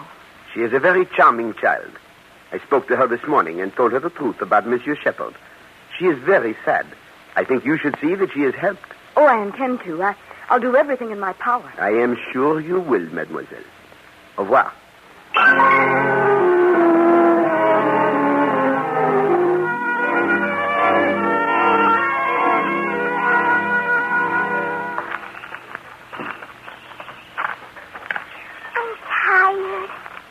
Walk much more, Elaine. Oh, you've got to grow up to be big and strong.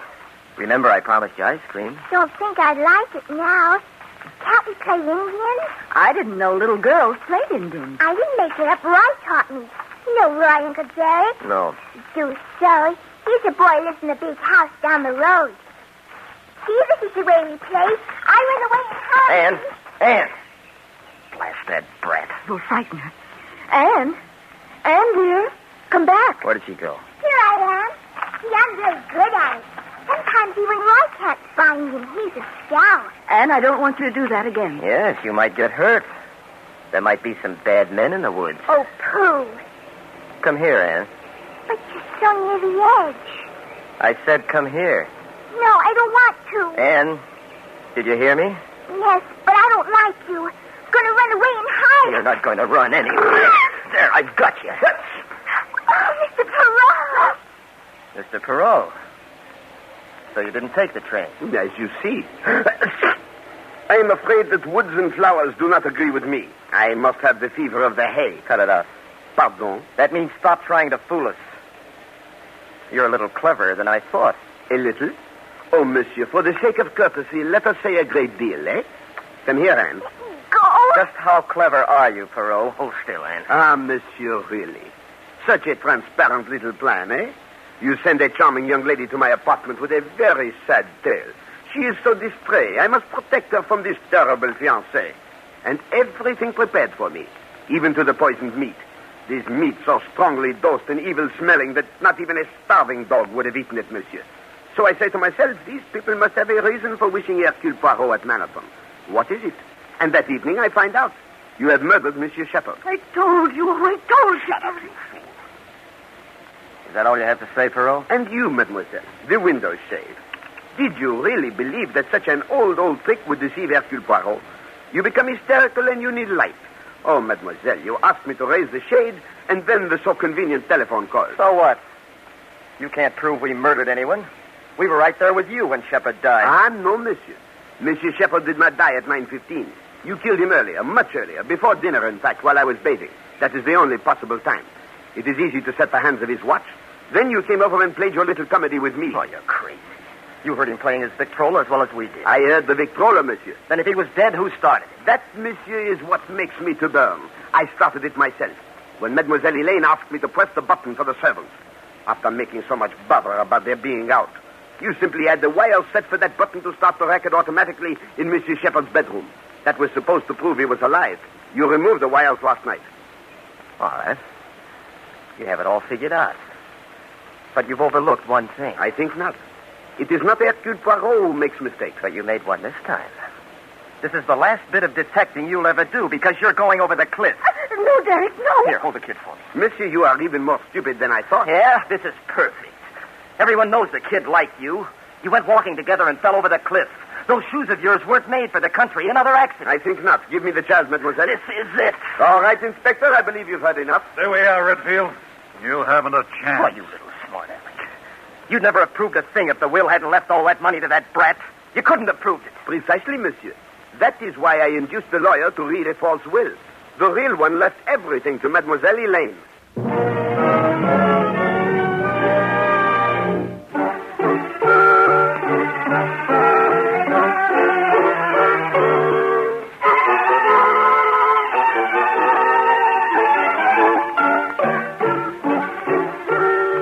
Be sure to listen again at the same time next week when Agatha Christie, America's favorite mystery writer, brings you her favorite detective, Hercule Poirot, starring Harold Huber in The Book and the Corpse.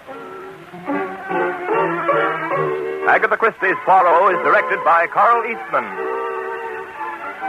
This is the Mutual Broadcasting System.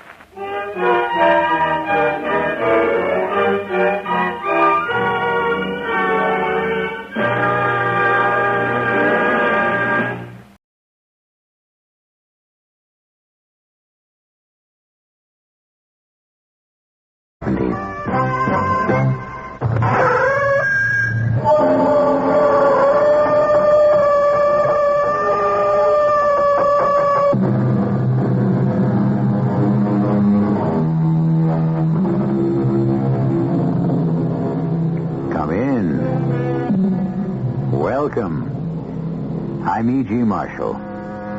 What follows is a success story about the attainment of fame, money, and the love of women.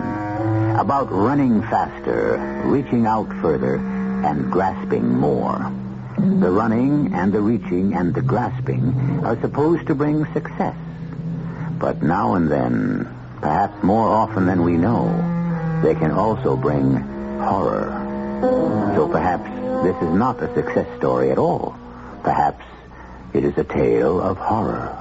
Our mystery drama, The Image, was written especially for the Mystery Theater by Elspeth Eric and stars Norman Rose and William Redfield. It is sponsored in part by Buick Motor Division and Listerine Lozenges. I'll be back shortly with Act One.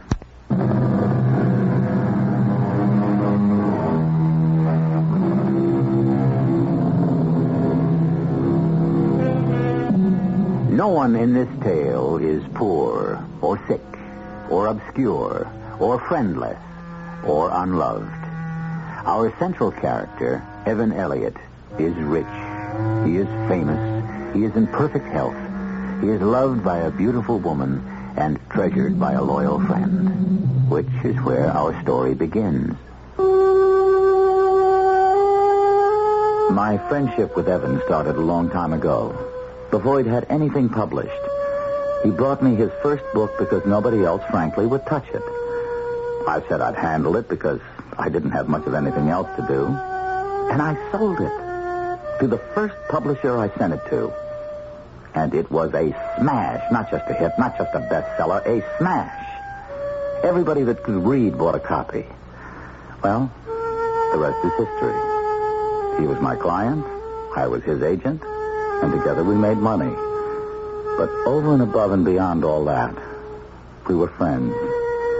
For 15 years, the day he busted into my office. Billy. Hi, Ev. Oh, buddy, have I got news for you. You finished a new book. I'm getting married. You're getting... Well, how about that? Congratulations. Billy boy, I am marrying Christine Dewar. The Christine Dewar? The one and only. The one they call the richest girl in the world? That Christine Dewar? That's the girl. Beautiful, too. I saw a picture of her once. Well, she doesn't like publicity, but I'll change all that. We'll get married the day before the new book comes out. That'll give authenticity to everything I've written about the ultra-rich. You know, the way they live and conduct themselves. Everybody will believe it because they'll figure that I know. They'll eat it up. You'll ask Doris and me to the wedding, I trust. I want to talk to you about the wedding. Would it be better to have a big cathedral type of wedding, you know, or just to sneak off to a justice of the peace? Well, that's up to the lady, isn't it? Well, she's so infatuated with my machismo, she'll walk down any aisle, road, street, or cow path I choose. Yes? I don't know how you do it, I swear. Billy, this book's got to be a Blockbuster. The biggest yet.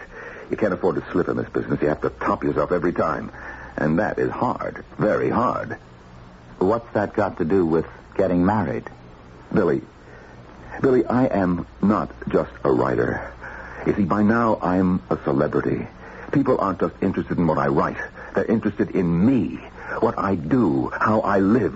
Yes, I suppose. And I think that we'll run away and get married, so it'll come as a complete surprise, and the press will pick it up and sensationalize it. Now, you'll set up the interviews, and later on maybe we can arrange for a picture spread. Yeah, sure. Ev, wait a minute. Do you love this girl? Love her? Well, certainly I love her. What a crazy question. It all went off just the way he planned it. The book hit the stores, and next day, Evan and Christine were married in a broken-down office across the river with Doris and me for witnesses. I leaked it to the media, so they turned out in full force. Evan wore the old familiar blue jeans. Christine wore blue jeans, too. But Doris said they were custom-made and cost a mint. Why do I feel like she's living underwater? Like she's got a mouth full of seaweed? As time passed, Christine began to look as though she'd been left underwater for a long time. I don't know, she got thinner and thinner and paler. The way she talked, or didn't talk, got stranger and stranger. Billy, I'm worried about that girl. Oh, come on. Chris is all right. I think we should keep an eye on her. She loves him. She worships him. That's a whole different thing. You put somebody on a pedestal the way she's put him, you're always looking up. Not at. Up. And to look up, you have to be down. Must be nice to be looked up to. Worshipped. I look at you, and I love you. Well, Ev loves Chris. Love. She's part of the image, and that's all she'll ever be. What image? Oh, good grief, Billy. You've known Evan Elliott longer than I have. Don't you know he's building an image? First it was just the successful writer. No, that's not an image. He did that. Then it was the big man about town. Go to all the parties. Then sell a book to the movies. Do the whole Hollywood scene. Have a big publicized thing with a gorgeous movie actress. Then he got engaged to a duchess. Well, I don't see what's so wrong with any of those things. The reasons are wrong. He's so scared he won't make it. But, darling, he has made it. If anybody's made it, he has. Why don't you ask him? I will bet you he'll say no. Not yet, he'd say. Not quite yet. Just give me a few more years, just a few years more, and I'll have it all. Then everybody will worship me, and I can start feeling good about myself. Oh, Doris, come on. You just don't know him at all. Oh, I know him. And I know you. You've put him on a pedestal, too. Where would I be without Evan? I owe everything to him. He's my best friend, and I'm his. There's nothing could bust up our friendship, Doris, so don't try. Now, I'm warning you. Don't try. Well, anyway, we'll have them over for dinner. All right? All right. Sure.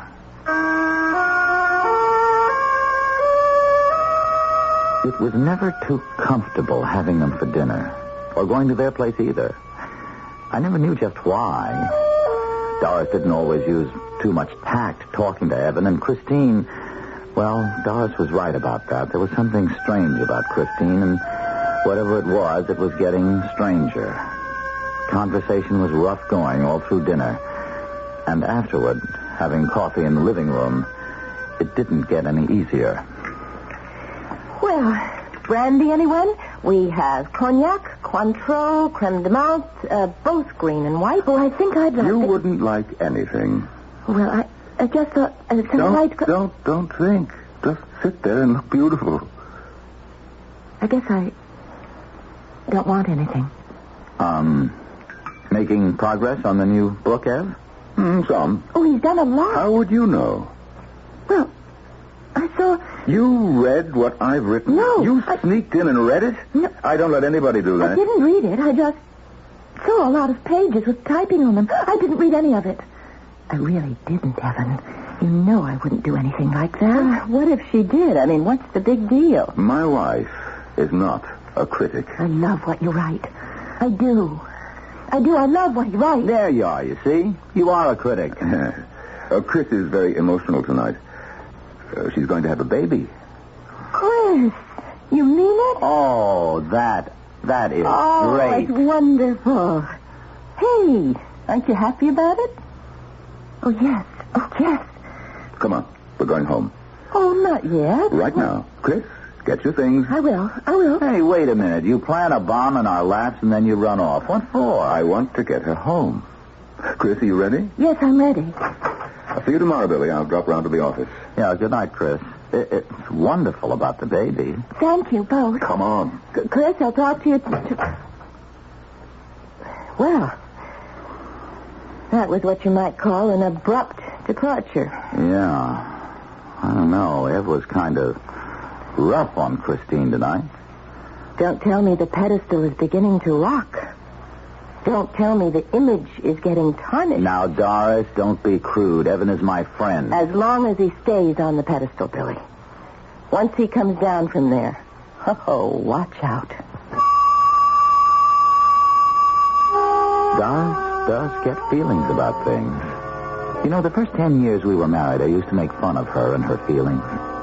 The last few years I've stopped because most of her feelings turned out to be right.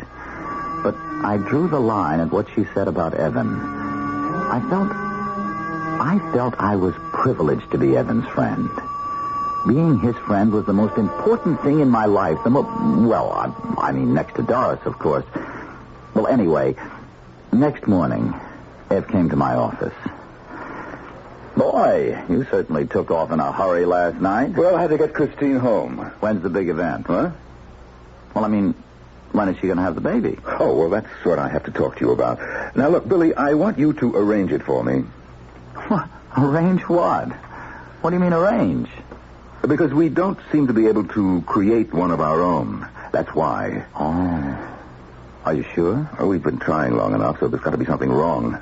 Well, what? I mean, have you been to doctors? Christine has been to that gynecologist of hers who gives me the creeps.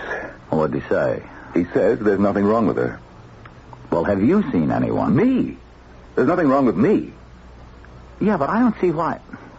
I mean, Evan, look, how do I come into this? If you're both all right, it's a problem you can solve in time. I don't want in time. I want a child right now, a child. Now, what do you want to do, let me down? Can't you understand plain English? I want you to help me to arrange it. But I can't do this. Oh, you mean you want to adopt? Me? Adopt a child? No. I want this child to be mine. Now, wait a minute. Evan, that's not fair to the kid or to adoption, which can work. I mean, it can work beautifully for anyone. Well, let it work for them, not for me. I want mine. And most of all, I need it right now. Need what? For Chris to be pregnant. Why? Why do you need it? Why? Because there's interest in me. Billy, in me and everything that I do. Don't you know that? Good Lord, after all those years with me, don't you have the slightest idea what it means to be a celebrity, to have celebrity status? Well, I'm sorry. I never thought about it. Well, think about it. I am the country's foremost writer. But that is not all that I am. I am a public figure. Millions of people are fascinated by me and everything that happens to me. And right now, what I need is to be a father. Yes, it'll be a whole new thing. You mean like a kind of image? Yes, if you want to call it that. Well, I don't know, Evan. You got me going. I don't quite see what If I have to spell it out for you, doesn't Doris have a doctor? Yes. Well, then, maybe you or she could introduce Christine to him and have them work it out. Fine. Work out what? The timing, the making it happen. Look, this is the space age. If it can't be natural, there's an artificial way of having a child. But still a child of my own. He's got to be mine. Have you discussed this with Christine? Is it what she wants? She'll want it. You leave that up to me. All right. If you're sure you want to go through with this, I'll ask Doris and see what she can suggest. If you're sure. I told you. Can't you understand how much I need it? Well, I have to tell you, I was shocked. Doris and I had never had any children. I don't know if we really wanted to. Of course, when we didn't, we accepted it. And went on the way we were, which had always been a pretty good way to go. We loved each other. We were happy. We were willing to leave it to fate. Why couldn't Evan, I wondered? Still, I was Evan's best friend, and I'd promised to speak to Doris, and I did. No, I won't have any part of it. Do you understand? And you shouldn't either. Doris, darling, I'm his friend. I'm his best friend. You are not his friend. You're his satellite. He's the sun, and you revolve around him. You live in his light, and you walk in his shadow. You're just like Christine. That's not friendship, and that's not love. You're followers, the both of you. He's the prince, and you're his humble attendant. That's not fair, It's Doris. fair, and it's accurate. Look, just leave me out of it completely. I am not going to help him do his dirty work. I'm not going to promote this image of himself he's building. Let him work on it by himself and leave me out of it.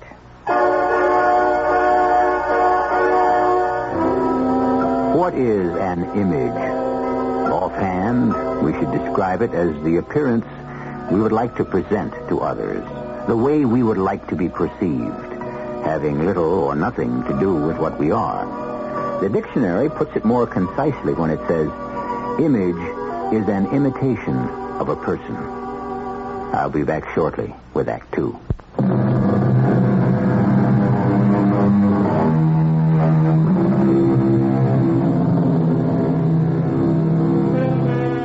We were discussing the word image, and we picked the simplest of definitions, an imitation of a person. But follow the dictionary, and its meanings reach deeper than that. For example, at random, a counterpart. For example, that child is the image of his mother. Or, more importantly, a symbol or an emblem. Or finally, an embodiment, such as God created man in his own image. All of which serves to explain why a reluctant Billy, friend, agent, and alter ego of a man he considered a towering genius, went home at his master's command to seek his wife's assistance. I am not going to help Evan build his image. Darling, wait a minute. You keep saying image. What image? The one he has been working on all of his life. And now he's decided what the image needs is a child, and he wants it now. Well, he's getting pretty well past 40. He is well into his 50s, and you know it. Oh, all right. I'm sorry. I forget the years are passing, and but I can understand him better, remembering. Are you trying to tell me you're sorry we didn't have children? Oh, no, honey, no. We're fine just the way we are. But look, Doris, you won't help me out on this. I mean, find out how you get a thing like that done. I don't have the foggiest, do you? Not the remotest. You won't call Dr. What's-his-name? No, I won't. Well, all you'd have to do would be to get the information, then you give it to me, and I give it to Ev, and that's the end of it. No. Okay, well, give me the name of your doctor, then. No. Doris, I promise. No, and no. All right. He's not the only doctor in town. I'll find somebody else. I don't know why you won't help me out. Maybe I'm jealous. Jealous? Of what? Of who? Of you. And the way you feel about Evan. Doris, jealous? Ridiculous. I must certainly be, if not the most, as faithful a husband as any woman ever had. I mean, Doris and I weren't just married. We were friends, companions, as well as lovers. We had a true togetherness. Oh, except with someone as out of the mold, above and beyond everyone as a genius like Evan, you can't rationalize a Dylan Thomas, a James Joyce. You either accept them or reject them. Doris rejected him, but Evan I could not reject, so... Well, anyway, it wasn't hard. I found him his doctor and called him to tell him. Good. You're a good guy, Billy. I'll have Chris in his office tomorrow. With you? Oh, not me. No need for me. You mean you won't go with Chris? My presence isn't needed. For what? It's her problem, not mine. Oh, Evan, won't she expect you to go with her? Well, I thought about that and decided no. You see, it might get out to the press. What? That we're planning a child. It's not time to release that yet. Later, much later, I might do a piece on it. Oh, look, at least you have to sign a consent form. You have to read it. Why? You're my friend. I take your word for everything. You take Chris there tomorrow morning. Oh, come on, let's get it over with. I don't know why I went along with him, but I did. If I'd have known, but I didn't. All I knew was he was my friend. So I made the arrangements, and sure enough, the next morning, Chris showed up. Chris, you know, you don't have to go through with this. Yes, I do. Evan said you wanted to. Did he say that? Well, practically. Well, yeah, he practically said that. But you don't have to do it. It's your life. My life is with him. I don't have any other life. Evan is the one big happening in my whole dumb existence. You're very loyal, aren't you? Well, of course I am. And besides, I'd like to have a baby. It would be the second big happening in my life. Oh, Chris, I just wish you looked, well, happier. Maybe later I'll get happy. Let's go, shall we? If you say so. I say so.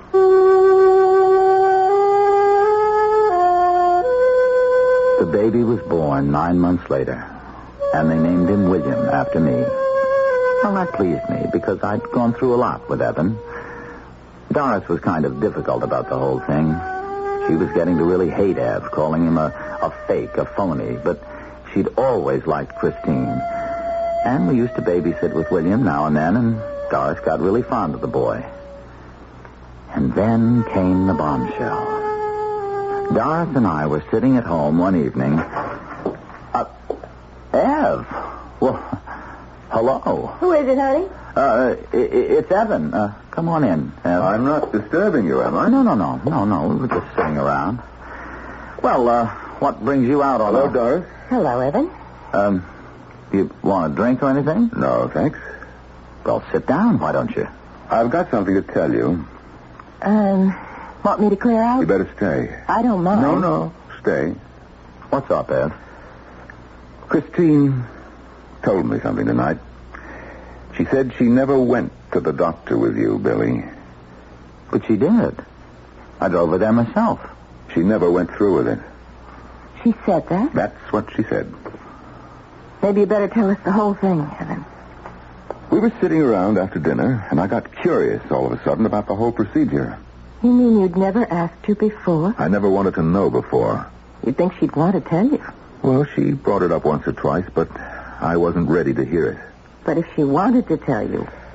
Tonight, I was ready, so I asked her plain out how it was. Why do you want to know? You never wanted to know before. Well, I'm thinking of writing about it. I need to know the details. Writing about it? Publishing? Oh, not right now. Maybe never, I don't know. But it would make a fascinating piece. All the psychological ramifications. Whose ramifications? Whose psychology? Knowing I wasn't the father. Who said you weren't? You mean it worked? What we couldn't achieve together was made a reality in a lab? You asked me to go. I went. I did what you told me to do. I got pregnant. I had the baby. The baby's here. I love the baby. I love you. Yeah. But to write about it, I need all your thoughts, your feelings. You never wanted to know my feelings before. Why now? I'm a writer. Feelings are what I deal in. Anybody's feelings? Anybody's that I'm interested in. And right now, I'm interested in yours. But it's as though you're feeding off me, eating me up little by little. That's nonsense. Now, come on. Tell me what happened. Start at the beginning. A year ago, you went to the doctor's office. Billy drove you. When I got there, Billy said I didn't have to go through with it if I didn't want to. But I said I wanted to. Well, that's right, Eb. That's all true. We had quite a talk about it, and when we got there, I told her again that it was up to her. It was her decision, her life, that she didn't have to do it if she didn't want to. I mean, she must have told you all about that. She did.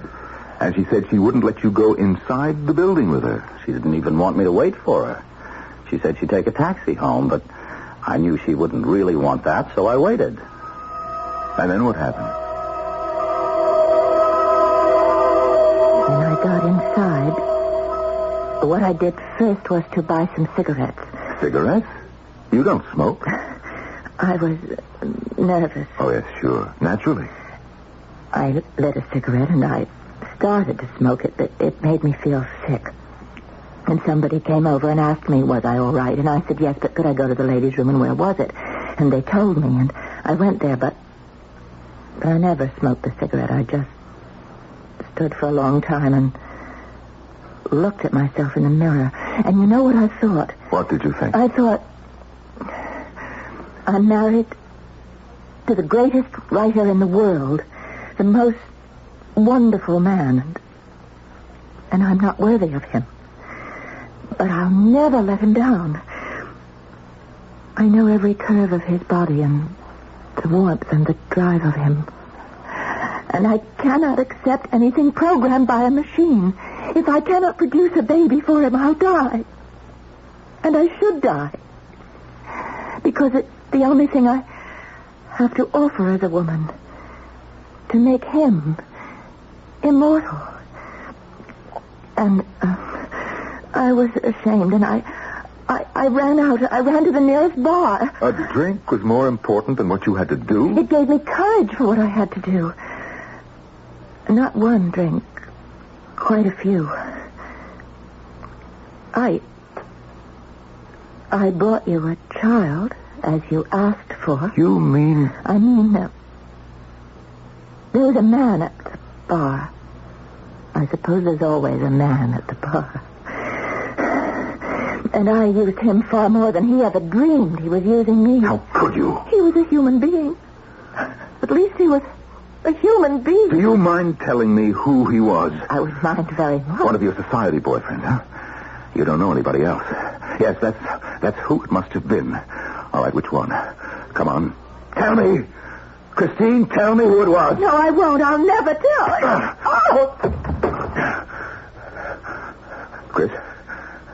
Christine. Billy, I hit her. Not very hard, really. More of a slap, but she fell down. She hit her head against something. Billy, she's dead.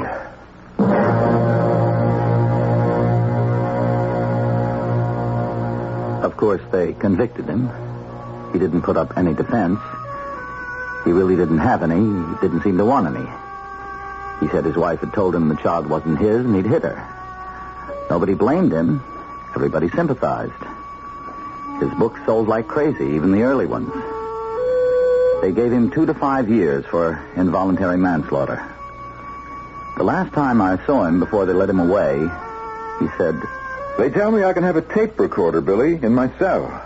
"All right, I'll bring you one." "I may do a book on prison life. Oh, it'll be a smash."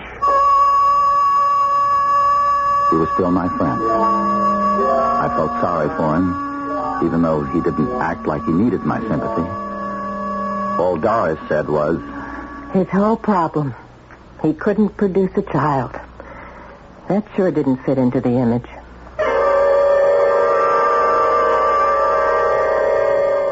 Yes, a tale of horror. Tell me, have you ever been alone and depressed in some public place, a restaurant, a park? And have you looked around at the other people and felt certain that they all of them, were happy and content and leading exciting, wonderful lives, while you... Be very careful of such feelings. They are most unreliable. We'll return shortly with Act 3.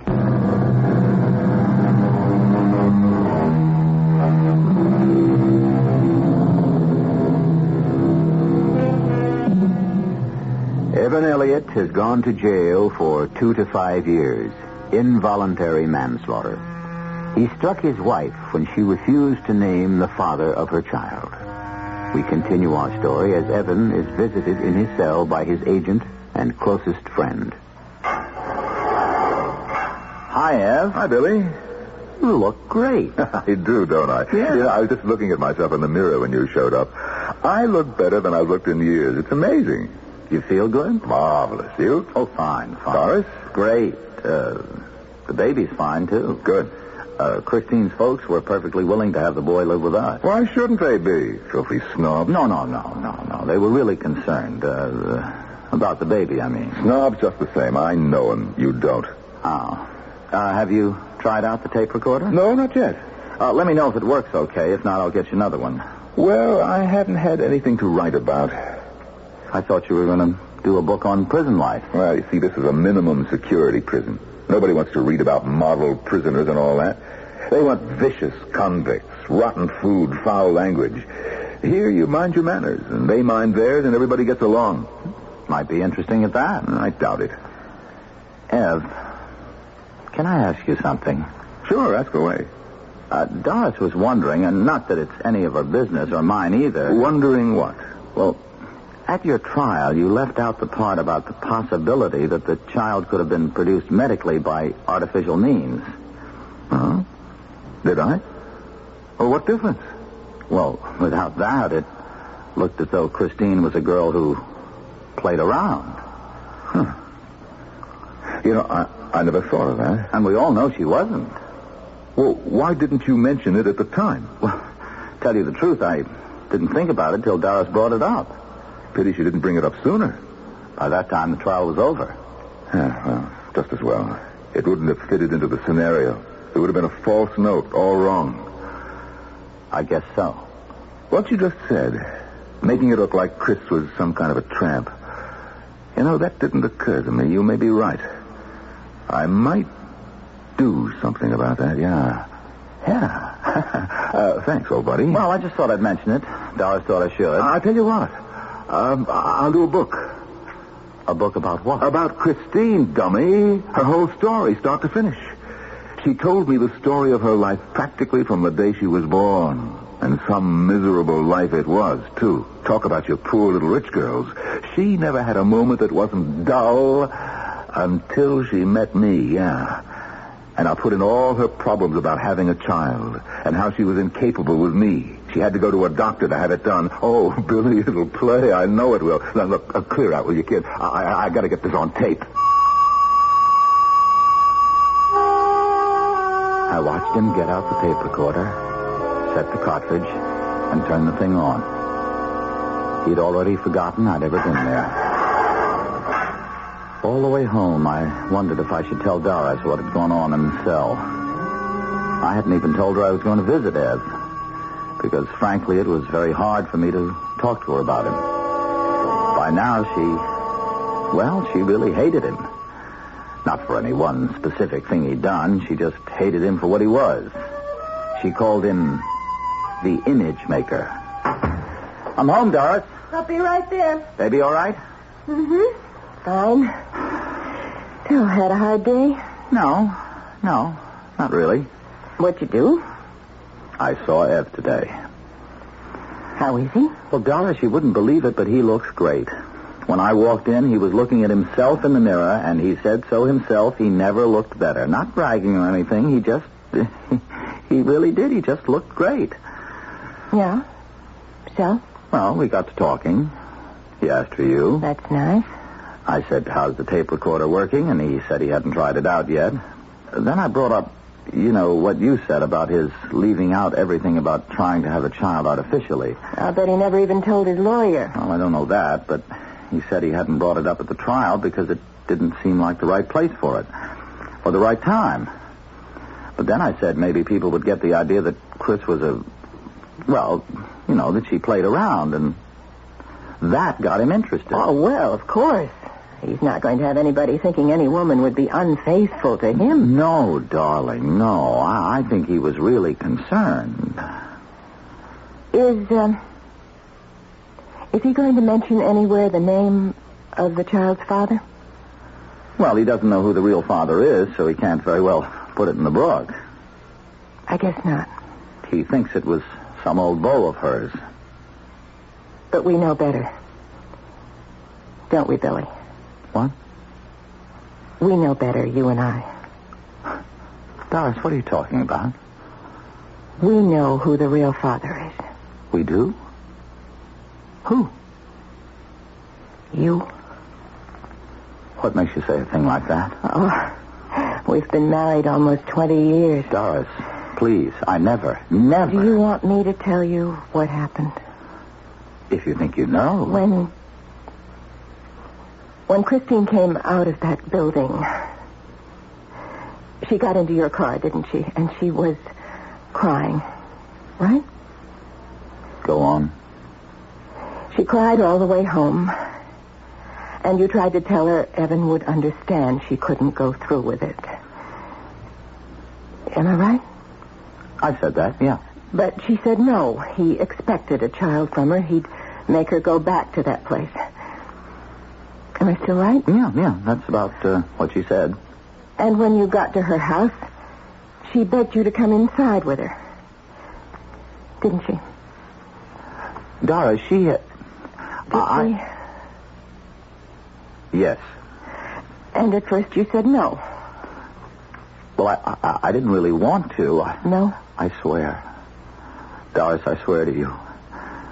But she was crying and carrying on. And she was Evan's wife. What? That was the thing that finally got you upstairs. That she was Evan's wife. That this was one more way to get close to Evan. As close as possible without actually... Now, hold it. Hold it right there. Don't go saying things you'll be sorry for. In a crazy kind of way, you've been in love with Evan for years. Now, you're out of your mind.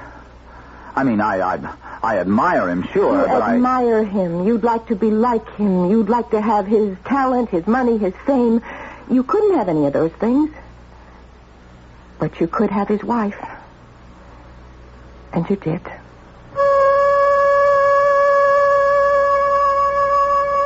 For 2 weeks, I hated Doris.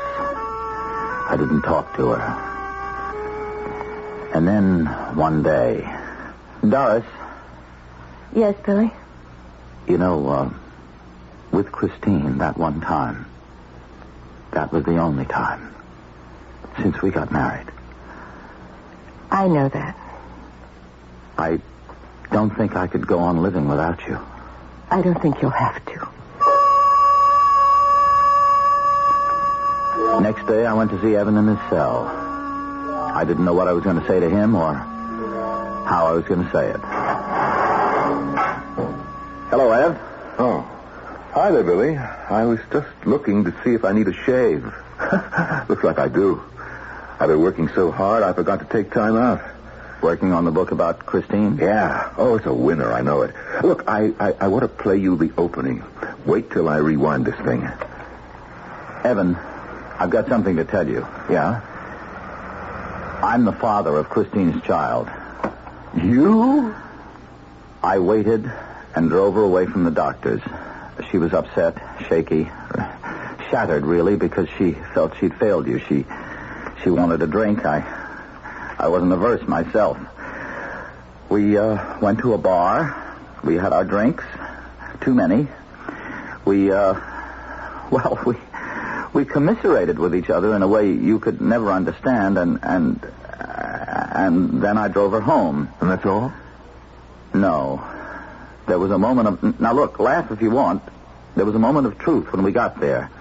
When nakedly she was terrified of facing you and admitting what she had failed to do, and when I... Well, don't stop now. All right, if you will have it, when I wondered after all my years if I could just for once do something originally by myself, if not for myself, and somehow it happened, and I did. Well, what do you know? I thought I should tell you. You? I hope you won't put it in the book. Doris hopes you won't, on account of the baby. I'll have to think about it. We thought we could adopt the baby someday. Billy, listen to this. If do you have to? Now you listen. She wore her money like a shroud. She was immobile inside her huge fortune, as though entombed in it. How's that for an opening? F, please.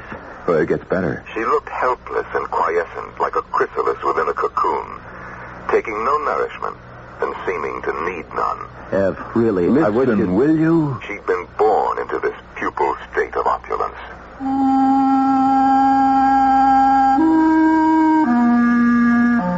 A man absolutely absorbed in his own words. He didn't seem like a man at all, more like a freak. A monster building an image of himself to put on display. I couldn't believe in him at all. And I knew I couldn't be his friend anymore. I wasn't sure I ever had been. Inside the thick membrane of her enormous wealth, she had never stirred or made the least movement to free herself. I don't think he noticed when I left. Fateful day, The tape droned on as I walked, and the sound of his voice was the last thing I heard.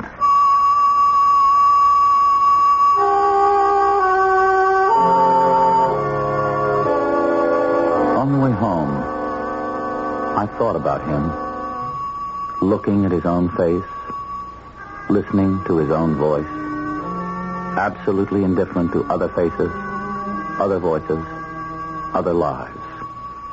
He'd built a cell within a cell. And he seemed content.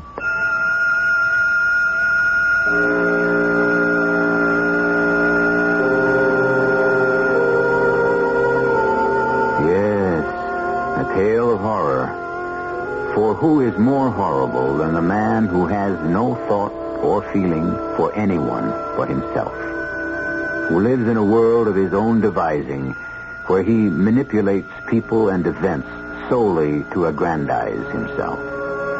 And what is more horrible than his fate? To live quite apart from his fellow men, doomed forever to study his own face, listen to his own voice, feel no pulse but his own. That is to have no life at all. I'll be back shortly.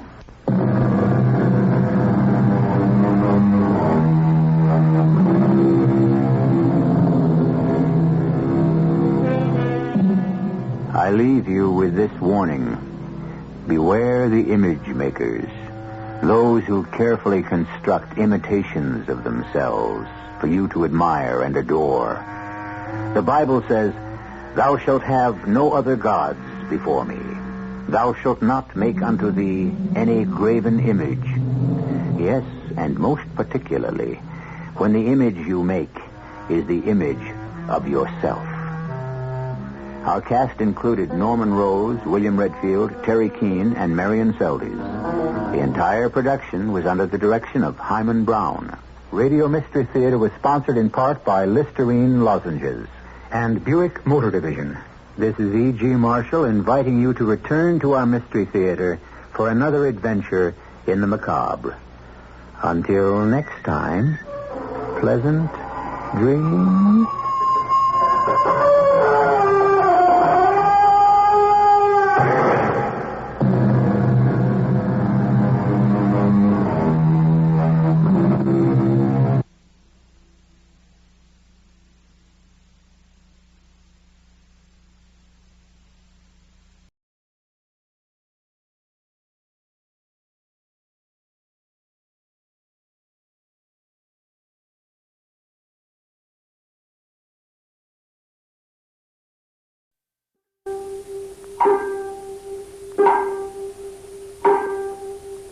Time and the little gray cells. These will always catch the criminal.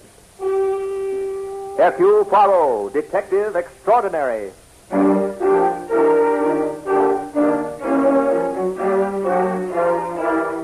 From the thrill-packed pages of Agatha Christie's unforgettable stories of corpses, clues, and crime, Mutual now brings you, complete with bowler hat and magnificent mustache, your favorite detective, Hercule Poirot, starring Harold Huber in The Bride Wore Fright.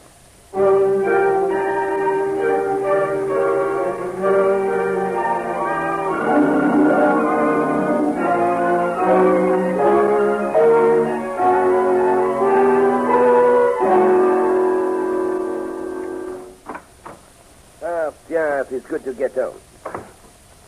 1,000 thunders, what is it called with the lights? Well, there is always the lamp. Oh, please. please, I'm not a thief. I'll go out quietly. I didn't take anything. I didn't really. Unless you count a cup of coffee. I was so hungry. I'll pay for that. Just let me get out of here, and please don't say anything about it. Please, mademoiselle, give me a moment to think, and let me turn on the lamp and look at you. Oh. Oh, indeed, mademoiselle. Or should I say madame? Inasmuch as you are wearing a wedding gown? No, it's not madame. That's why I'm here. Mademoiselle, I am not a minister. No, you don't understand. I didn't get married. I ran away. They chased me, so I hid in this apartment. And how did you get in? Well, I ran in here because I saw Peter coming around the corner. I ran into the elevator and told the boy to take me to the top floor. And then I went up on the roof. And I knew Peter would come after me, and so I climbed down the fire escape, and your window was open. That was most careless of me. Oh, please, you're not going to have me arrested, are you? I'm not a thief. Really, I'm not. Mademoiselle, we will discuss that question in due time. Just now, there are many things I do not understand. First, you are in the costume of a bride. Where is the groom? Oh, why, that's Peter. You mean you were running away from your future husband? Yes. But please, that's something I don't want to talk about. May I go now? You may go most certainly, mademoiselle, but have you given thought to where you are going? In that dress, you will most certainly attract attention, and you cannot spend the remainder of the night breaking into strange apartments. I know, but I'm trying to get to my aunt. She'll help me. Then you are not returning to your home? Oh, no, I can't. Oh, hide me, please. No, mademoiselle, that is out of the question. Well, I'll run into the kitchen. That is useless, mademoiselle. But don't you see someone's after me? That, mademoiselle, is a possibility. But hiding will not help. Oh, please don't answer. I beg your pardon, but did you see anything of a girl in the wedding? Why, there you are, my dear Eleanor. Now, what in the world did you want to run off for? You can't mean to say that I've already begun to treat you badly, even before we're married. I'm not going to marry you, Peter. It's no use. Oh, come along, dear. You're upset. I'm not leaving here. But your father's worried about you, Eleanor. You can tell Father to stop worrying. I've made up my mind, Peter. Darling, think of the impression we must be making on a complete stranger. Oh, he's no stranger. This is a very good friend of mine, Peter. That's why I came here. I want you to meet Mr. Hercule Poirot is the name, Eleanor. Poirot? Yes, the famous detective. And it's surprising that he should suddenly have become such a great friend of yours. Monsieur, you have the advantage of me. You evidently know my name. I'm Peter Cheney. Major Peter Cheney, and this is my fiancée, Eleanor Carlin. You mean I was your fiancée? Eleanor, stop this nonsense and come along with me. We've bothered Mr. Poirot enough. I assure you, Monsieur Cheney, it is no bother. There, you hear what Mr. Poirot is saying? I'm not leaving. You don't mean to say that you intend to spend the night here? And why not? Well, really, Eleanor, you can't expect your father or me to... Monsieur Cheney, come, you flatter me. I am not the man for the ladies. But Mademoiselle Carlin shall be chaperoned. Mr. Poirot, for a man of your reputation, you don't seem to understand the situation. Miss Carlin is my fiancée. Monsieur, it is you who does not understand me. This young lady evidently wishes not to be your fiancée. In addition, she seems to be frightened of you. Ridiculous. Frightened enough to run away from you on her wedding day and break into a strange apartment. She's just upset. Exactly, monsieur. And I think it is your presence that upsets her. I see. Well, I suppose I should have known. This is too good an opportunity for any private detective to pass up. When you saw me and heard my name, you knew there'd be something in it for you. Monsieur, I assure you, you are not very astute. Mademoiselle Carlin, would you be kind enough to telephone your aunt and ask her to stay with you? I certainly will. Now, if I give you a check for $5,000 as a retainer, will you then agree that Eleanor has been acting foolishly and let her come with me? Really, monsieur, you are an intelligent man, but with one weakness. You are evidently under the impression that money can purchase anything. Why not? The check is good, you know. I have no doubt of it, monsieur. Keep it. I am not interested. Mr. Poirot, I am warning you. You're making a big mistake. Mr. Poirot, my aunt isn't in. She doesn't answer. In that case, mademoiselle, we shall have to find another chaperone, eh? I'm Peter Cheney, the big game hunter. Does that mean anything to you? Only that you like to kill animals, monsieur. I've spent most of the last years in South America. The war raised the devil with big game hunting in Africa. I imagine the war must have interfered considerably with your pleasure. You have my condolences, monsieur. Excuse me. Police headquarters. Stevens speaking. Ah, Monsieur Stevens, I have a favor to ask of you. Oh, sure, Poirot. Anything at all short of murder. Well, this is most simple, mon ami. I wish you to spend the night with me in my apartment. I have a young lady here, and... What? A girl? Stevens, you will give yourself bad blood shouting so. I want you to act as chaperone. Oh. All right, Poirot. Anything you say. And now, monsieur, if you have nothing more to say, we shall bid you good night, eh? Oh, yes. Oh, there's one thing. I have the finest collection of human heads in the world. You refer, of course, to the shrunken heads of the South American Indians? Yes, precisely. I found out how to do the job. It's fascinating. My collection is very fine. I was just thinking, your mustaches would add to that collection. An amusing fancy, monsieur. When we have more time, I must show you my scrapbook of criminals I have sent to jail. I do not believe there is a big game hunter among them.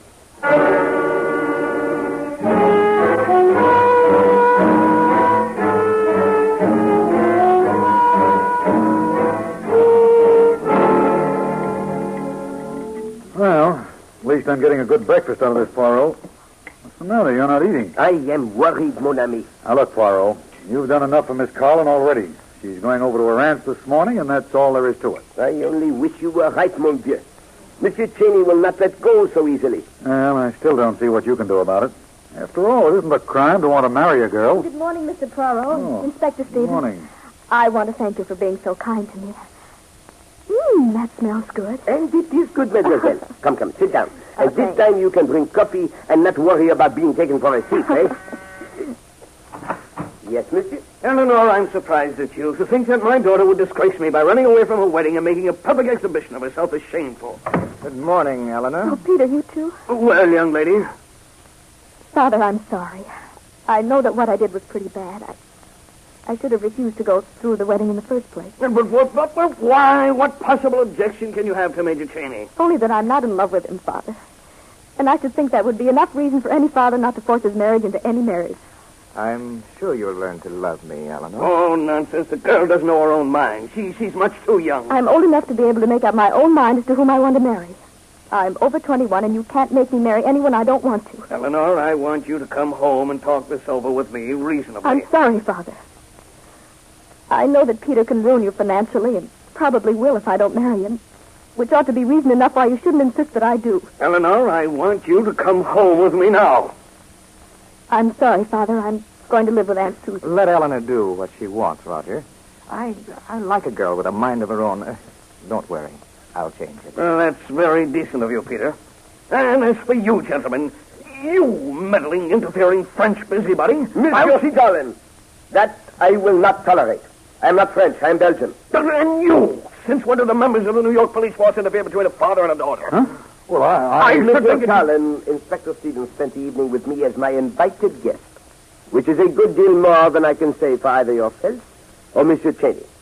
His presence here was in a friendly, not an official capacity. Come along, Roger. I don't think we're wanted. Oh, by the way, Inspector, if anything should happen to Mr. Poirot, anything violent, I mean, I trust that you will then be present in your official capacity. Good day, gentlemen.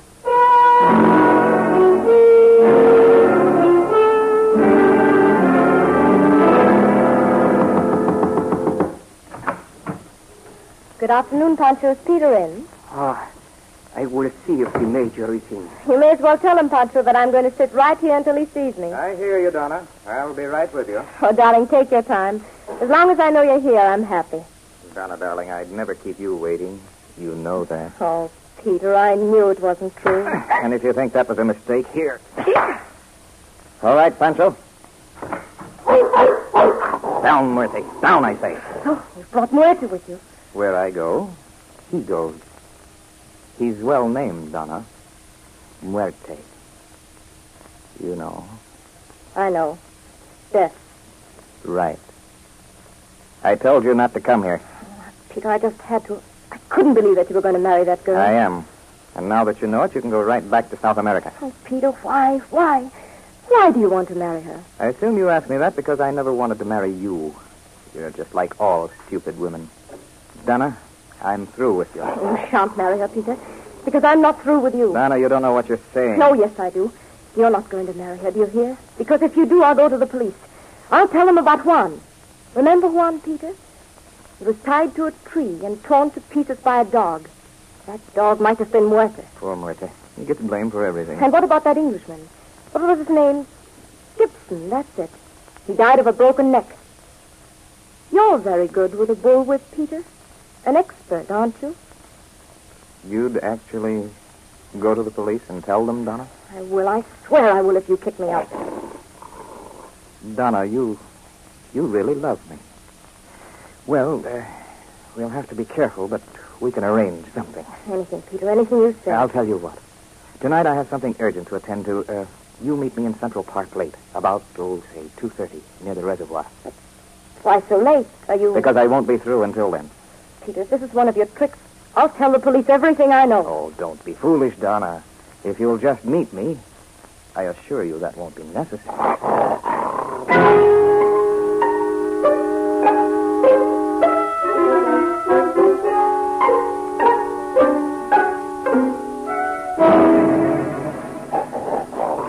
Easy now, Muerte. Easy. Wait, boy. Wait. Peter? Oh, Peter, where are you? There she is, Muerte. Get her. Get her, boy. Drive her towards me.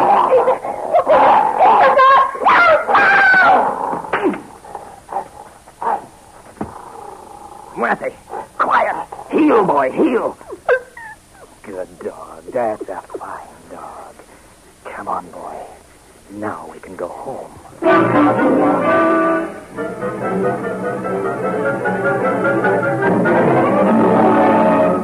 Well, that's the way we found her, Poirot. Lying in the bushes near the reservoir with her neck broken like that. Ah, the pauvre petite. This is a most singular affair, Stevens. The manner in which the neck is broken gives one curiously to think, n'est-ce pas? Somebody awfully powerful must have gotten hold of her. Perhaps, but if that is true, mon ami, where are the marks of fingers? Hey, all right, Poirot. She must have been hit with something. Exactly, mon ami, but with what? Tell me, what was her name? Donna Moreno. She just got in from South America yesterday. Oh, good morning, Inspector. Good morning, morning. Mr. Poirot. Good morning. Well, this is my first visit to a police headquarters. As the policeman downstairs said I'd find you up here, Inspector. What do you want?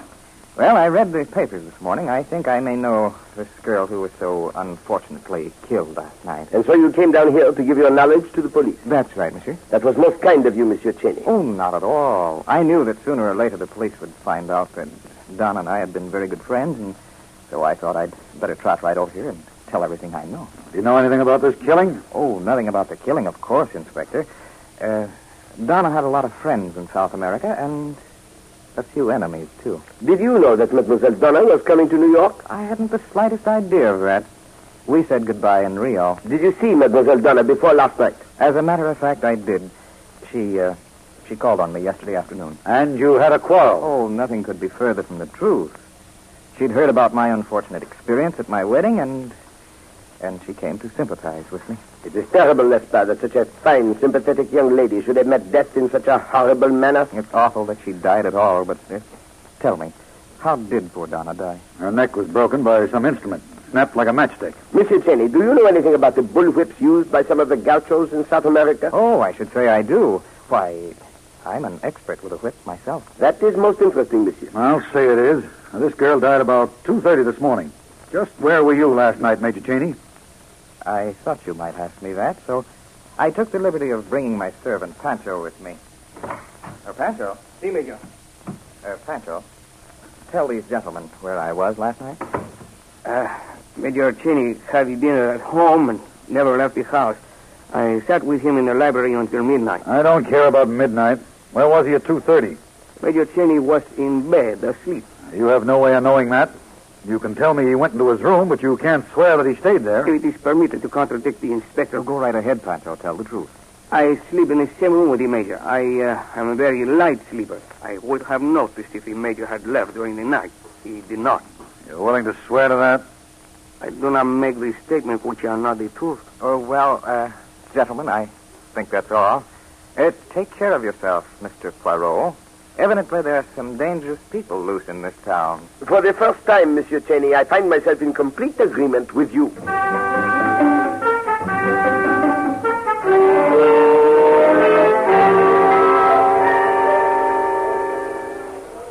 you mind if I sit down, Eleanor? Oh, Peter, I wish you'd leave me alone. Aren't you tired of working, Eleanor? You don't have to, you know. I like working. And inasmuch as I only have an hour for lunch, I'm sure you'll forgive me if I start to Of course.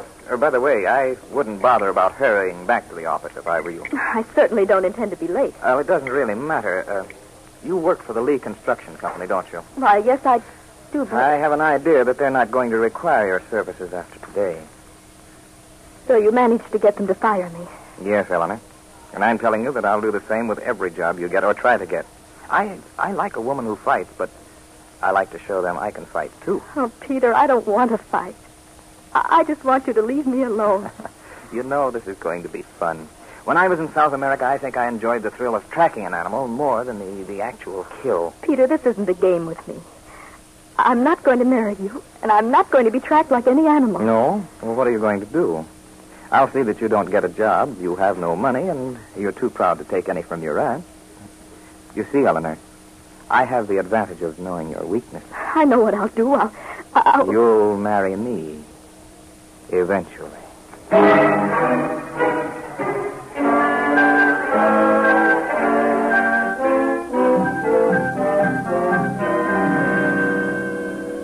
Poirot, I've sat in your apartment many times when we were working on a case, but I've never known as much as I do now and yet felt as helpless. Then you do know the murder of Mademoiselle Moreno, mon ami. Sure, don't you? Yes, it is a certainty. And the devil of it is we can't do a thing. I don't dare arrest that Cheney guy. I haven't got a case. That phony alibi is perfect. No alibi is perfect, mon brave. Monsieur Cheney is a murderer, and he must be punished. Yeah, but how? Poirot, I tell you, the DA wouldn't even take the case to court. What have we got to go on? Well, the fact that Monsieur Cheney knows Mademoiselle Moreno, the fact that she visited him on the afternoon of her death, and the fact that Monsieur Cheney is an expert with a bullwhip, the weapon by which Mademoiselle Moreno was killed. Yeah, but all that's the flimsiest kind of circumstantial evidence. Put all that against his alibi, and we're licked. In this instance, mon cher Stevens, I agree with you. Good afternoon, Mr. Poirot. Hello, Inspector. How do you do? Seems I come running to your apartment every time I'm in trouble. Yeah, Mademoiselle Carlin, it is a pleasure to have your company. Although the inspector and myself regret that you are in difficulty. It's Peter again. He won't let me alone. But I don't suppose you're interested in hearing about my trouble. But indeed we are very much interested. Now, careful, Poirot. I don't want to get sued for libel. And that's something this Cheney guy is perfectly capable of doing. You mean Peter's in trouble with the police? That is just the point, mademoiselle. Monsieur Cheney is not in trouble, but he should be. Why? What has he done? First, what has he been doing to annoy you? Well, he's gotten me fired from my job and threatened to keep me from working. And he seems perfectly able to do it. Christy Stevens, this Cheney must be checked. Yeah, but how? What has he done? He is a murderer, mademoiselle. Of that we are perfectly certain. But he is diabolically clever. He has found a simple way of committing murder so that we know he has done it, and yet we cannot prove it in a court of law. Now, please don't tell anybody, Miss Carlin. Oh, no. I can't tell you how we're going to handle him, though. He has an unbreakable alibi. Mon ami, he has, therefore we must break it. And I think I know how. Well, are you going to let me in on this? Most certainly, mon vieux. Mademoiselle, you said that Monsieur Cheney still wants you to marry him? Yes, and it frightens me. That I can understand, mademoiselle. But that makes me believe that we can start to begin to arrive in the vicinity of somewhere. I beg your pardon? What did you say? Carlin, that means he has an idea. Exactly, mon cher Stevens. The little gray cells have found a way. What are you going to do? First, I am going to the Museum of Art, mon vieux. And if I find what I seek, then I go to pay a call on Monsieur Cheney.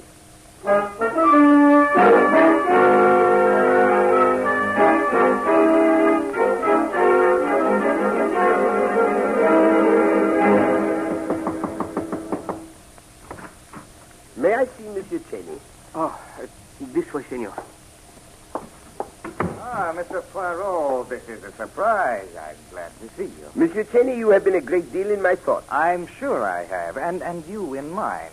Would you care to see my collection of heads? It's even finer than the one in the Museum of Art. But I should enjoy that immensely, monsieur. Oh, they're right in this other room. And while we are examining the collection, we shall talk, eh? Of course. What about? Murder? You have said it, monsieur. Now, here's a head I'm particularly proud of. It's the head of a man named Juan who died in a most peculiar circumstance. Some animal had chewed him almost to pieces, yet you can hardly see the trace of a scar. Perhaps he was murdered, monsieur. Well, now, what makes you say that? Down, Murphy. Stay back. It seems that so many things about you, Monsieur Cheney, bring murder to my mind. Even your dog is named Death. That's because he's dangerous, Mr. Poirot. I always think people should be warned. Don't you? But of course.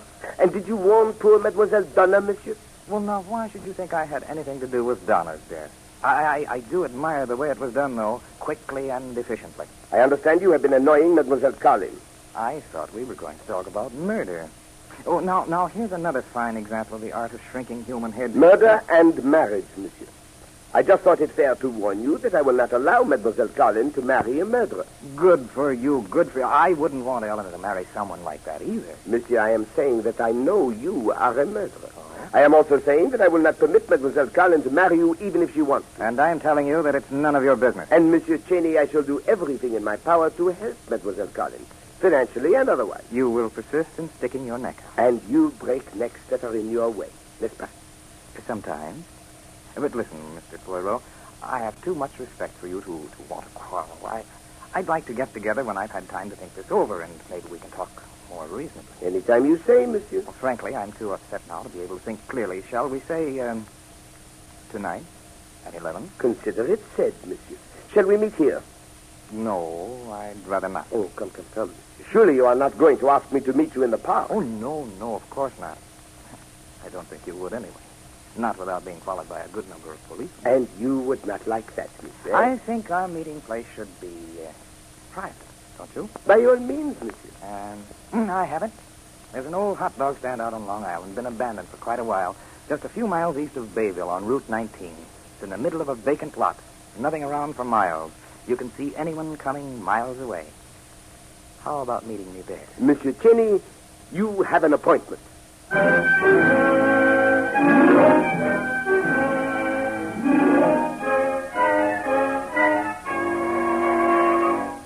Poirot, I don't like it. I cannot say, mon ami, that I am pleased at the idea myself, but it must be done. But you won't even let me have Collins trail you. It is useless, monsieur.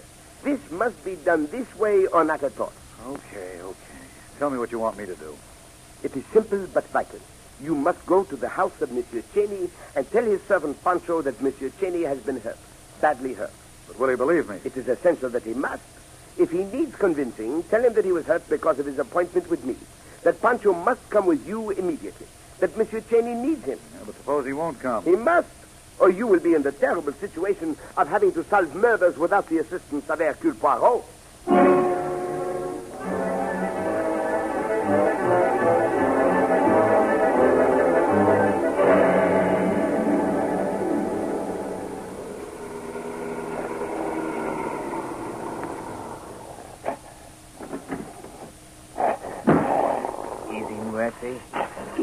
Easy, boy.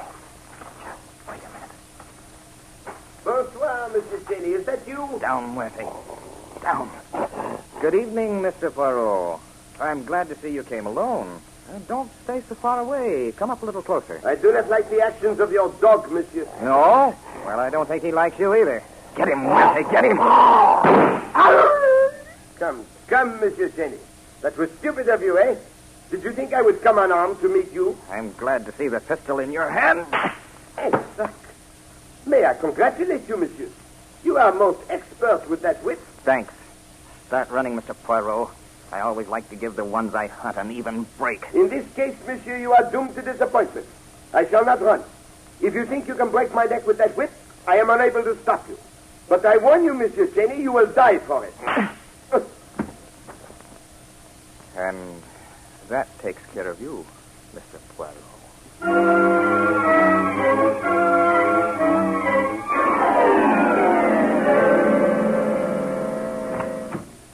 Come in, Mr. Cheney, and sit down. Oh, thank you, Inspector. I seem to be spending a good deal of time at police headquarters lately. I'm warning you, Cheney. I'm holding you for the murder of Hercule Poirot.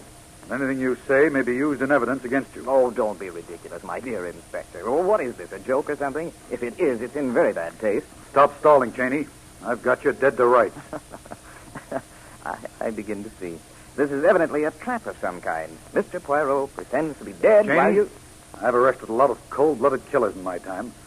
But I tell you, I've never been as vindictive towards any of them as I feel towards you. You not only killed a great detective, but the best friend I ever had. Before you go any further, Inspector, I'd like to warn you that I'm going to sue you for false arrest and libel, or else have you put in an insane asylum. I suppose you're going to tell me you were home all night and your servant Pancho was prepared to swear to it. That's exactly what I'm telling you. Okay, that's it. That's all I wanted to hear. Come in, Pancho. Oh, Pancho. Will you please tell the inspector where I was this evening?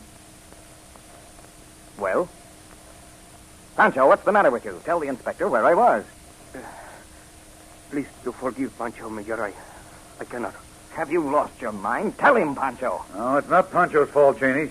He can't tell me because I was with him every minute this evening from 10:30 on. What? Yes, that's it. Poirot knew you'd try to kill him the same way and create the same alibi. He took a chance and laid down his life in order to trap you. Well, it's too bad I didn't foresee that. But at least I got Poirot. Well, I'm glad you see it that way. Here's a confession on the Moreno killing, too. Yes, I did it. Just too bad, Pancho, that you weren't a little smarter. I'd have gotten away with the Poirot killing, too. Pardon, Monsieur Cheney. Poirot? What? That is one murder you would never have gotten away with. But, Poirot, I thought... You thought I was dead, mon ami. I intended you should. In no other way could you have played your part so convincingly. I never missed with that whip. And you did not miss this time, Monsieur Cheney. However, you neglected to find out whether or not I was wearing a steel collar. A steel collar? A steel collar. The Museum of Art has one of the finest collections of 15th century armor in the world. I was fortunate in finding a collar that fit me. It was most uncomfortable, but most effective. Poirot, I'm certainly glad that you're alive, but don't ever do that again. What, mon ami? Make believe I am dead? No. Hide in my office without my knowing it. It would make me look like an awful fool in front of the commissioner.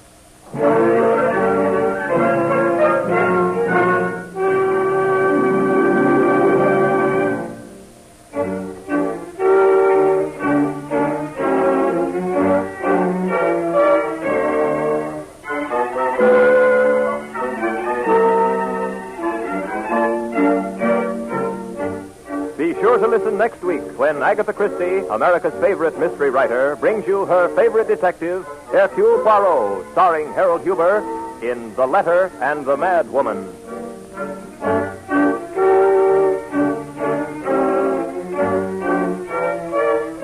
Music for Hercule Poirot is composed and conducted by Sylvan Levin.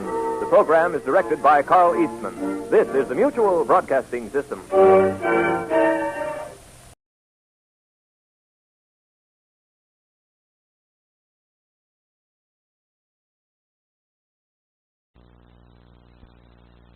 Convenient offices of Fidelity Federal Savings and Loan Association.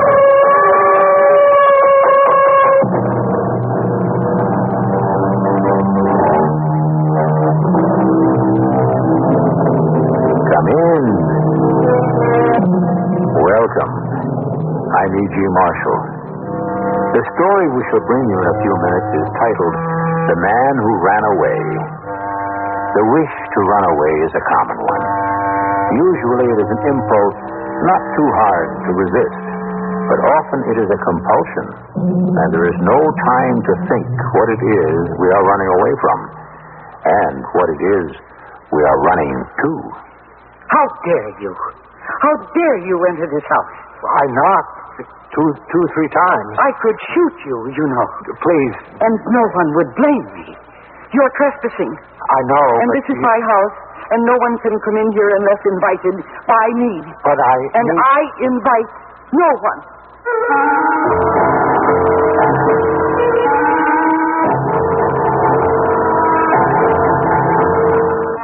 Our mystery drama, The Man Who Ran Away, was written especially for the Mystery Theater by Elspeth Eric and stars Mercedes McCambridge. It is sponsored in part by Time Magazine and Buick Motor Division. I'll be back shortly with Act One.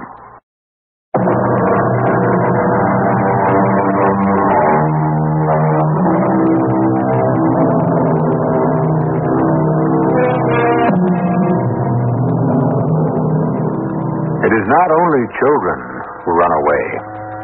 Grown people do it too. With children, we're apt to call it an act of defiance.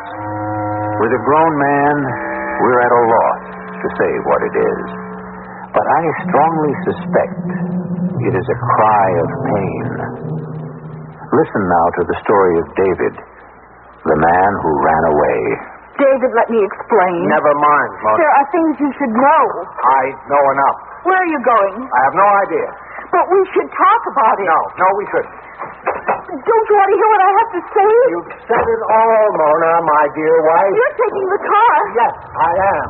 But why are you doing this? Because I've got to get away. David, you can't.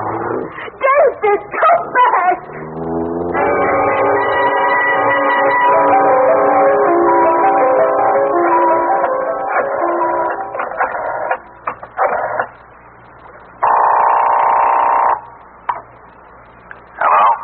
Jack? Mona. Jack, I did something stupid. Yeah? What now? That watch I gave you for your birthday, I charged it. I meant to go in and pay the bill the next day, but I forgot. Yeah? So? The bill came today, and David saw it. Now he knows everything. You told him? What else could I do? How did he take it? He up and left. Took the car. What do you mean, left to where? I don't know. Did you ask him? He just said he had to get away. And when did all this happen? This morning. He'll be back. It's 3:00 and he isn't back yet. Hasn't phoned, nothing. Well, don't worry. Just give him time. He'll be back.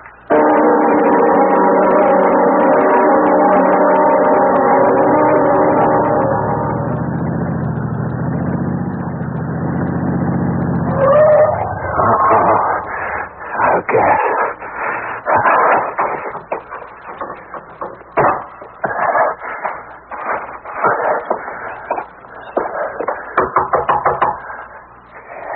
Anybody home? Is anybody home? What are you... is anybody in here? Anyone? Oh, how dare you? How dare you enter this house? Well, I knocked 2-3 times. I could shoot you, you know. Please. You're trespassing. Please, my car's out of gas, and I wondered if I might use... This is my house, and no one can come in here unless invited. By me. I know, but... And I invite no one. I'm sorry. Hush. I didn't mean be quiet. It's just a horse. It's his horse. Oh, I can see it. Move away from that window. What? Don't stand in that window. Move away. Oh, all right. He might think it was I, standing there. Oh? On the other hand, no one could mistake you for me. No, not very likely. But he might think I'd invited you here. Well, I could explain He's very jealous, though he has no reason to be. But he loves me desperately. Well, I don't want to make any trouble for you. Oh, you won't. We all make our own trouble, don't you think? I don't know. I do. And that's the way it should be, huh? Come. Into the parlor, why don't you? We'll have a little talk. But the man on horseback... Don't worry about him. He'll be back tomorrow. In the morning, and again in the evening, tomorrow, and the day after, and the day after that, and so on. Please, come into the parlor. You will tell me your troubles, and I'll tell you mine.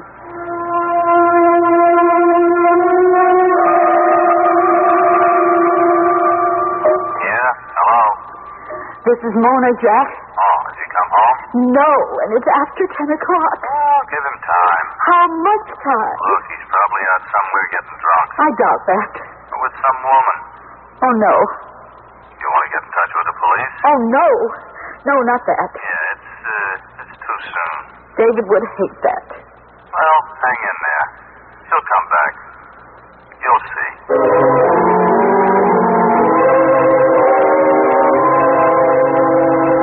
Everyone has troubles, you know. Little problems of one kind or another. I'm sure that's true. You haven't told me much about yours. Well, you haven't told me anything about yours. Oh, mine can wait. Now, you said you became upset. That was your word, wasn't it? Upset? And you ran away. You kept running, not knowing what you were running to. Not caring. Simply running away. From what? From something unpleasant. You're a grown man. How old are you? 36. Have you always run away from each unpleasantness, such as losing a job, being snubbed by a friend, reprimanded by a superior, things like that? No. Then this unpleasantness was something more than unpleasant. Yes? Yes. It was something quite dreadful. Am I right? Yes. Not a death, and not the death of someone you love? Not exactly. Ah, but I am getting warm. I don't know why we have to go into all this. Oh, but we do. It's very important. No. Not the death of someone you loved, but something like it, something close to it. Yes, I think so.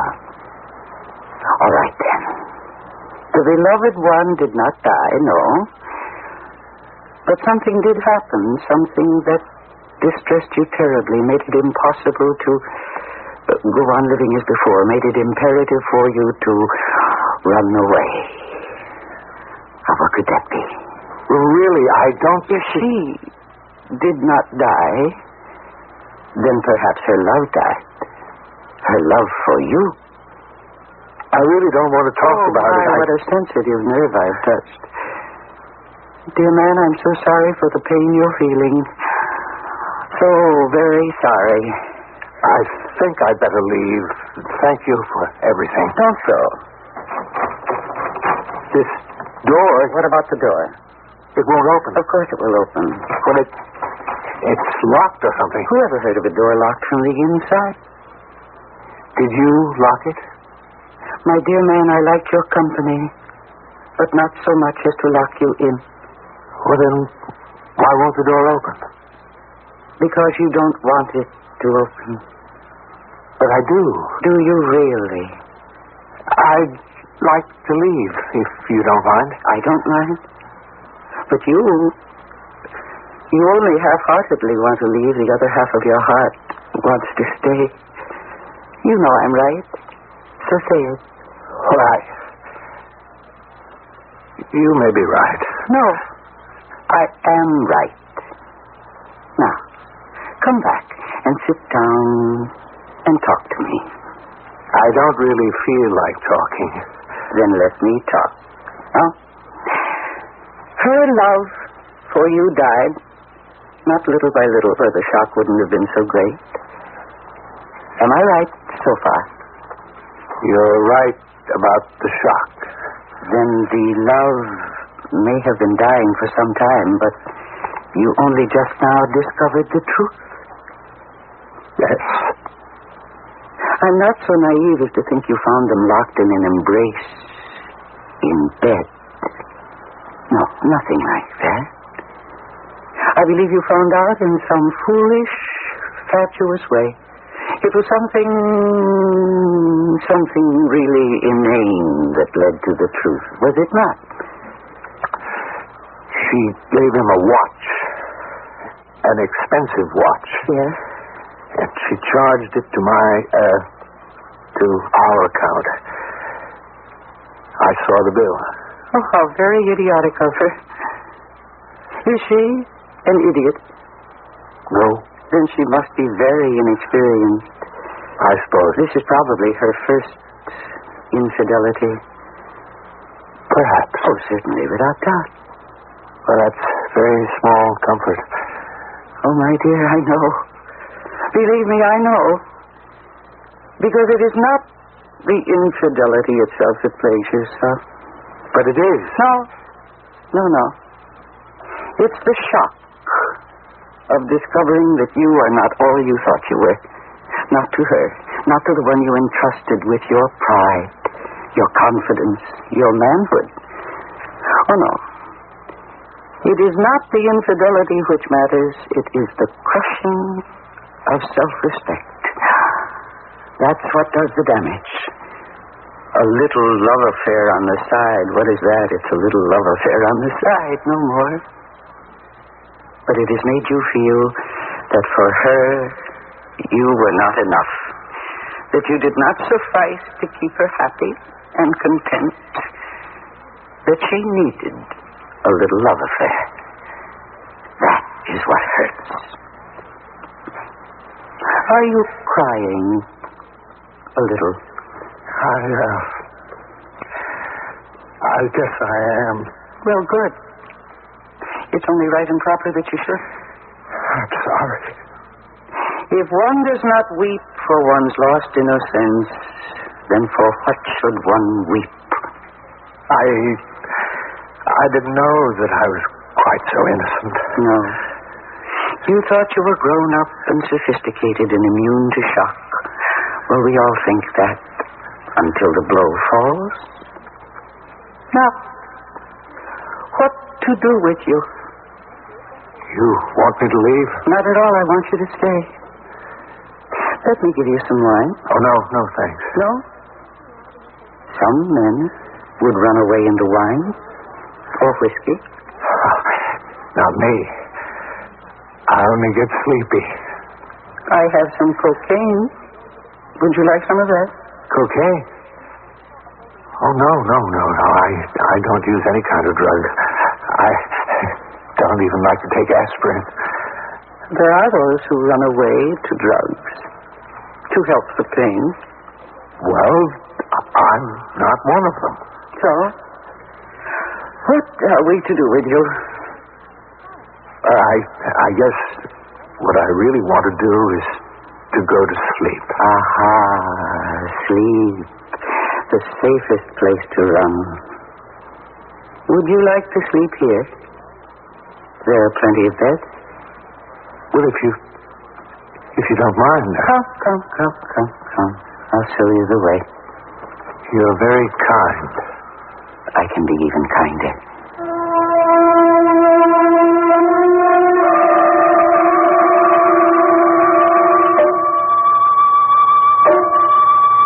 Alone in a strange house with a woman a little more than strange. Is this what our man has run away to? Is this the escape that he sought? Or merely the one he stumbled upon? Or is it the one he was inevitably drawn to? I'll be back shortly with Act 2.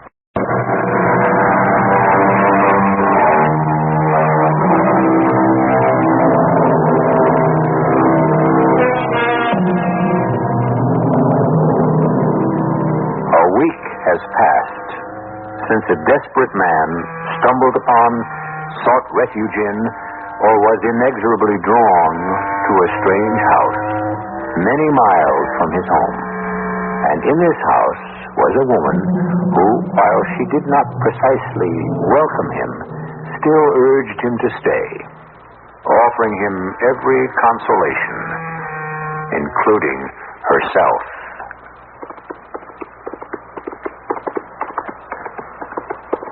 What's happening here? Well, the man on the horse. You were standing in the window. No, I wasn't. He saw you. No. Well, then why did he turn in and come up to the house? I don't know. I think he's leaving. Get away from the window. He can't see me. He isn't looking this way. He's never done that before. Actually come up to the house. Was that so terrible? He's supposed to wait for the signal.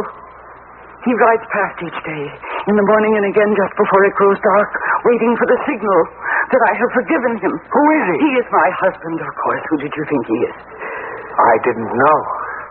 And when he sees me standing in the window, dressed in my white muslin, the one with the lavender ribbons and the blue rose, then he will know that I have forgiven him, that he may enter this house, and I will be his again.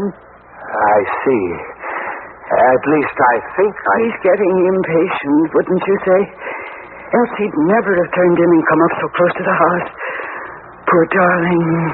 I can't blame him. It's been a long time. How long can a man wait for his wife to forgive him? Forgive him for what? Oh, come now. You must know. For infidelity? Of course. Oh, I know it didn't mean anything to him, not really, but it did awful things to me. And that's why you understood me so well. People don't understand things they haven't experienced. They may try. They may pretend. They may sympathize and try to console, but they don't understand. How can they? You understood me so well. And I was right, wasn't I? But there was nothing for you to do but run away, to escape. You were right. And I was right, too, wasn't I? That the most delectable escape is in a strange bed. Wasn't I right about that? Come now. Admit it. You don't think I'm speaking of love, do you? Oh, no. There's no love between you and me. There's not even affection. Although I'm sure you're a very nice man. No. There's nothing but a blind search for oblivion. Your search and mine.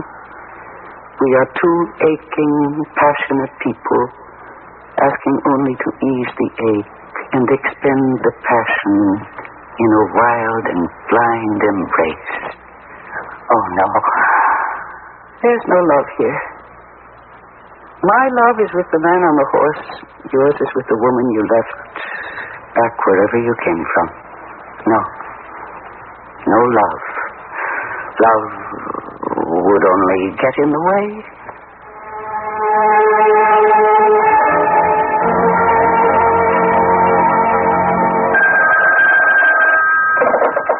Hello? Is this the David Trent residence? Yes. Who is this? Is Mr. David Trent there? No. Not right now. When do you expect him? I'm not sure. Who is this? Am I speaking with Mrs. Trent? Yes. Do you own a red sedan car, Mrs. Trent, license plate number XM458? Why, yes. Who is this, please? Your car was stolen recently, is that right? Why do you say that? Well, because I saw it parked down the road from where I live, in front of an empty house. Where do you live? Outside the town of Mallowan. I'm sorry, I never heard of it. Well, it's a very small town between Norbury and Fermac. I'm afraid I never heard of them either. Well, they're all very small towns, madam, you see, in the mountains. But if you want to reclaim your car, I can tell you how to get there. You say the car is parked in front of an empty house. Is it all right?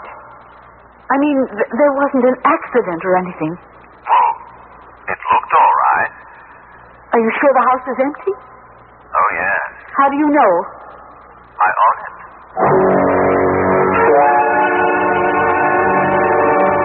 Don't you think so? Think what? About what? That love would only get in the way? In the way of what? In the way of our little retreat. Is that what it is? I made my retreat to this house a long time ago. Then a week ago, you made yours. I didn't know I was making a retreat. You didn't think it's only the religious who make retreats, did you? Well, I never really thought about it. Many people make retreats, though they don't always call them that. Alcohol is a retreat. Really? Alcoholism is a permanent retreat. Drugs are a retreat. Addiction is a permanent retreat. A breakdown is a retreat. Insanity is a permanent retreat. And, of course, the last, the drastic, and the really permanent retreat is suicide. Aren't we getting a little morbid? Oh, what a touchy man you are. Are you afraid to talk about serious things like love and loss and death? No, I'm not afraid. I just don't want to spoil the retreat. Would you like to make it permanent? That would mean becoming a hermit. Would you like to be a hermit? Well, no. But I wouldn't be. Not as long as you're here. But I shan't always be here. Why not? Why won't you? Did I ever say I would? Not in so many words, but I assumed. I took it for granted. That was very foolish of you. Yes, I suppose it was. If you're planning on leaving... Eventually. Well, then, I might as well plan on it, too. I think you should. Actually, I might as well leave right now. If you like.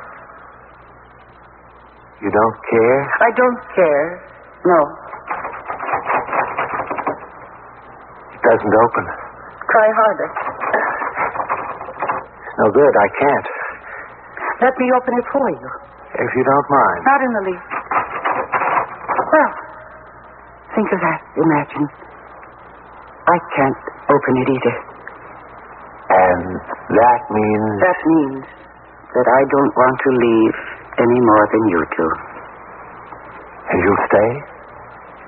As long as I do? You'd like that? Very much. No, my dear. It's impossible. Why is it impossible? Because we are becoming too much like lovers. Well, we nearly had a quarrel just now. Do you realize that? Just like real lovers. Would that be so awful? You don't know how awful. No. I can't open the door now. But tomorrow... You won't want to open it tomorrow any more than you do now. Oh, yes, yes. Because tomorrow I shall put on the white muslin dress with the lavender ribbons and the blue rose, and I shall wash and dress my hair. And when he gallops up the road, he will see me standing in the window. He will look up at me and smile with joy, and he will wave to me and know that his long waiting is over. And I shall open the door and go out to him.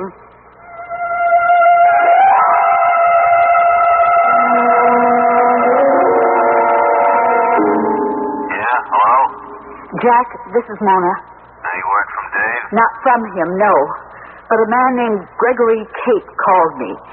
He says our car is parked in front of an old deserted house down the road from where he lives. Been there for a week, he says. That's exactly how long David's been gone. Well, how does he know it's your car? He checked out the license plate. Where is this old deserted house? About 200 miles from here, outside a little town called Marathon. Is Dave holed up inside this old house? I mean, did the man say? I didn't tell him about David. He thinks the car was stolen and abandoned. I let it go at that. Probably is. That's my guess. I intend to find out. And that's why I called you. I want to borrow your car. Oh, sure. I'll drive up there tomorrow. It's too late to go now. You want me to bring the car over to your house? If you don't mind. Want me to drive up to this place with you? I know how to get there. Mr. Tate told me in detail. Hey, I just as soon, you know. I don't want you to, Jack. I don't think David's in a mood to face you right now. I guess not. Actually, I might as well tell you now, if you'll just let me use your car tomorrow, then I don't want to have anything more to do with you. You understand? I understand.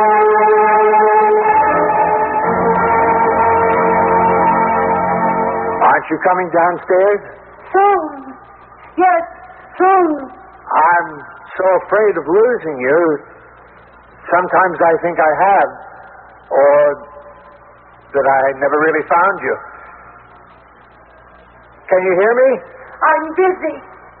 Doing what? You see. Well, not... You're not. Oh, not yet. Here I am. You may look... Well, what do you think? Do you like it? Come now, be honest. Tell me, do you like the way I look? Yes. You really mean it? Oh, yes.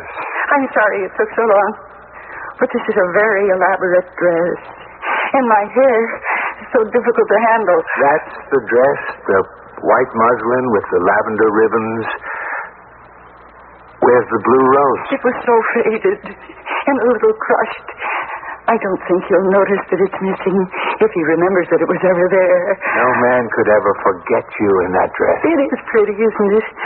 And it's becoming, isn't it? It suits me, don't you think? You're going to stand in the window, aren't you? In that dress. Of course I am. I told you I would when I thought he'd suffered enough. He'll be riding by very soon now. Yes, any minute. What kind of pose shall I assume? Oh, perhaps a hand to one cheek. Would that be good? Come away from that window. Or would it be better if I were just full face with my arms at my sides, Very simple, very unaffected. Come away from that. Don't touch me. Don't you dare touch me. You can say that after everything that is we've... over. It's over. Oh, I think you've mussed my hair. Well, it can't be helped. I've always told you my retreat wasn't permanent, that the day would come. But not today. Why not? I think I hear him. Oh, yes, it is. How do I look? Oh, no matter, it's too late to think about that now. Oh, hear how fast he gallops. He was always like that. Always at a hard gallop on these backcountry roads. There he is.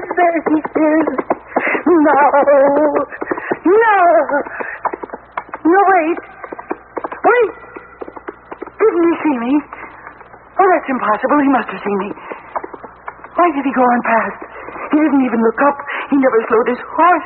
He never even... Oh, no, it can't be that he doesn't care. It can't be that. Can it?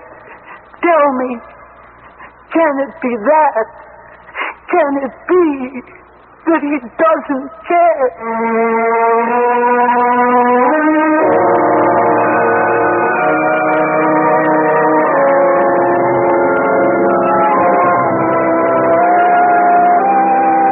To err is human. We all know that only too well. But is it really so divine to forgive? Especially when the one who is forgiven shows no appreciation of our forgiveness.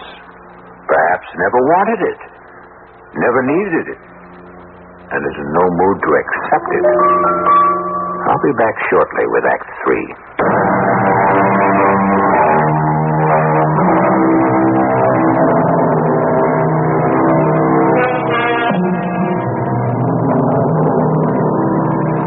David Trent, the man who ran away, has spent the past week in a strange house with a woman he has come to know intimately, who, in our last act, stood at one of the front windows of the old house listening to the sound of hoofbeats approaching. Here he is. No! Didn't he see me? He must have seen me. Why did he go on past? He didn't even look up. Oh, wait. What are you doing? I have to call him back. It can't be that he doesn't care. Oh, what's the matter with this door? Can't you open it? Of course I can. Why doesn't it open? You said to me the day I got here, you don't want it to open. That's why.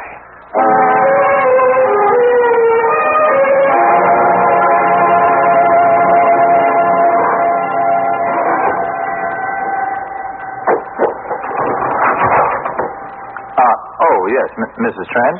Yes. You're Mr. Cape, Mr. Gregory Cape. Come in. Thank you. Do you have any trouble getting here? Some. Well, we're a little off the beaten track here. It was very kind of you to call me about my husband. About his car. He didn't come with you? No. Oh, I might as well tell you, Mr. Cape.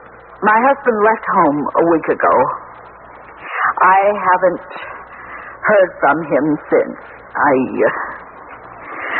think there's a good possibility he's hidden himself away in that house. I hope not. Why? Is there anything dangerous? Oh, no. Not dangerous. Just a big, empty house with a sad history. You own the house, you told me. Yes, I wish I didn't. The house belonged to my grandfather. He built it at the turn of the century for a beautiful young woman. For a few years, the house was full of laughter and music and dancing, and then one day... Yes? Oh, it was a trifling affair. My grandfather was a lusty young man in the year 1901. There was a pretty parlor maid, and my grandfather was not true, to misquote Shakespeare slightly. He gave dalliance too much rain. Well, the beautiful young girl he married drove him from the house. The laughter and the music and the dancing went on, but without him.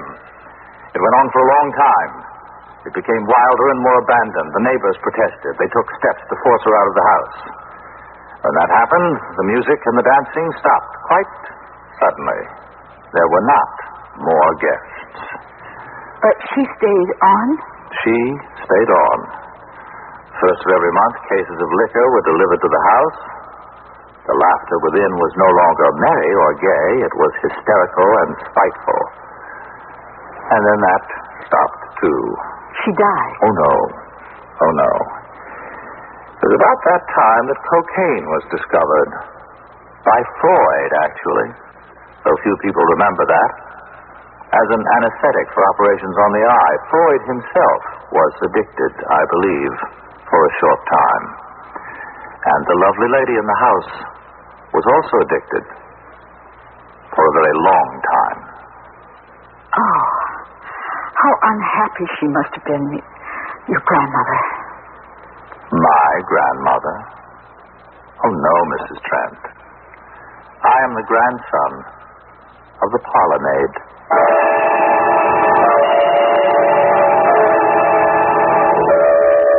Was I too ugly? Is that why he didn't stop? Have I grown old and hideous? No. That can happen, you know. A woman doesn't always realize what time is doing to her. She thinks she's always 18. Is that what's happened to me? No, believe me. My pretty dress? Has it turned yellow? Have the ribbons faded? It's still very pretty, and so are you. Do you mean that? With all my heart. I think you should go upstairs and take off your dress and bathe yourself. I could do that, I suppose. And then lie down upon your bed and sleep for a while. Should I do that? Didn't you tell me that sleep is the safest retreat of all? I did say that, didn't I? You know, I think you were right about the door. It wouldn't open because I didn't really want it to open. Not really.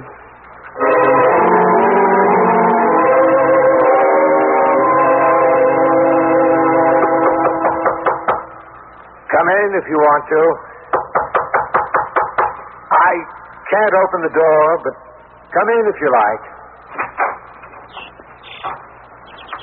Hello, David. Mona. Hello. How are you? I'm well. Are you? Not very. Oh, I'm sorry. David, will you come home with me? Well, now, I don't know about that. You've been away so long. Has it been so long? For me, it has. How did you find me? The man who owns this house saw the car out front and took down the license number. He called me. David, please forgive me. Forgive you? Is that what you want me to do? I know it can't happen right away. It might take years and years. I don't care how long it takes. I don't care if it takes forever. I just want you home where I can take care of you, where we can live together and try to be happy again. David? Listen. He's come back. Who? He's come back to be forgiven. His days of suffering are over. Listen. What was that? Oh, she couldn't. She couldn't. It was a shot, wasn't it? I never thought. It sounded as though it came from this house. David? There's a man outside, lying on the ground. The door opened. Oh, there he is. There's his horse. See the Cape? Oh. It's Mr. Cape. What in the name? What happened? We heard a shot. We thought you'd been shot. No. My horse stumbled and I went off. That's all that happened. I must have blacked out. But you're not hurt? Well, you can see I'm not hurt. Well, it's this house. It's this cursed house. I should never have ridden down here, but I was concerned about you, Mrs. Trent. Ow. Well, at least I see you found your husband. Yes. Yes, this is David. Mr. Cape, you do a lot of riding, don't you? On horseback? Every day. The same horse every day? Yes? Have you ever, Mr. Cape, known your horse to stumble on flat ground, moving at a walk? A slow walk, Mr. Cape?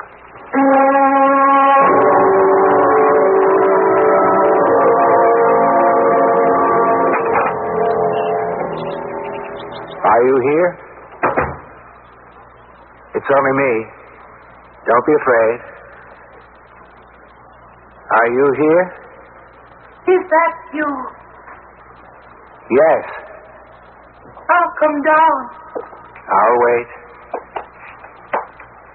Have you come to make another retreat? No. No. Then why? I came to tell you that I've bought this house. Oh? Why have you done that? I wanted to be sure that you'd always have a place to live. That was very kind of you.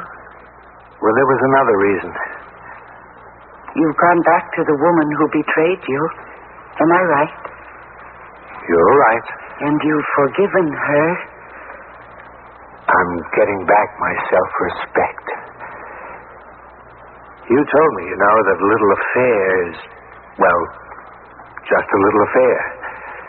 But the consequences to the third party, the one left out, the one made to feel like an outsider, well, they are very severe, as you well know.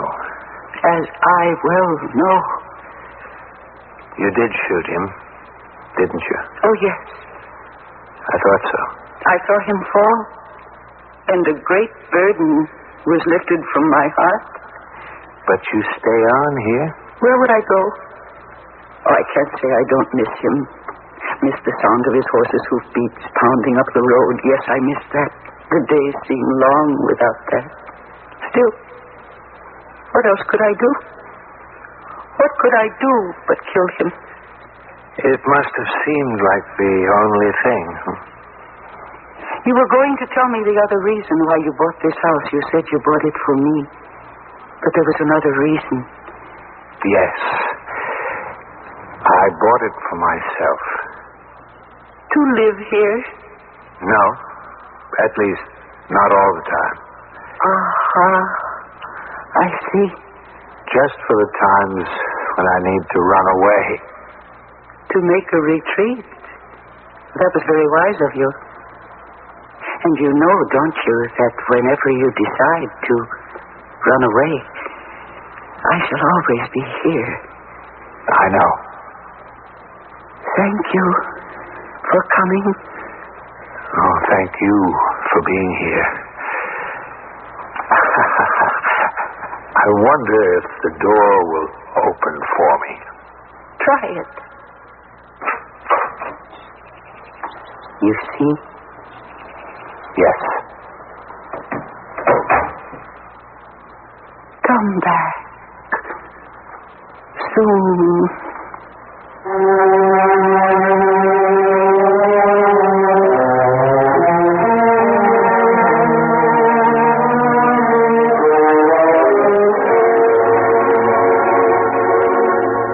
The rest of us must make our retreats from life and its harshness the best way we can. It is very nice if you can take a vacation in some far-off place. It is also nice to shut oneself in one's room and read old books. But only David Trent knows a house where he is perpetually welcome. A house occupied by a certain woman of indeterminate age. I'll be back shortly.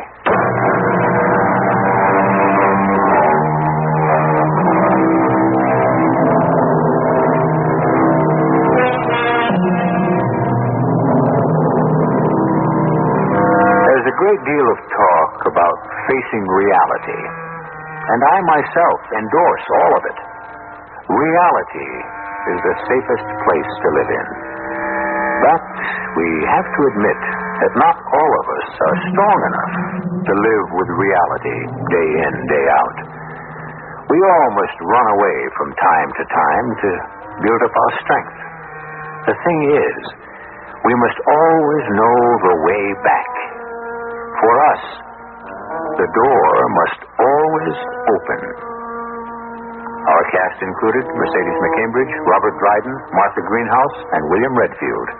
The entire production was under the direction of Hyman Brown. And now, a preview of our next tale. Look what I found. There's this Indian arrowhead among the rocks.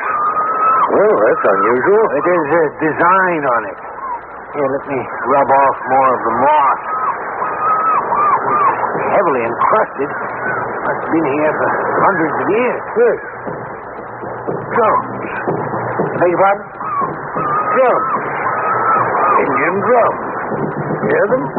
Drums. What are you talking about? I don't hear anything. Here. Any idea what this design means, Colonel? Well, they're gone. They're gone. What? You didn't hear the Indian drums? No. When you rubbed the arrowhead, I distinctly heard drums. When you handed it to me, the drums stopped. Radio Mystery Theater was sponsored in part by Buick Motor Division and Time Magazine. This is E.G. Marshall inviting you to return to our Mystery Theater for another adventure in the macabre. Until next time, pleasant dreams.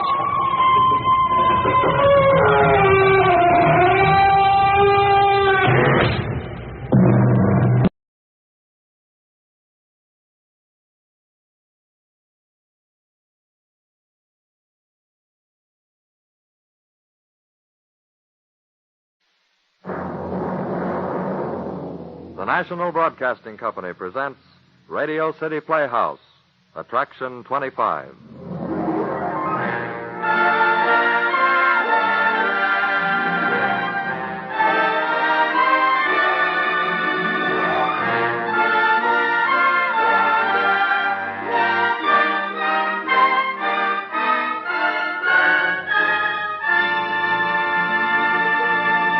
Ladies and gentlemen, here's the director of Radio City Playhouse, Harry W. Junkin. Thanks, Bob. Friends, the story we have for you tonight is not a nice story. It is, however, a true story as it deals with the truth in a human situation, and we feel that once in a while, radio can do with true and realistic stories. Our star is Miss Elspeth Eric, one of New York's most talented actresses. She plays the very difficult and penetrating role of Martha Hillman. Here, then, with Elspeth Eric as Martha and Adelaide Klein as her mother, is tonight's play, Machine, Attraction 25 on Radio City Playhouse.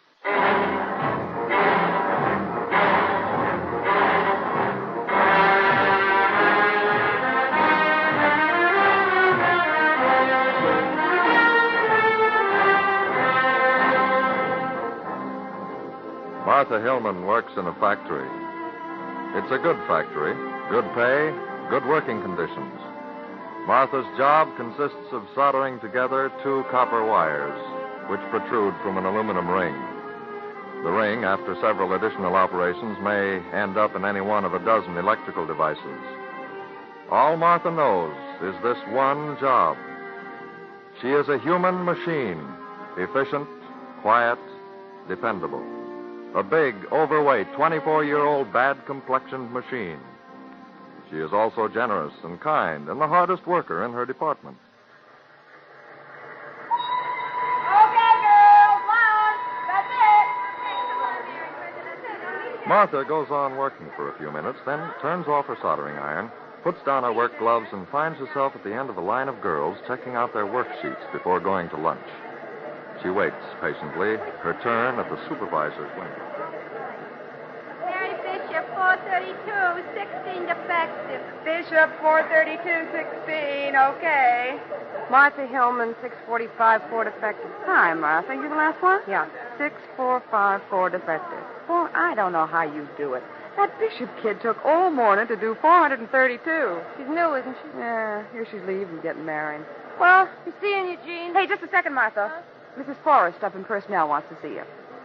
See me? Yeah. She phoned down this morning. Wants you to drop into her office before you go to lunch. What for? I don't know. She hasn't done anything. Look, kid, all I know that is Mrs. Forrest just wants to see you. Better go up before you eat.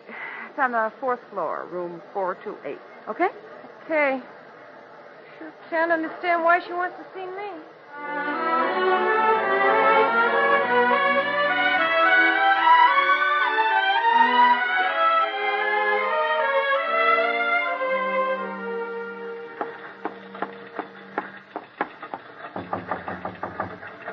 Come in. Oh, hello, Martha. Come in.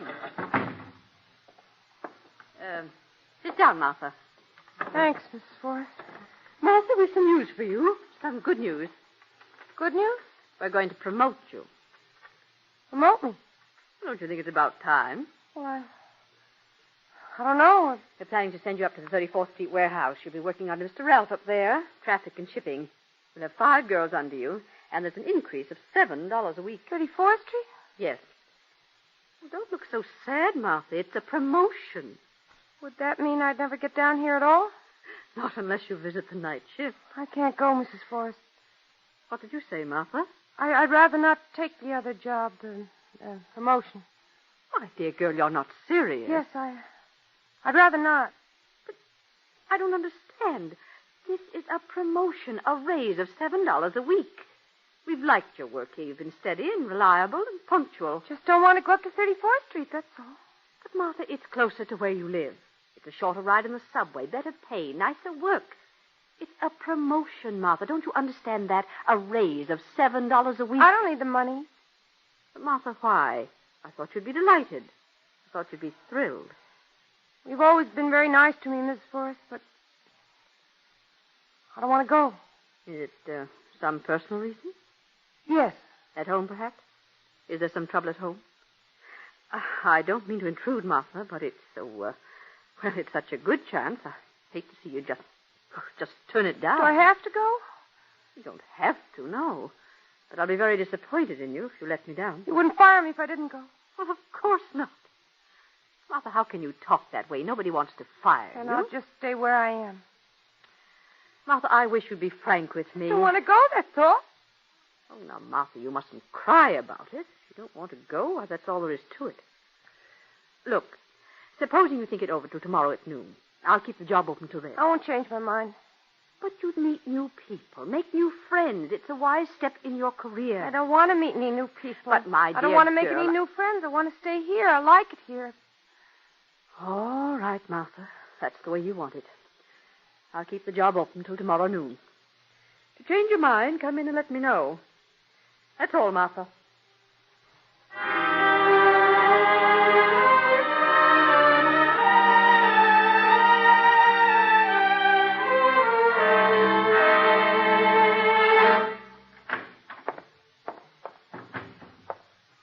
That you, Martha? Hello, Ma. Hello, baby. I just made us a nice pitcher of lemonade. I thought it would cool us off. Boy, does it ever feel good to sit down. I'll bet. Gee, what a day. Was it ever hot? I'm boiled, aren't you? Absolutely Oh, I boiled. was till I washed my hair. I feel better now. Here, have a nice glass of cold lemonade. Isn't there any beer? No, baby. We just didn't have enough money this week to buy any beer. Okay, lemonade's fine. Thanks, Ma. Tastes good, doesn't it, huh? Yeah, well. Mm-mm, swell. Martha. Matter, Ma. Well, baby, Mrs. Forrest phoned me from the plant this afternoon. She's a personnel lady. She told me all about this new job. She seemed to think you ought to take it. She said she hoped I didn't mind her phoning, but that she couldn't understand why you didn't want to go. Just don't want to go? Don't pick at your face, Martha. Why don't you want to go? 'Cause I don't. Well, that's no reason, honey. Okay, so it's no reason. But 34th Street's closer and a raise. $7 a week, that pays the rent. So it pays the rent. We can pay the rent on what I make now. It's at times like this I sure wish your father was alive. I'll bet. Martha. Oh, now let's not get into a row, Ma. But I'm only trying to advise you to help I you. know. Leave your face alone, Martha. You'll make it bleed if you keep picking at it. Look, Ma, I'm tired. Let's have dinner, huh? But why? Why? Just answer me that one question and I'll keep quiet. Because I don't want to. Now, let's drop it. No, I won't drop it, Martha Hillman. You just got to come to your senses. I never heard of anything so silly in my life. You're behaving like a silly kid. Ma, will you lay off? Honest, I'm tired out. Now, let's drop it. $7 a week. A raise of $7 a week and you're being airy-fairy. Well, you'll learn, young lady. I suppose you think you should have Mrs. Forrest's job. $7 a week isn't good enough for I don't want to talk about it. Opportunity only knocks once. Remember that. Besides, it isn't as though you were so crazy about this job you got now. I like it fine. One day you like it, next day you hate it. Once you make up your mind, and will you please leave your face alone? It's bad enough now without you picking it all the time. Will you shut up, Ma? For heaven's sake, lay off him. Why don't you make up your mind? Since you're not getting married, you might as well get ahead in your work, because if you don't... Shut up! Will you shut up, Ma? Well, are you getting married? Do I ever see any boys around here? When I was your age, I was married for 3 years. If you don't want to get married and you don't want to be a success in your job, what do you want? I just want to be left alone. Now, will you stop it before I get mad? Don't you talk to me that way, young lady, and stop pacing up and down. And be careful of that lemonade. You'll spill all over you. Will you shut up? Have you gone crazy? No, but I'm telling you, if you don't shut your mouth and get dinner, I'll... You might have hit me with that glass. You might have... I'm sick and tired of you yapping about this job. I worked hard all day and you make me sick with your yap. Now just shut up and leave me alone. You're an ungrateful, rude, nasty girl. That's what you are. An ungrateful, stupid, rude, nasty... Oh, Martha! You struck me. My own daughter. Shut up, will ya? I haven't got enough to put up with without having to listen to you all night. Make me sick sitting around all day, nothing to do but wash your hair. You struck me. My own daughter here. There's no use just throwing yourself on that couch and kicking, Martha Hillman. You're a nasty, horrible tempered girl. I don't care what you do. You can stay in that job until you rot through like that. Leave me alone. Leave me alone. I wish I was dead. Well, I should think you would. Please, Ma, please leave me alone. Oh, what's the use anyway? I wish I was dead. You shouldn't talk like that, Ma. Well, I do. I hate that job. I hate the factory. I hate Mrs. Forrest. I hate this stinking hot flat. I hate everything. Now go away and leave me alone. You make your face all red if you cry. So what? So what if it's red? So what? Does it make any difference if it's red, blue, or green? Oh, Martha, please stop it. Stop crying like that. Well, I do. All the time it goes on. Sure, I go to night school. So what? Sure, I work hard at the factory. What good does it do me? What good does it do me when I'm like this? When I'm so fat that I... pimples all over my face. Martha, please don't. Please, baby. Creams and stuff all the time. They ever do me any good? It's because you're so nervous. That's what the doctor said. Wouldn't you be nervous? Always looking like he had the measles. I just can't stand it anymore. That's all. I just can't stand it anymore. I'm going to go away someplace and never, ever come back here again. Baby. I'm just going to go away somewhere.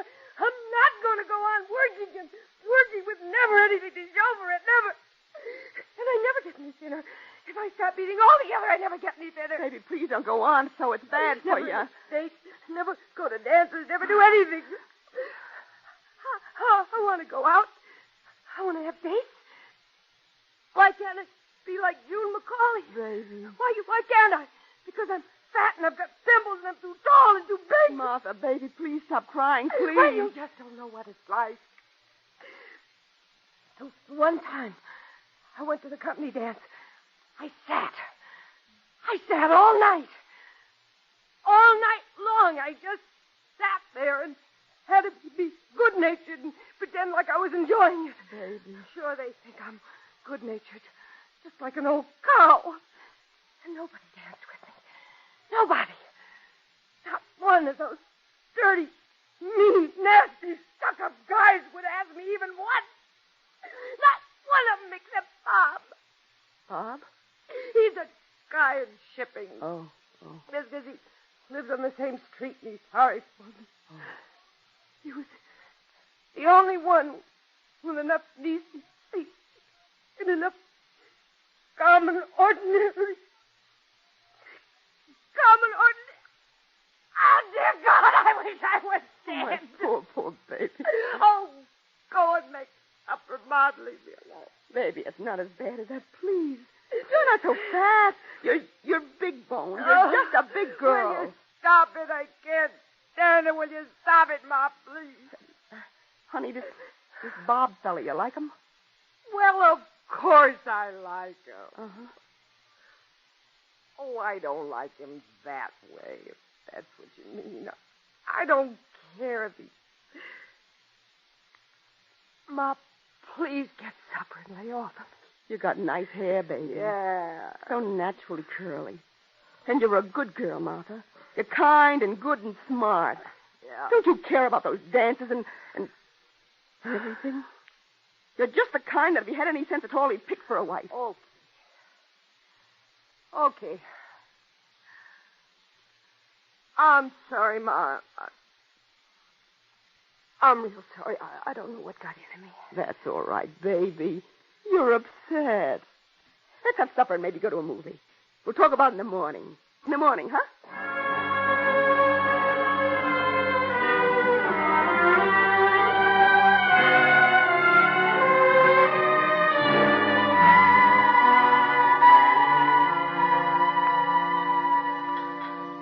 More toast, baby? No, thanks, Ma. Coffee? No, thanks.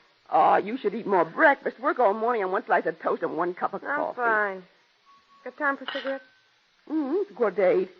So I'll have a smoke. Sure. Take your time, honey. Martha.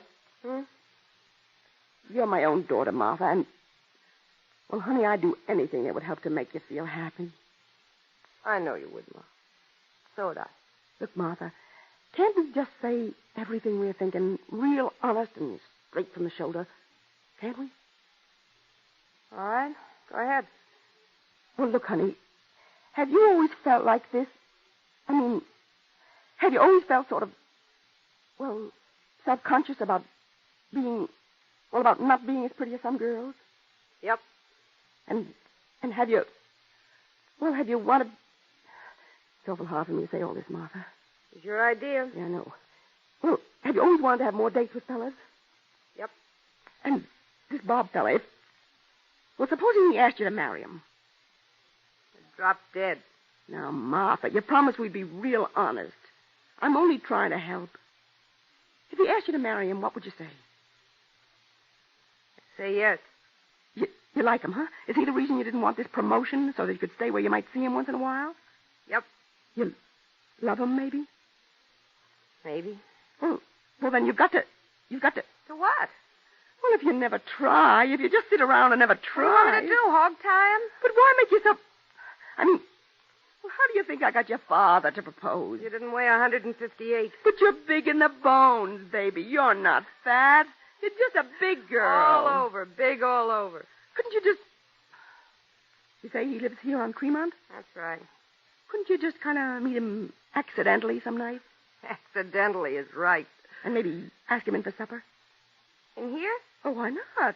Why not? I'm a good cook. We use all the best china. Supper, he'd think I'd gone nuts. Well, at least you could try, baby. I'm only trying to help. My mother doesn't like to see a baby miserable. I'm not miserable now, Ma. That was last night. I'm fine. Forget it. But couldn't you try? Couldn't you just kind of happen to meet him on the way home from work and just casually ask him in for dinner? I'm not going to look at the subway every night for a month and pounce on him, if that's what you mean. But you'll try, huh, baby? Please? It's nearly 8 o'clock. Goodbye, Ma, and thanks for... Well, thanks. But you'll try, baby? Sure, Ma, I'll try. Maybe I could ask him to supper some night. Maybe I could.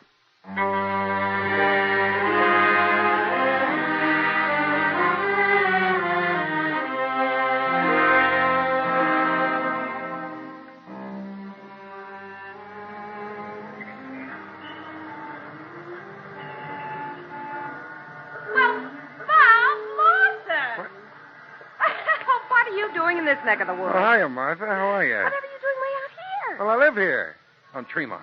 You do? Yeah. Well, isn't it a small world after all? you walking my way? Well, sure. Aren't those subways awful? Honestly. Yeah. Cooler today, though. Honest, that hot spell 2 weeks ago, we nearly died in our department. Yeah. I sure will be glad to get out of that joint. Out? Yeah, I'm quitting. Getting another job over in Jersey.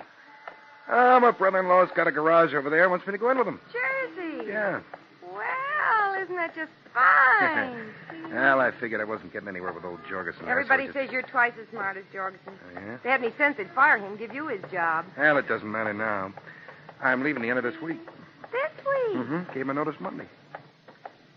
So you're leaving? Yeah. Gee whiz, the shipping department will fall apart. Honest, Frank Henley says you're the strongest man they ever had in shipping. Yeah? Sure, that's true. Said you do more boxes in a day than any other guy they got. Oh, it's just my good living. I'll bet. That's a fact. I'll bet you're not so good living. Oh, yeah? I'll bet you're a wild one. Oh, you think so, huh? I can tell. Yeah? Ah, you men.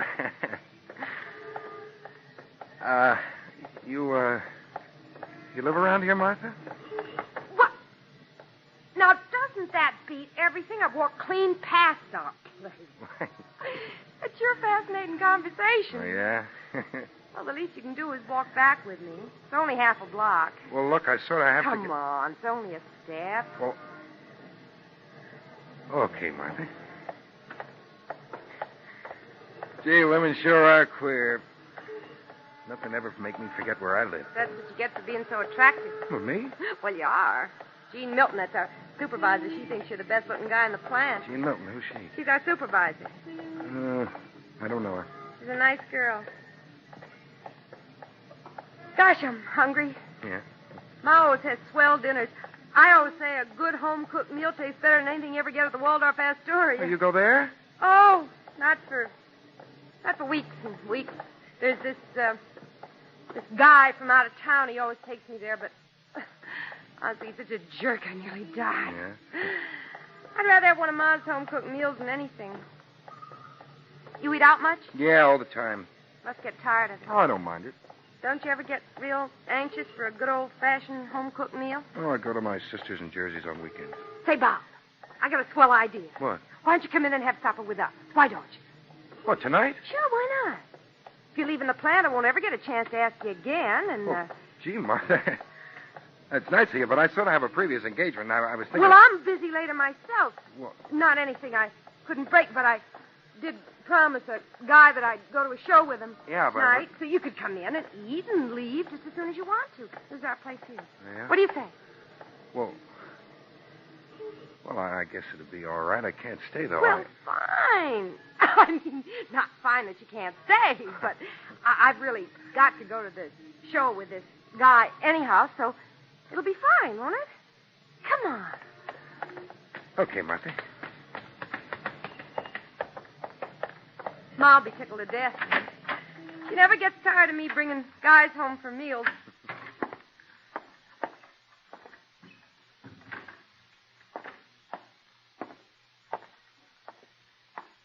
Mother! Me! Come on in. Thanks. Martha! Don't sit in the living room. I washed the slip covers and they're still wet. Honestly, I never saw such a wash in my life as we had today. I thought I'd never...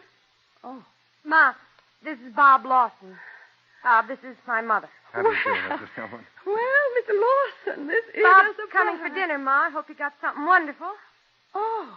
Well, isn't that silly? I washed the slip covers on the Chesterfield suit and Well, I'll just sit on them anyway. Well, look, don't go to any trouble, Mrs. Hillman. We can sit anywhere. Well, they're really pretty wet. Couldn't we bring in the kitchen chairs, Ma? Well, why can't we sit in the kitchen? Oh, no, that's awful.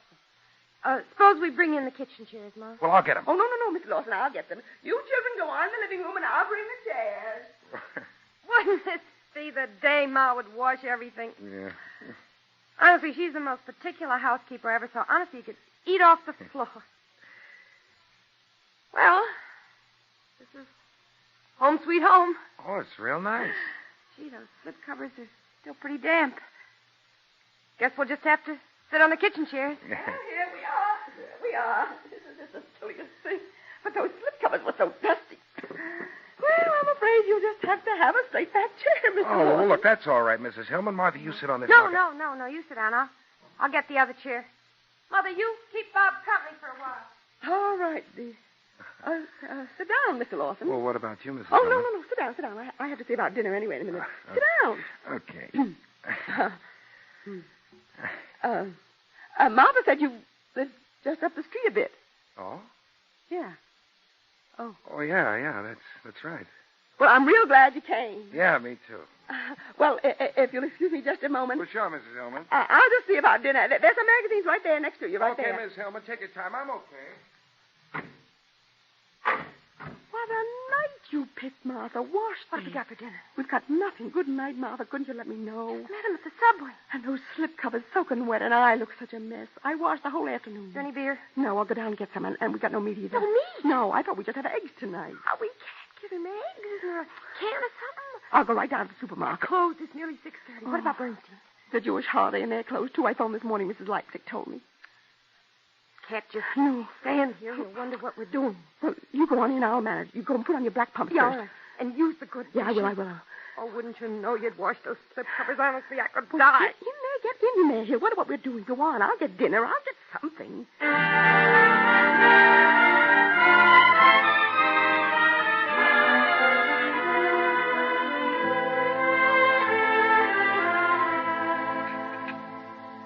Some raspberries, Mr. Lawson. Oh. I put them up myself. Oh, well, no thanks, Mrs. Hillman. They make my eyes swell up. Say what? Yeah, isn't it silly? I'm allergic to raspberries. Oh. I've got a friend who's allergic to dog hair. Yeah? Yeah, honestly, every time she comes within a mile of a dog, she gets sore eyes and sneezes. It's awful. What about coffee, Mr. Lawson? Well, no, but I tell you, I'd sure like a glass of milk if you have it. Sure, Bob. Mother, would you get Bob some milk? Well, I'm afraid I used the last of the milk in the scrambled eggs. Well, look, that's okay. I'll have some water. All right, pass your glass. Okay. Not very cold. I'll get some ice. Oh, no, this is fine. Honest, I'm fine. Maybe the slip covers would be dry. No. We can take these chairs back to the living room. It's cooler in there. Well, look, honest, folks, I got to be going. I got another previous engagement. Why don't you go then? You might as well. Martha. He's got a date. He's got a date. I know, but you shouldn't make him hurry. Well, I do have to go. And, well, it's been swell. Thanks very much, Martha and Mrs. Hillman. Really, I'm sorry about the wine. I don't know what happened to it. It was wonderful when we had it last Christmas. I guess I must have fermented too much, huh? Yeah, well, look, I guess I better run along now. Guess you had. I certainly enjoyed those scrambled eggs. That's good. And I certainly was pleased to meet you, Mrs. Hillman. Same here, Mr. Lawson. If you're going to go. Martha. Why doesn't he go if he's going? Well, so long, everybody. Don't bother Miss Hillman. I can find the door. Oh, that's all right. I'll show you to the door. It's been real nice having you, Mr. Lawson. I hope you'll come again. Bye, Martha. Goodbye, Mr. Lawson. Bye.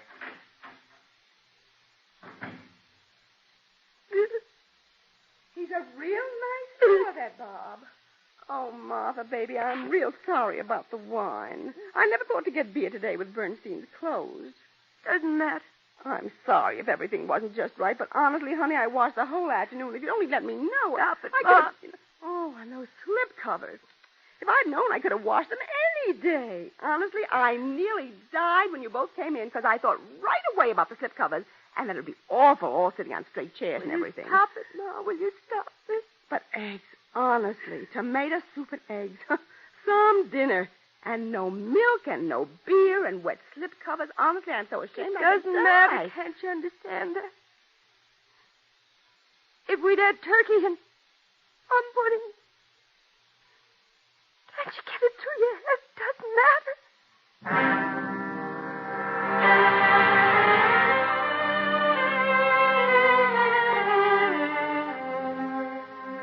When the lunch whistle blows, Martha doesn't hear it.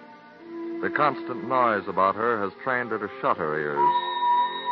She goes on working for a few minutes, then turns off her soldering iron, puts down her work gloves, and finds herself at the end of a line of girls checking out their worksheets before going to lunch. Martha waits patiently for her turn at the supervisor's window. Mary Bishop, 311, 20 defective. Mary Bishop, 311, 20 defective. Well, it's a good thing you're getting married, Mary. You're sure not much use around here. Just thinking, after the end of this week, I'll never, ever have to touch a soldering iron as long as I live. Oh, brother, am I? Martha Hillman, 702, no defective. Hi, Martha. 702, no defective. Boy, Martha, at the rate you work, it's a wonder to me you're not president of this joint. Yeah. Yeah, sure.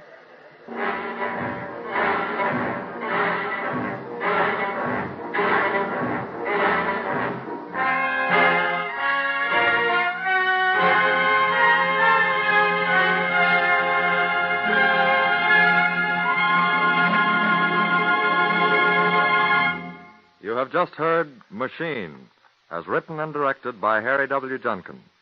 The part of Martha was played by Elspeth Eric. Ma was Adelaine Klein. Other players included Grace Keddy, Phil Sterling, and Anne Petoniak. The music was composed and conducted by Dr. Roy Shield. Radio City Playhouse is supervised for the National Broadcasting Company by Richard P. McDonough.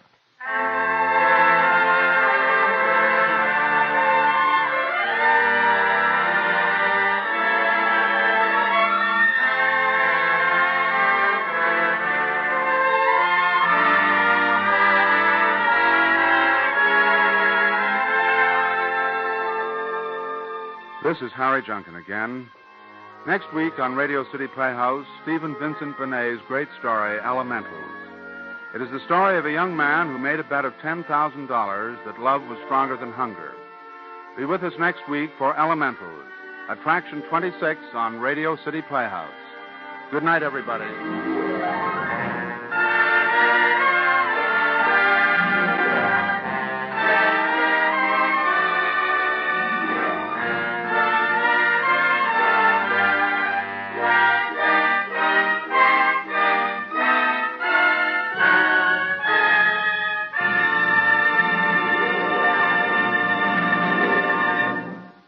Bob Warren speaking. This is NBC, the National Broadcasting Company.